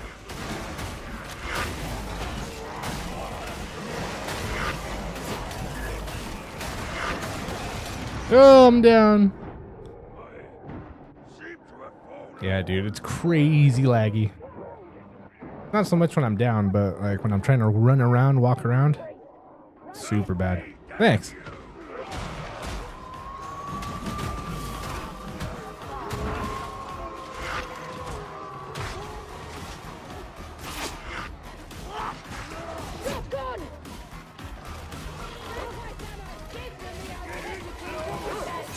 Hell yeah.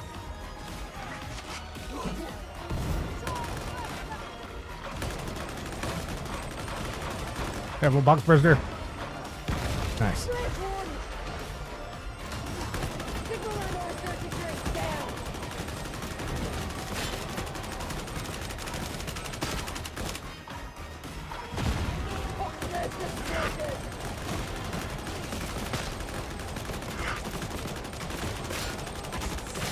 Bro.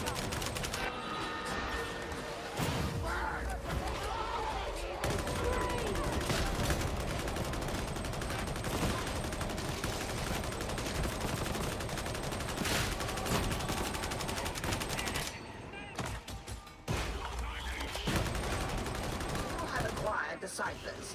Acceptable. Come on. Come on. Oh my god. Trust only ever leads to Bro. disappointment. Come on, get to the door. Oh my goodness. Bro.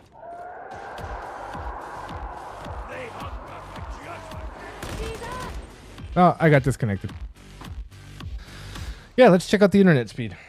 Let's check out the internet speed. Let's see what the internet speed is. Should I reconnect? No, it's not reconnect.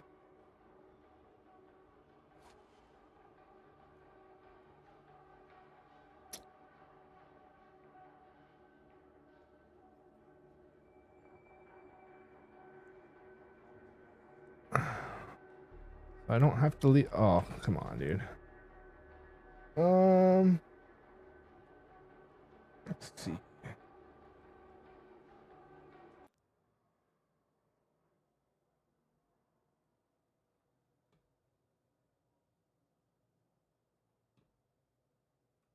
Let's check the internet speed.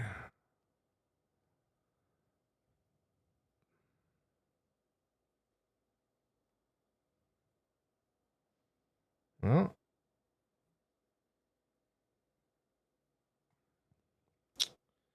all right. Internet.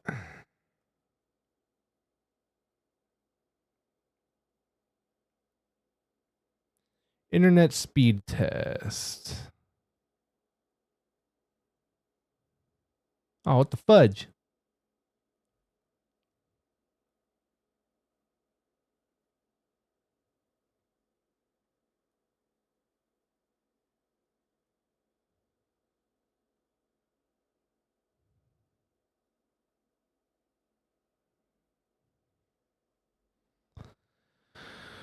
Oh, goodness. All right. Internet speed test.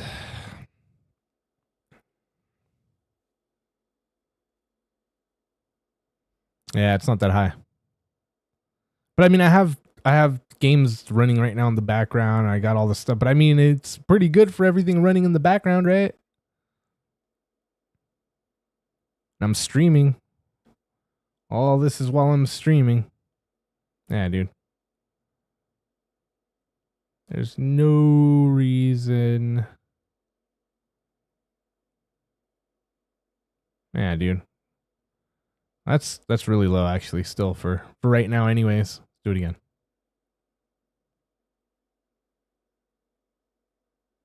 Oh, damn. Yeah, I got bad internet today, you guys. Hundreds kind of low. It's on the low end. If I kill Darktide, I wonder what it'll be.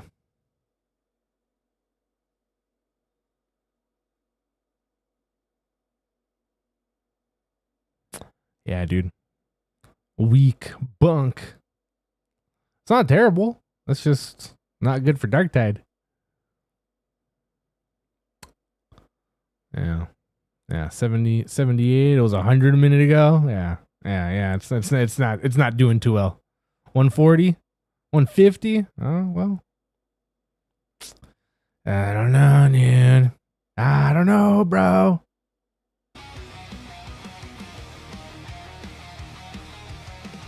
Oh, well. Oh, well, you guys.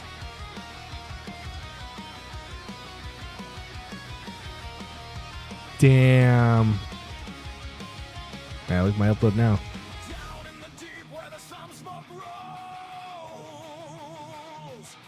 Is it because I'm playing the music now? And the music has to go through?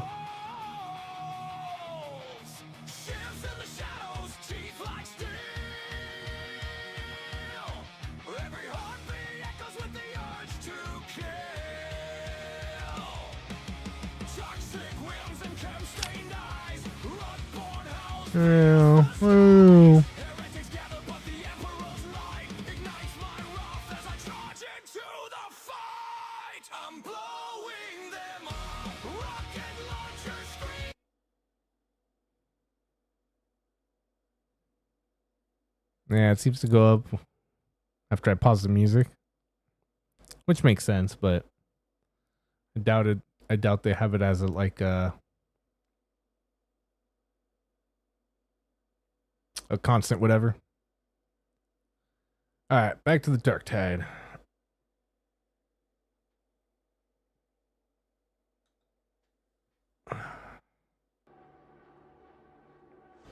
We'll try to reconnect and we'll see what happens.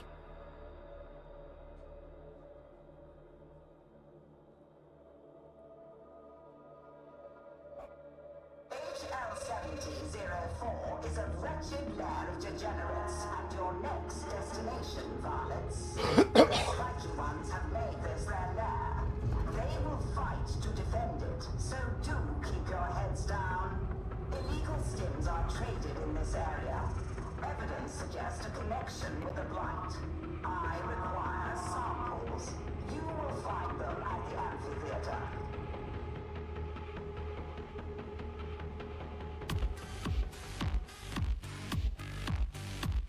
We're in it now, boys.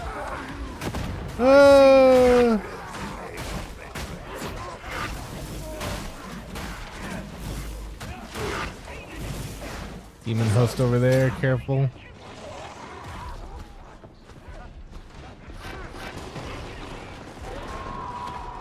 Bro.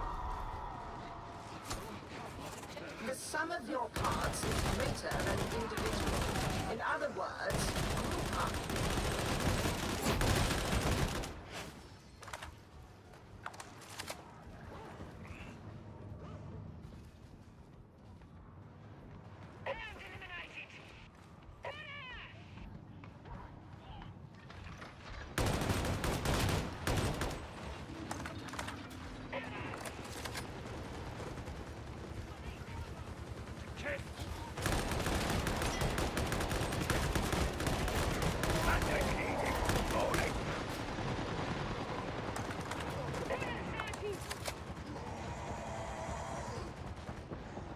I am where I should be. But where are the others? Do not do this alone. Remain as a circuit, a group.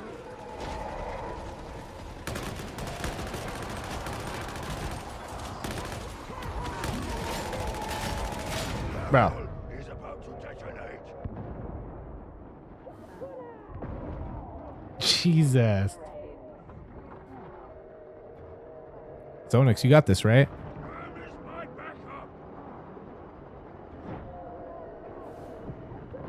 Don't worry about me, bro. Just get her done. 'Cause I'm gone.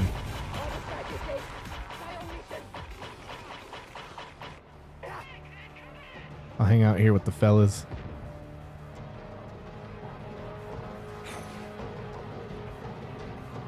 Yeah, dude. They got us, Jamie. It's over, Jamie. At least we can see what Zonix is doing. Yeah. Oh, maybe not.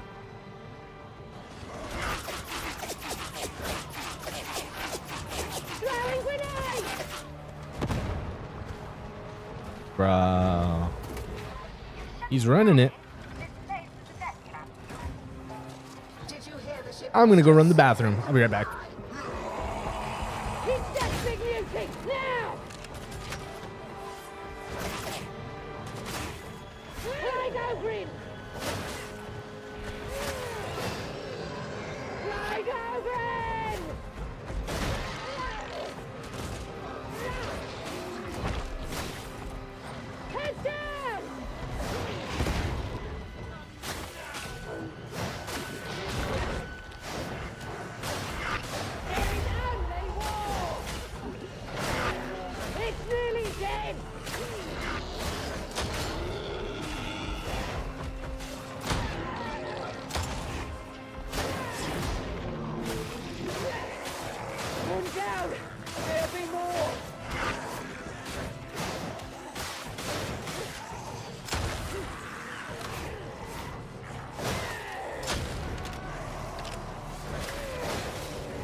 Alright, I'm back.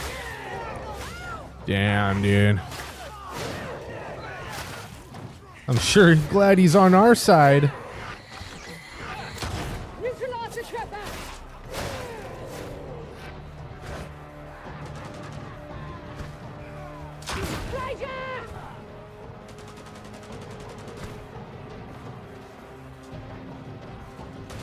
Damn. There it is. Here we are. Stand fast, kill, and do it again. Up and move, priest. Hell yeah. Good looking out, you guys. Hey, look. I don't have any lag. Wow. It's actually working good right now. Bro.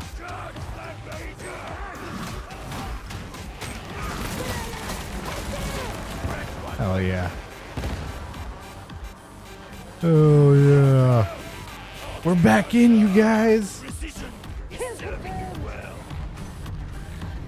Although maybe it's not lagging because I had a minute to like load everything while I was there dead. Because it's kind of lagging again now that we're in another area. I'm gonna grab the health. I should. I'm gonna need it. Oh snap.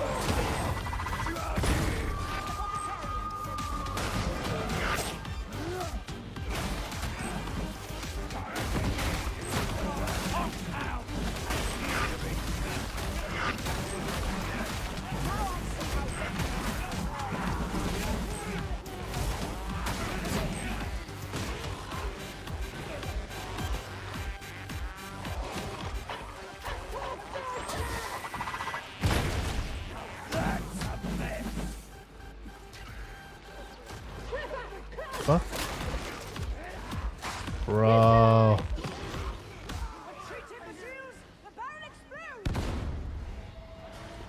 Copy that.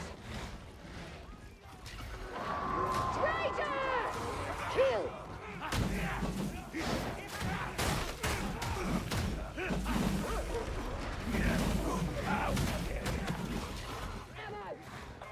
Not the most pleasant of areas, but I have seen and survived. I do not see how that is relevant to the mission.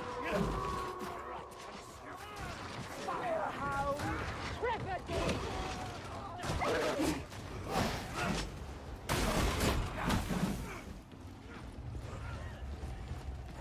If you can brave, you can kill.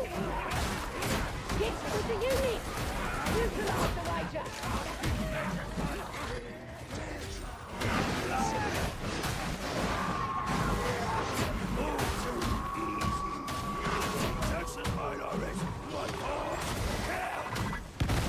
First to elimination.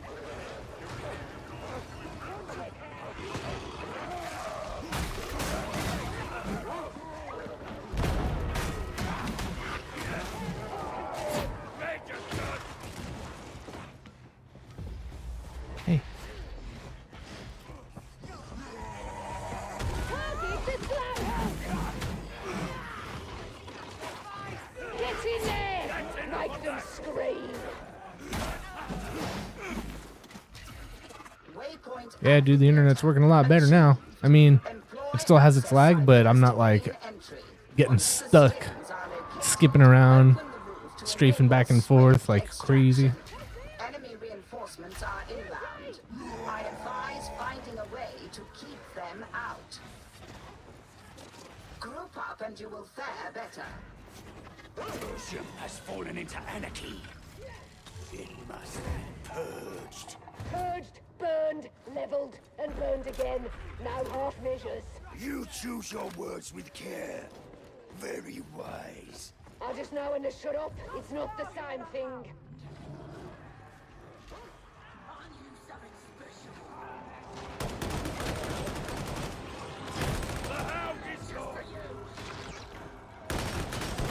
Sorry. My bad, bro. Medicaid station. He's probably all mad. My bad, Zone X. Now.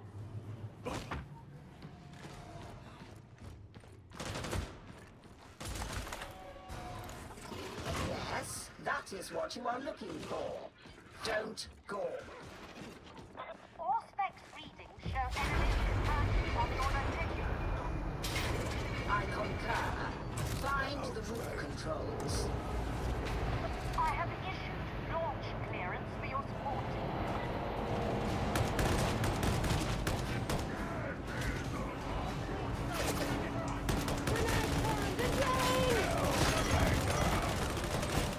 Flame and steam. Next target.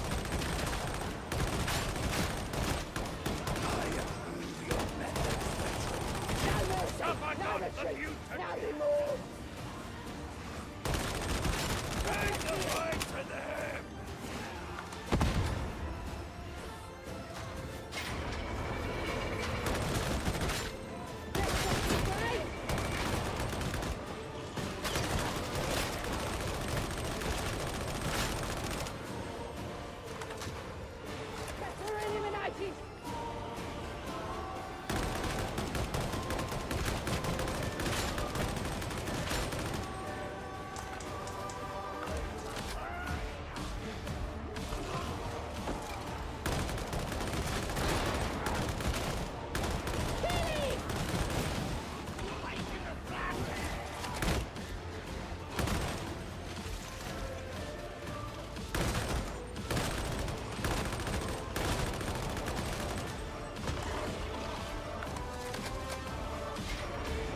dedication to itself.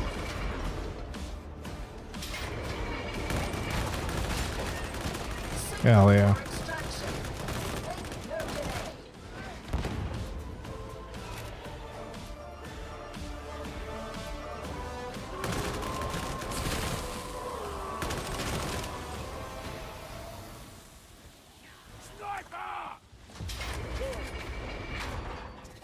Recording combat data.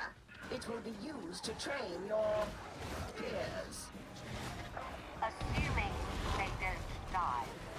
All the more reason to ensure their possible last moments are put on record.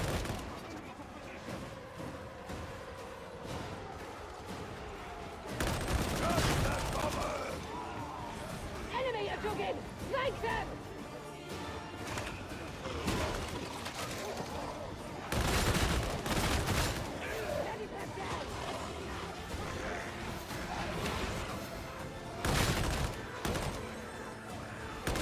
I rock this magnificent Cassandra! Hear me, Legbreakers!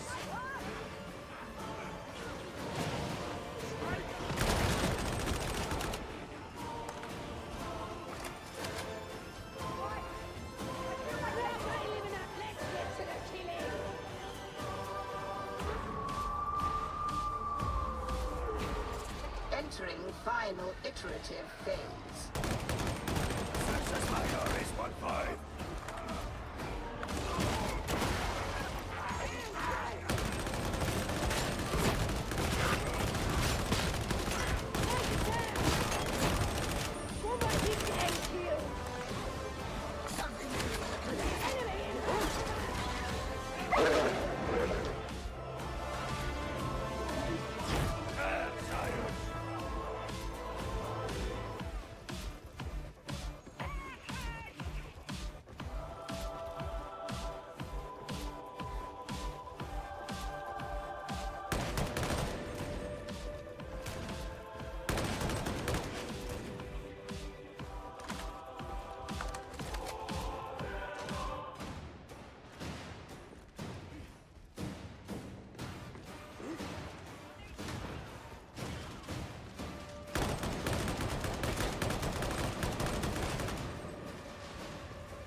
Keep watch for a bird.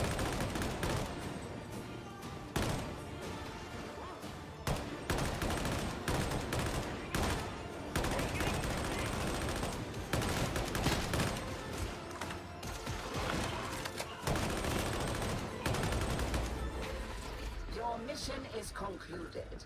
Should you wish to leave, now is the time.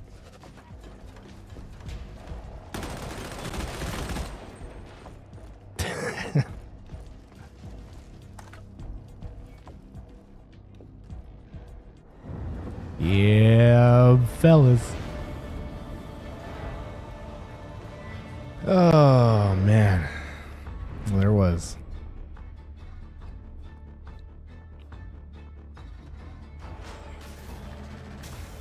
Damn, that sucks. I can't hear nobody.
go.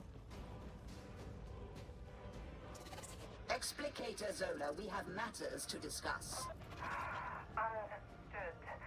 I'll make time as soon as I can.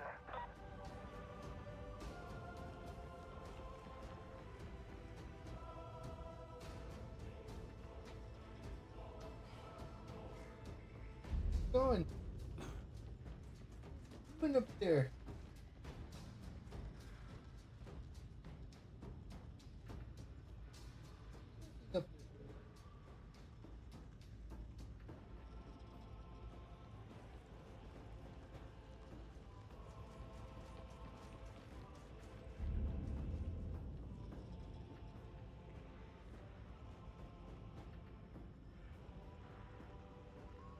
Yeah, dude. It's last game wasn't that bad. I mean, that last little bit that we played wasn't that bad. After I was revived, everything was fine, but for the most part it was fine. But dude, anything before that, the lag was crazy.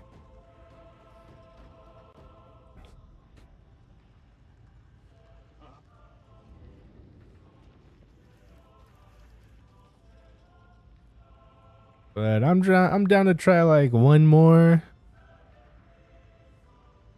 But if it's really bad again, I might just drop out. Yeah, it was wild, a wild lag, you guys.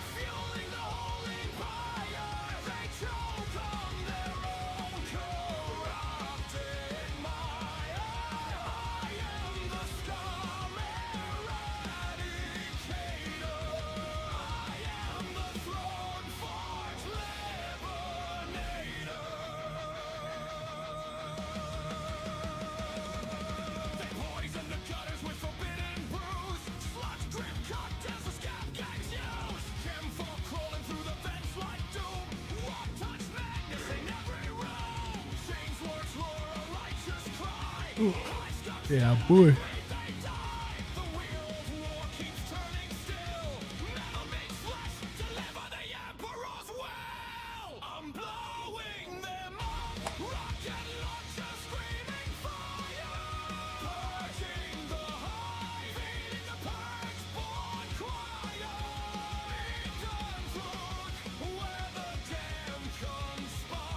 Yeah, buddy. Yeah, there's fat lag on the stream too.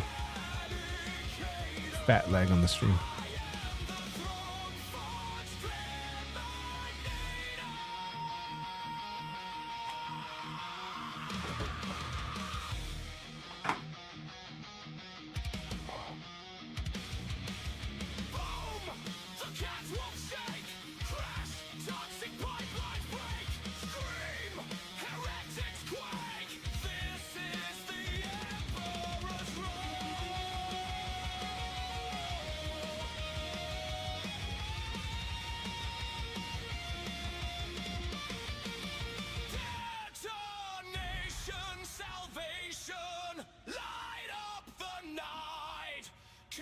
Clouds burning in holy white. From the void to the hive, I bring the fight. I am the scum eradicator.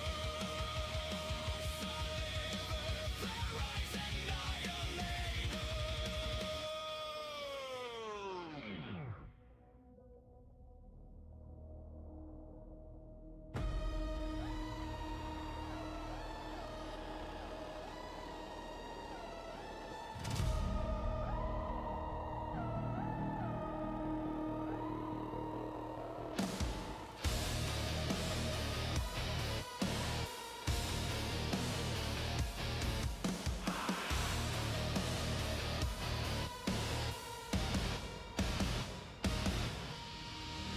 Rushing hand like a boulder rained. Shades and pigments fuel the flame. A god of color. Little punk ass kitty. Yes, I see you.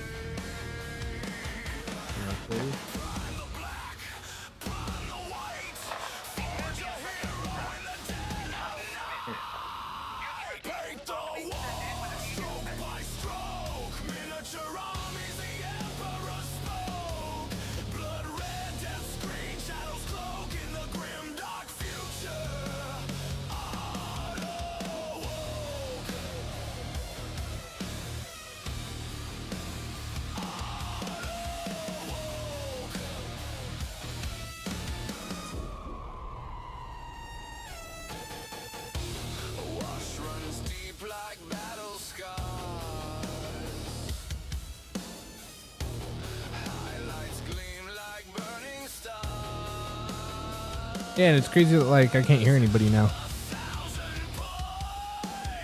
Like that's also like messed up.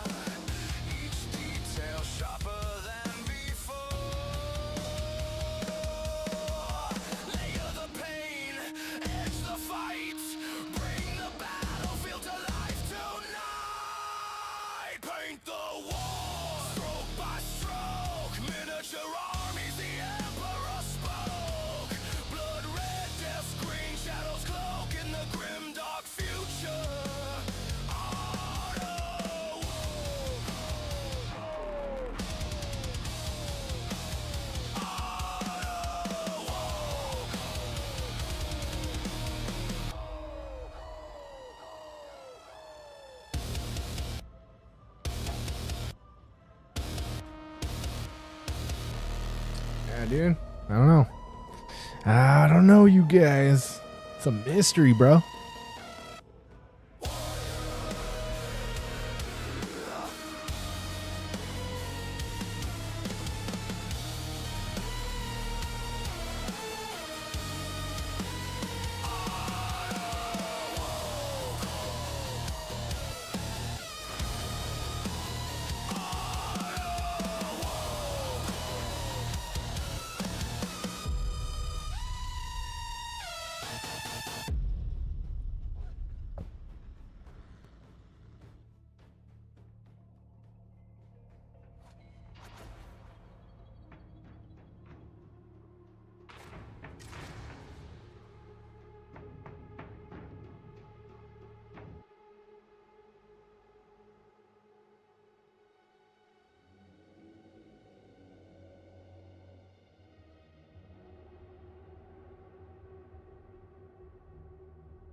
Logistics failure has permitted a heretic strike team to secure a supply stockpile at Manufactorum HL1736.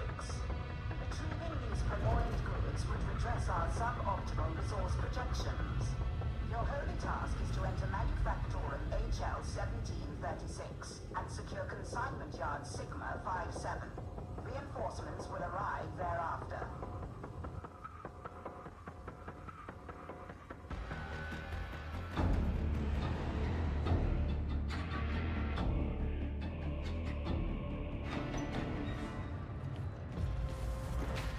We have work to do. Move with purpose. We all have our part to play in the Omnissiah's holy design. Truly, their machines are great, but dost thou not find them a little soulless? Tanks cannot hold ground. Whoops, I was muted. Yeah, dude. I'm glad that it's running a lot better now. Nexus Sigma 57 to access Consignment Yard. Emperor demands our service.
Wouldst thou so easily settle for one over the other?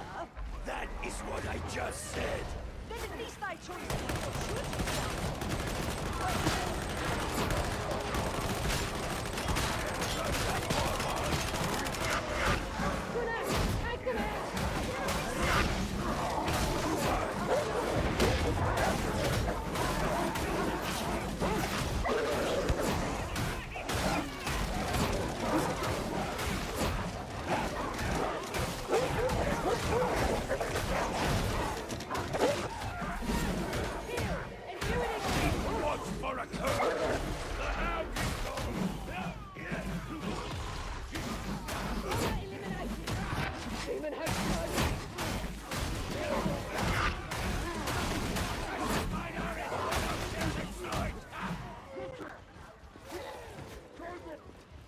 Yeah, fellas.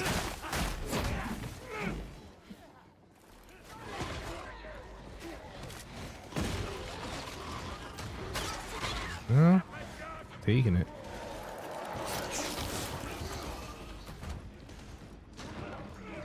I'm taking it. Taking this one too. Oh, maybe not.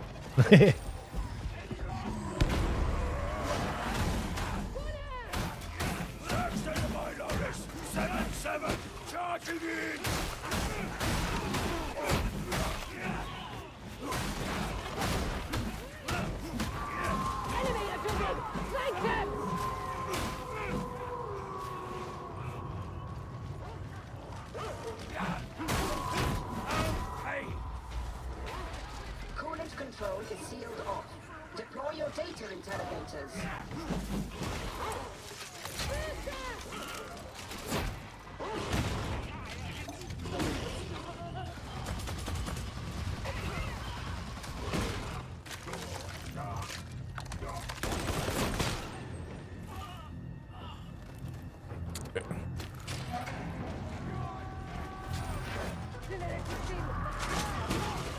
Data interrogation accepted.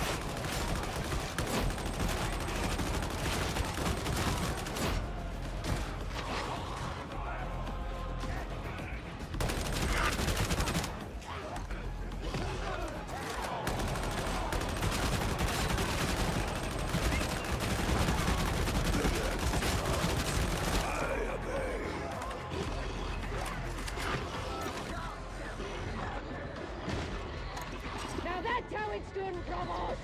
This is simply how it must be. Closing! Not one Clear. step back! Have I got the mutant? All trains on the side. Uplink is restored.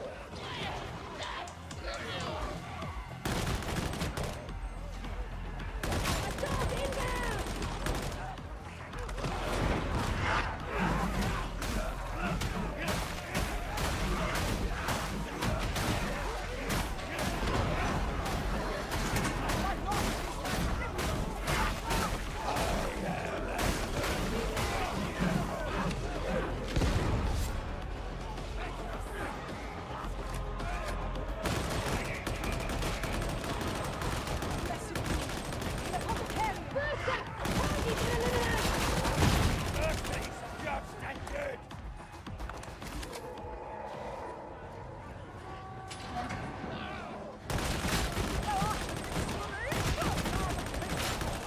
Have somehow succeeded in resolving the issue.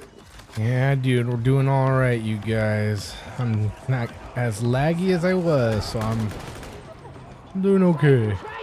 Good thing we got the fellas to keep us alive. Parameters almost met.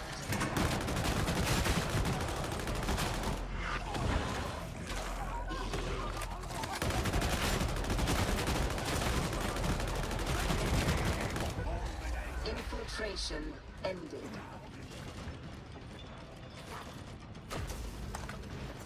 At last, Yeah, buddy. continue to coolant control. Yeah, buddy. Mother fuzzing buddy. Let's get to the killing!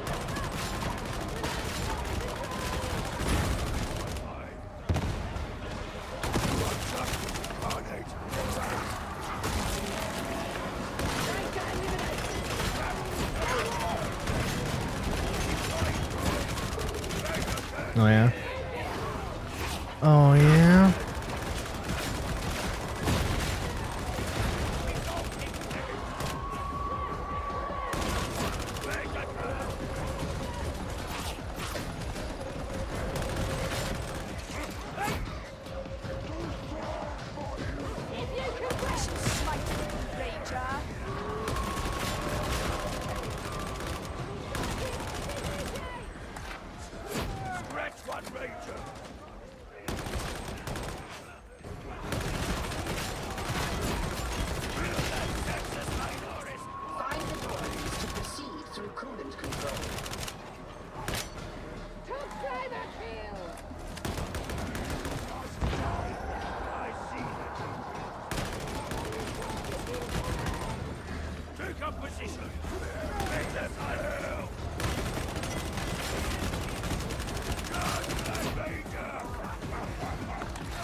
Oh yeah, you guys, good looking out.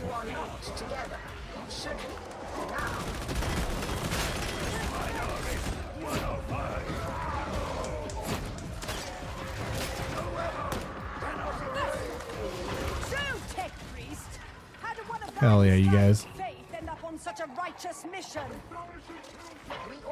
Oh snap! Yep.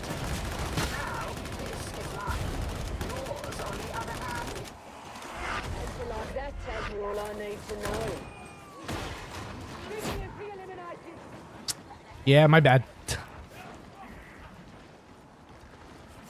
Consignment yard Sigma 57 in sight. Sweep.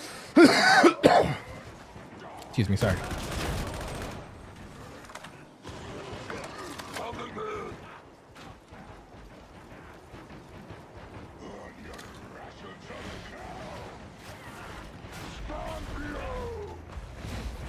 Firstly, Barnett, you need to shut down those Skyfire defenses.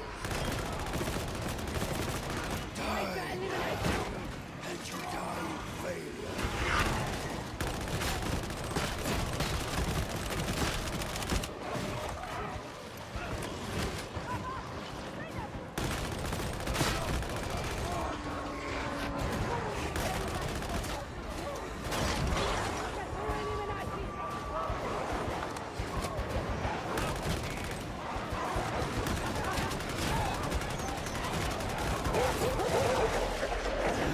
Bastard dogs.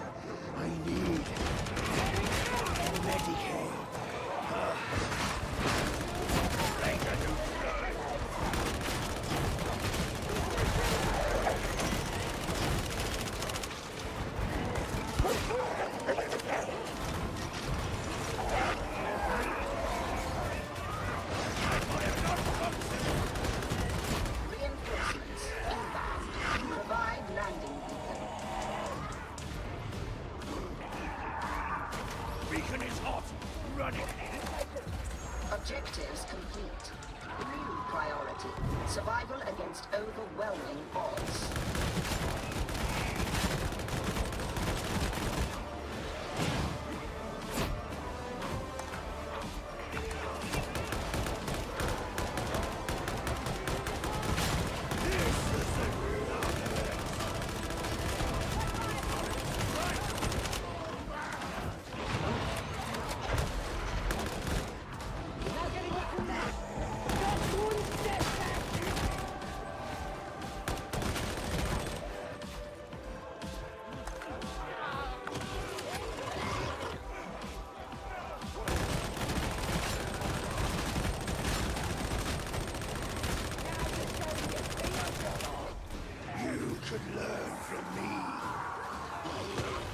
Excellent technique, Veteran.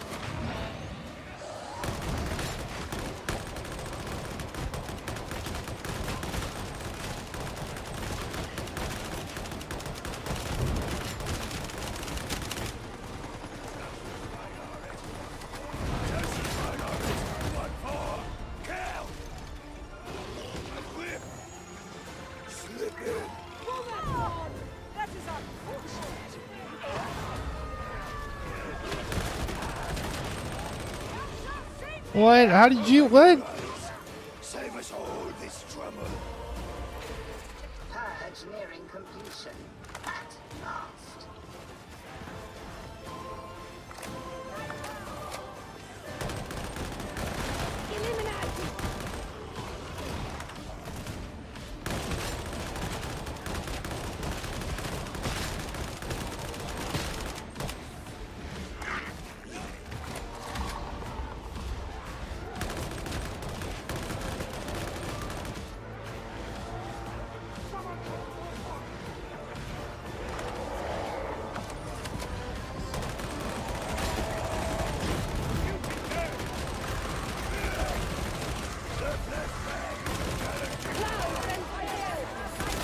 Nice, dude.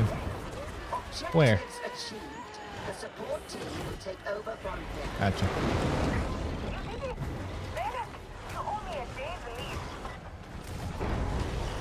Hell yeah, you guys. Grab our health. Oh, well, I grabbed one.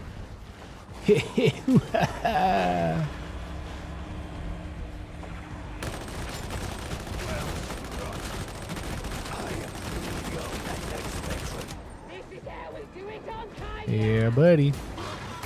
Oh yeah, you guys. Good looking out, fellas.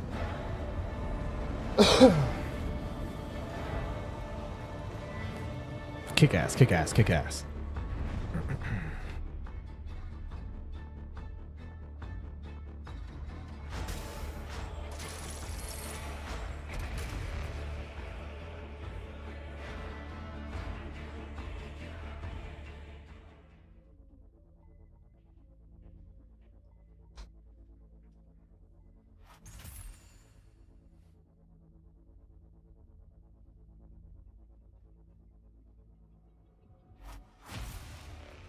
Hell yeah, you guys. Well, if you guys want to get one more, I'm down. But if not, I'm pretty good on that. That was all right. That was a good one to end it to on also. But I don't know. Let's see what the fellas want to do.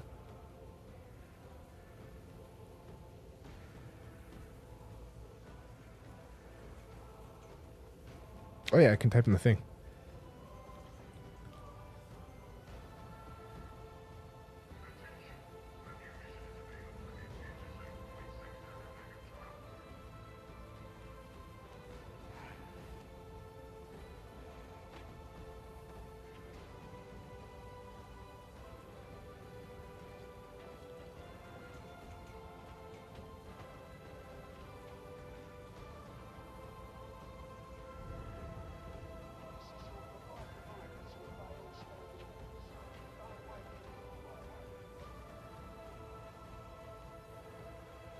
Wait, what?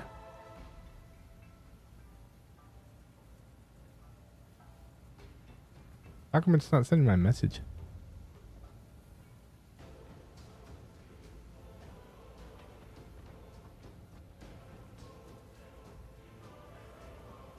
We could probably just call it a night there, you guys.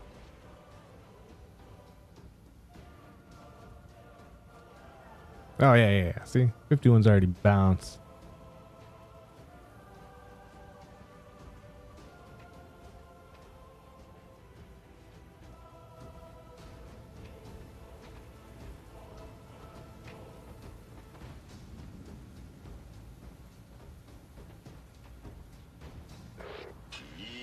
Am I to report that attempts at recreating the Rite of Steel at Oh, it's like not sending. HL 1736 are Oh. progressing well. There it was, you guys. We're gonna probably end it right here. We did good. We did it. We played a couple levels. There was a little bit of lag in there in the beginning, but these last couple were pretty good.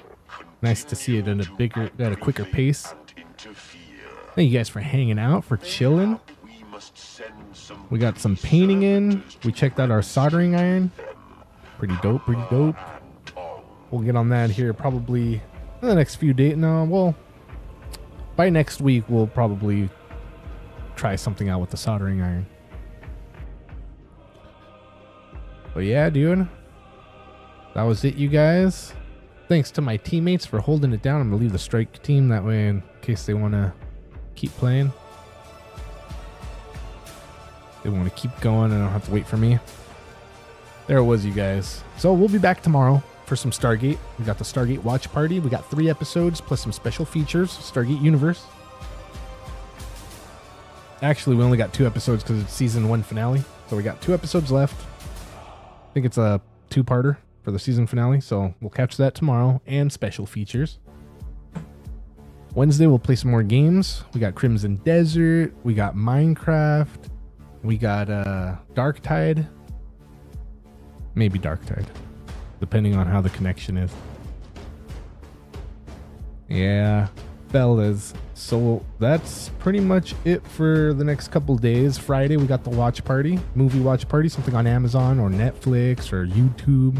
You'll see. You'll see. And Saturday, maybe more games. Sunday, that's family time, so nothing Sunday. And then Monday, back to the cartoons. And Tuesday, back to the 40K day. Appreciate you guys for being here, for hanging out, for chilling, for stopping through. Everybody that hung out. Yeah, everybody that stopped through. Appreciate everybody that was here. See any more announcements? Not really. I think that's pretty much it. Yeah, dude, I'm gone, bro. The connection was a little bit better, but yeah, we ended on a good note right there, so I'm gonna call it a night. But it was fun. It was a good time, except for the beginning of there with the connection issues. We got some painting in, yeah, soldering, info. Yeah, dude. Peace out, Francois. Thank you for being there, hanging out, kicking ass. Yeah. Skunk it up. Jamie, thank you for being here. 51, thank you for hanging out. Zonex, thank you for chilling, kicking ass with us. Let's see, who else was up in this piece? Oh, yo, Augustine, thank you for hanging out. Blood Drunk Bruce, thank you for the raid, the party raid. Appreciate you. Yeah, 51, get it. Let's see, Bella True, thank you for stopping through. Appreciate you. Ghost Rider, thank you for hanging out. And any other bots, lurkers, tricksters of all shapes and sizes, colors, badasses. Appreciate everybody that was here, that hung out. We'll be doing it again before you know it. I hope you all have a great day, night, evening, morning, whatever it may be on your end. Peace.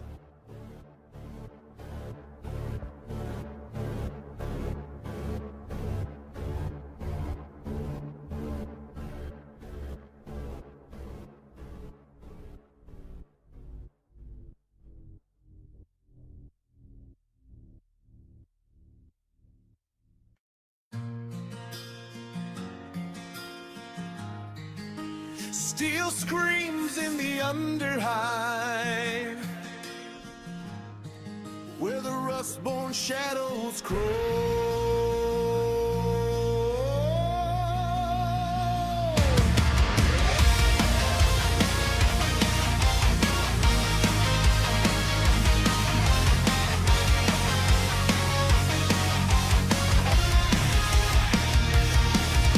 And down in the depths where the hive scum prowl, where the pipes leak poison and the furnace howls, shivs in the dark with a death wish grin. Another day, another sin. Toxic fumes in the reactor vents, broken souls turn malcontents. Their veins burn hot with forbidden fire, fueling a violence that's born of the spire. Ravaged from the black like a heretic's prayer. You live or you die, nothing's ever fair. Shivs off the high, cut through the night like a ruptured star. Rock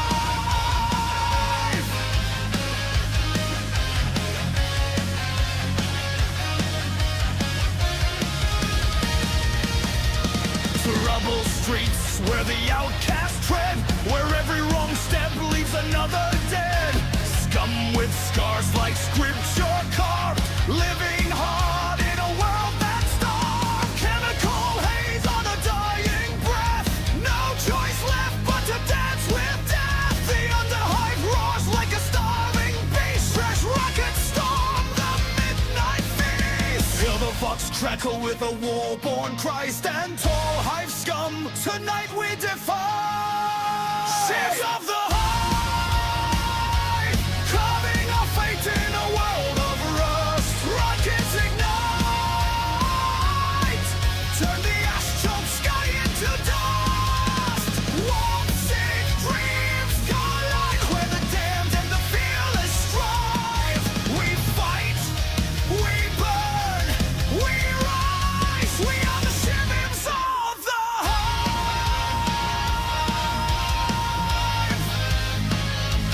Ships of the hive.